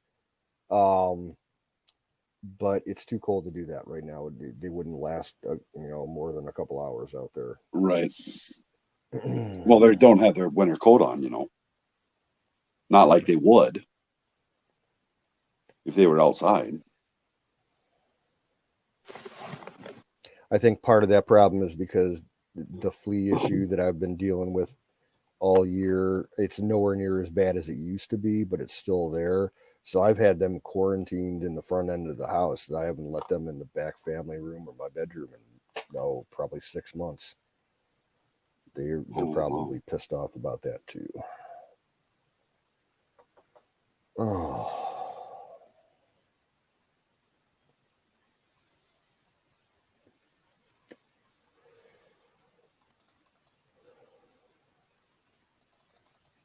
So for the time being, I'm also not going to spend any money on toys, like some of the guns I've been looking at. That's how it's always been for me. There's really no way for me to shoot right now. I wouldn't be able to. I'm right-handed, so, you know, trigger right hand, left hand, you know, holding the forearm of a rifle or a shotgun. I couldn't take that right now. And, you know, I can't even rack the fucking slide on my Glock wow. or my Taurus. unless I put the gun between my knees and rack it with my right hand. That's why I was thinking about getting like a 357 revolver, because it would be easy to load, you know, just swing out a cylinder instead of having to rack a fucking slide. The only revolver I got that I could use like right now in an emergency would be my grandpa's old Colts Police Positive in 32 Smith & Wesson. I'll drag them out of mothballs. You got rounds for them? I think I've got like a 100 round box for them, Good enough. That's all you need. because they're hard to find now, and when you do find them, they're expensive. Yeah. Not a plinking round, apparently. No, and it's not really a self-defense round either. The 32 Smith & Wesson, that's pretty low power. Oh, really? I know. I mean, I know how. Well, to they say shoot. the average gunfight's 9 feet, civilian. Yeah. With 6 shots, you know, I could take care of business. Right. But you could maybe look into getting a crossbow permit too. We don't need permits for crossbows. I wondered about that. Some states Yeah, don't. Wisconsin, you don't either. Yeah, you can buy any kind of bow, longbow, compound bow. No, I mean, crossbow. Then you could. Oh, I'm thinking hunting. I'm sorry. You don't hunt. Yeah. Yeah. Because she archery, gave you know me how mine. to- I didn't. you She don't need a asked me one license. day. She said, just out of the blue, mentioned that and my doctor was a blonde-haired lady, about 42 years old, just dropped dead beautiful. The one that put the nerve damage and got that all working again. But she asked me if I bow hunted, and I said, yeah, I do a lot. I like it a lot. And then, like, the next week or two later, I come to one of the visits, because I was going like every day to something. But it was like, wow, next time I saw her, she gave me this paper, and she gave me the crossbow permit to hunt with a crossbow, deer hunt with it, not just to own one, to hunt with it. Yeah. And then, like a week later, she came back with another piece of paper, and she got it permanent. So she said, I just wanted so you didn't miss any. You know, I knew you'd want to get going. So she did it all for me. I was really lucky. So now I got to hunt with a crossbow. That's why I don't hunt with a bow anymore. Otherwise, I'll hunt with a bow. Well, back when my arm issue started in October, like I knew right away that I wouldn't be able to hunt with a bow, because, you know, just the amount of strength it would take for my left hand to hold the bow while I try to draw it, I couldn't do it. Right. So my plan's been to sell that thing and get a crossbow instead. Yeah. But that's real low on my priority list right now, Yeah, I wouldn't worry about it right now. unless I need to sell it for the cash, which I don't see myself having to do just yet. So, but yeah, that thing is going up for sale. I paid $500 for it, and I haven't. It's sat in its carrying case in my closet since I bought it. So I'll sell it for $500. What kind is it? Used. It's an older Bowtech Edge. Nice. Though them are nice. Bowtech's they have good equipment. It must have some kind of string lock on it, because the way that it's set right now, you can't draw the strings. It must have a cam lock or something else on it that you know, just lets it sit there. You can't pull it. I don't know really anything about it. I'd have to ask the dude I bought it from.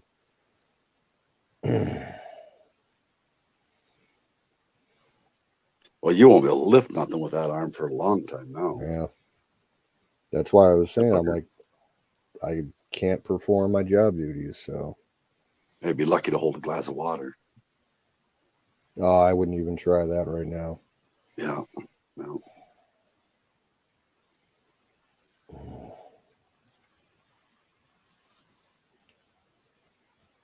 Tis the story of my life. Nothing ever goes right.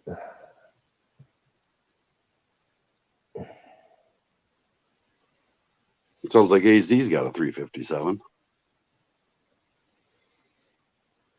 Well, I like them because you can use 38 specials in them too.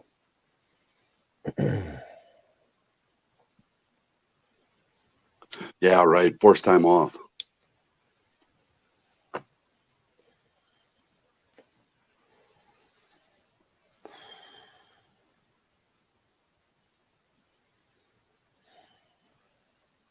No, they'll have to compensate you for it. Yeah. They'll have to. Usually, if I remember right, most of the time workman's comp's less because they don't tax it. They don't pay taxes on workman's comp. Don't know about You that. pretty ends up being your wage, and then they don't take taxes out of it, so you end up with a whatever you pay in taxes. You'll see how much money you really do make now.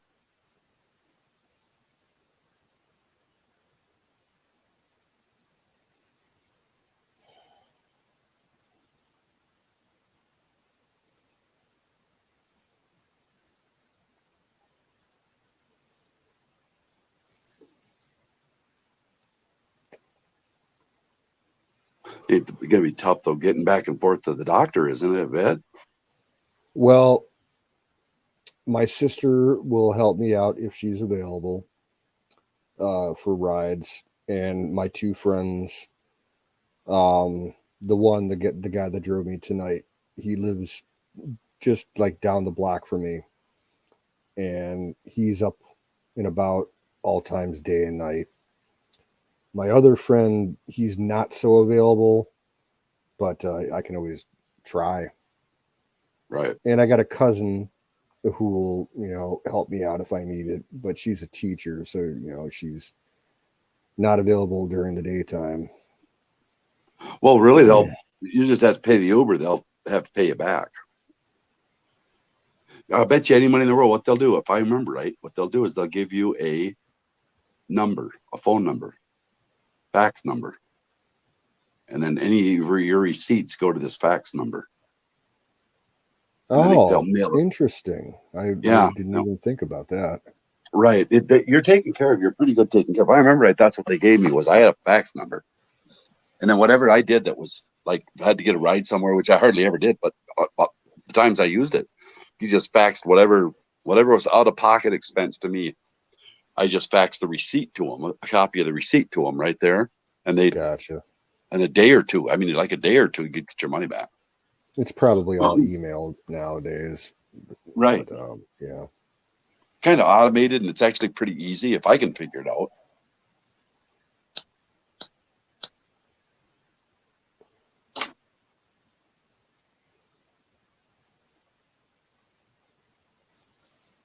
So you just take your Uber, and they'll pay you right back for it. It wasn't that Well, expensive tonight. I think it might have been around $20. Let me check. Yeah, they'll just. I haven't. This is the first Uber I've taken in over a year.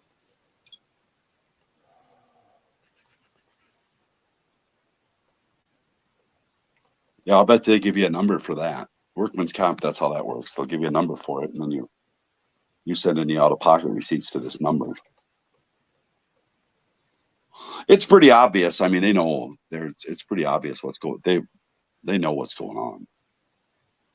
Yeah, the ride was $15.46. Right, you'll get that back. And I tipped her $5. So You're right. Did you get in? Is the tip showing the receipt? let me see here. Because you'll even get that back. You get any out of pocket expenses. Yep, it shows up on there. Then you'll get it back. You just send the receipt in.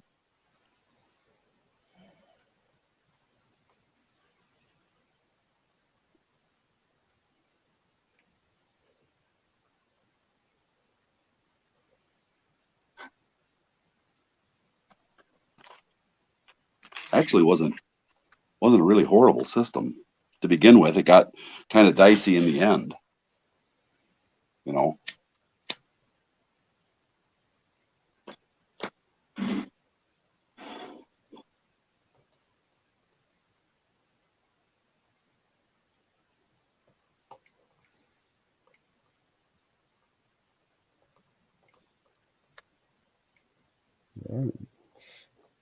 Yeah, I've only used Uber 3 times since I put it on my phone.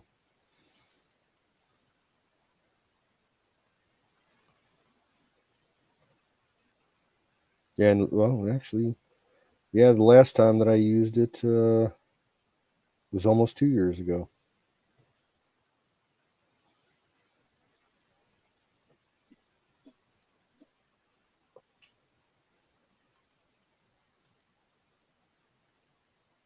I'll bet they offer all that stuff to you. They'll give it all to you. It'll come in a thing. You won't have to like filling out paperwork. You probably will do originally to begin with, like 1 or 2 pages of stuff, but just everyday shit, your name, rank, and serial number, you know, Yeah. all that kind of crap. But then they take care of it after that. I didn't do shit. I hit the ground, and then I went to work the next day because I thought, with my arm all busted up, I didn't know. And she said, if your hand swells, come back in. Well, by lunch, all my fingers looked like hot dogs. They were just huge. And then I went back in, and then that's when she pulled me from work. She found out that the nerve was severed. I haven't even taken off my shirt sleeve, so I don't know if I got like a massive bruise around there. But he didn't. The guy and the nurse, the PA, didn't say anything about swelling. And my fingertips, you know, I can move all my fingers, not into a tight fist or anything, but I have dexterity in all 5 fingers, and they don't seem to be really, maybe just a tiny swollen. But they have been tingly ever since it happened. Yeah. But Mine maybe was that like, just means that the pain's actually getting through, and there's, you know, maybe the nerve damage isn't as bad. well, that nerve shit, that'll take a while. But that's what I noticed was it's just like what mine felt like was when you hit your elbow, you know, you hit your funny bone really hard, but there's nothing funny about it. And then it just never went away. Yeah. It was like that from the minute I hit the ground. It stayed like that for 2 years. It was horrid. I'm trying to visualize back to October when I first started having this issue. I was, you know, wondering, did I like what caused it? You know, because it has to start somewhere. And I'm thinking it either I tried to lift something too heavy with that one arm and put too much strain on it, or what I have a bad habit of doing, like where I'm sitting right now, a lot of times, you know, I lean over the edge of my desk, and I'll rest my arm on the edge of the desk. And it's, you know, it's hardwood with a 90-degree angle in the front and everything. And I thought maybe, you know, constantly putting pressure along that edge might have fucked it up. Well, I don't. Well, They'll I just mean, take I'm gonna initially tell them, you know, when that because I'm pretty sure in Ohio you have up to a year to report an injury. So when I give the whole history to the ortho on Monday, I'm just gonna flat out tell them, you know, this all started probably from lifting too much at work. Yeah. Make it sound good. And I'm not exaggerating. That's literally one of 2 choices of how this started that I can think of. And my sister has known about it for months, so it's not going to come as like a shock to her. Oh, okay. I don't know if the owner knows anything about it, but he's so fucking hands off the way he comes in for coffee and to use the bathroom and play lottery probably like anywhere from 5 to 10 times a day. but he doesn't do anything there unless it's like maintenance. So he's real hands off. Wow.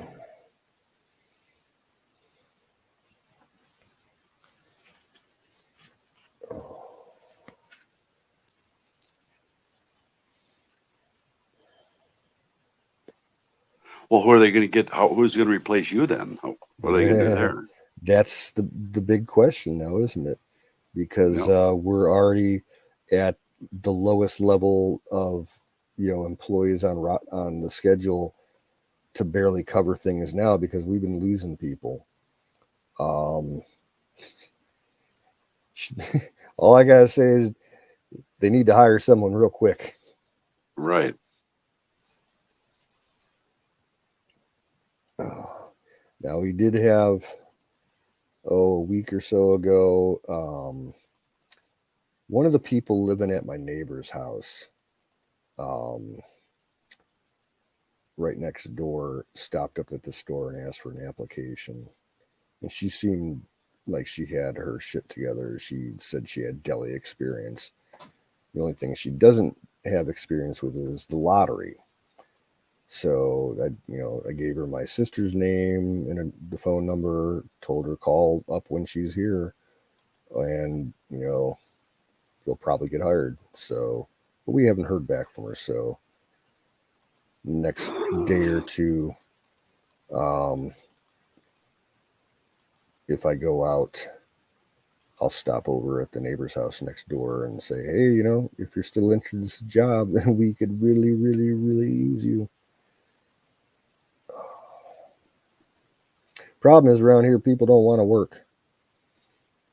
And the ones that do come in and fill out applications, they're either right out of high school or they're like, well, honestly, they're kind of like worthless, older workers, some of them elderly. They're no use. Like they wouldn't be able to run the cash register. They wouldn't be able to run the deli or do anything. So, yeah. But the half of that problem is we only have help wanted signs like at the front of the building, and I think there might be one out at the big roadside sign for the store, but she will not. I've told her since she started there like 2 years ago or so. I'm like, you need to advertise in the local paper, and she just won't do it. Maybe it's too expensive. I don't know.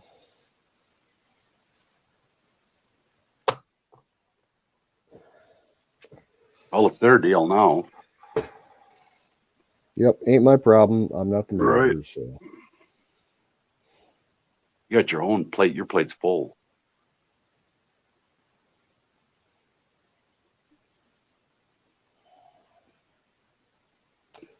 Yeah, I'll call my sister first thing in the morning and let her know what's up. And unfortunately, she's out of town at the moment. She took my nephew out to visit her boyfriend in Pennsylvania. So she may have to end up calling her trip short. Oh, wow. Yeah. You're going to be shitting her book for a while. Well, no, I don't think she'll be like that with me. Like she'll be upset and frustrated about finding coverage for the shift and getting a new employee in there, but she's not going to take that up, personally against me. Right. Right. Yeah. She can be a bitch, but she's not, we're family. She's not going to obviously try to fuck me over or anything. And if she does, I'll call her out on it. Yeah.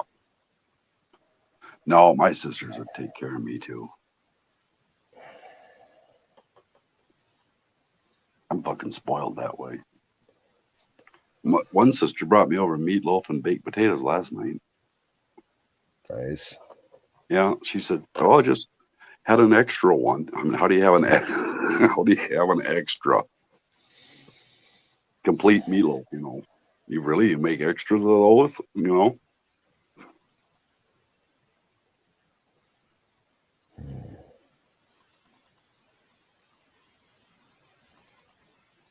I never say nothing. I just say thank you.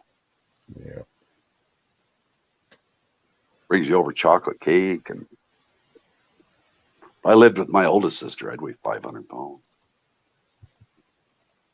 Yeah, my sister will occasionally bring me food. Leftovers that her and my mom make that, that particular recipe I like. If there's leftovers, she'll bring me up some occasionally. Or if That's she's nice. out, driving around on store business around town, if she decides like to stop somewhere to eat, she'll pick me up a burger or something.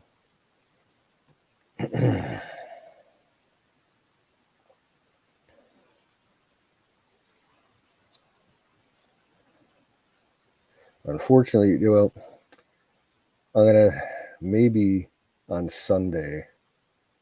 I'll go. She lives with my mom. Her and her kid both live with my mom, and it's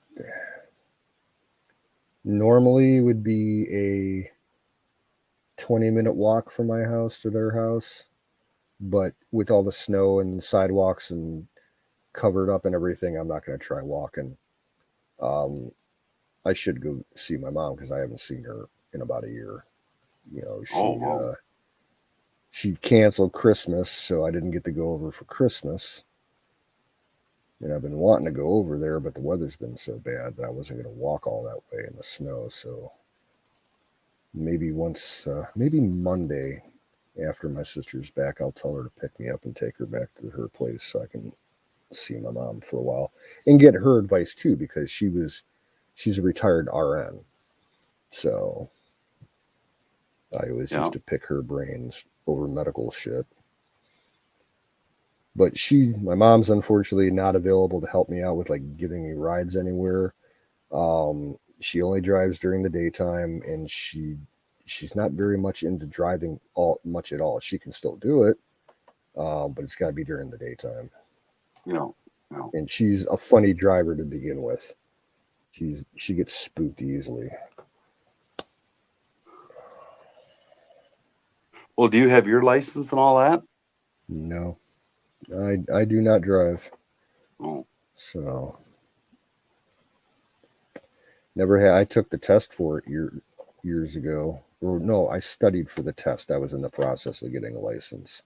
I had a temp, and I would drive around a few times with my dad, but I never went ahead and took the test and got the license. Too many bad experiences, near misses and shit like that. I'm like, no, I'll ride my bike. Right. Which I wouldn't be able to do now. In fact, I haven't ridden a bike in quite a while. It's too dangerous to do it around here in my town. It's like, it's not a bike-friendly town.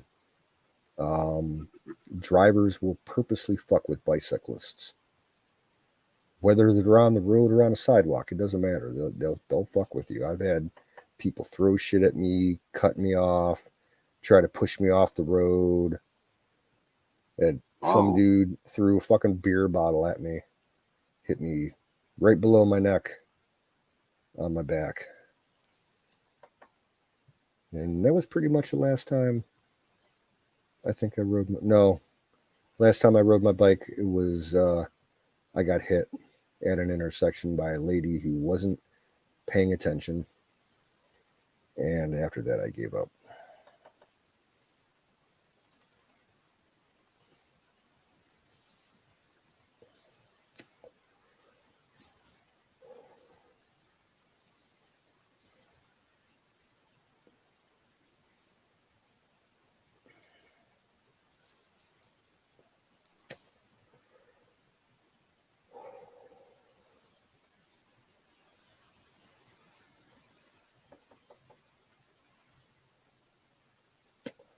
Well, hey, it's top of the hour pretty much, so I think I'm going to call it a night. Yeah, me too. Thanks for having me up. Canoe, I hope you feel better. Oh, you were up before I was. I just kept it going. God, I hope you feel better. I hope everything works out. Yeah, me too. So everybody in the chat, Miriam, Dallas, Pizza,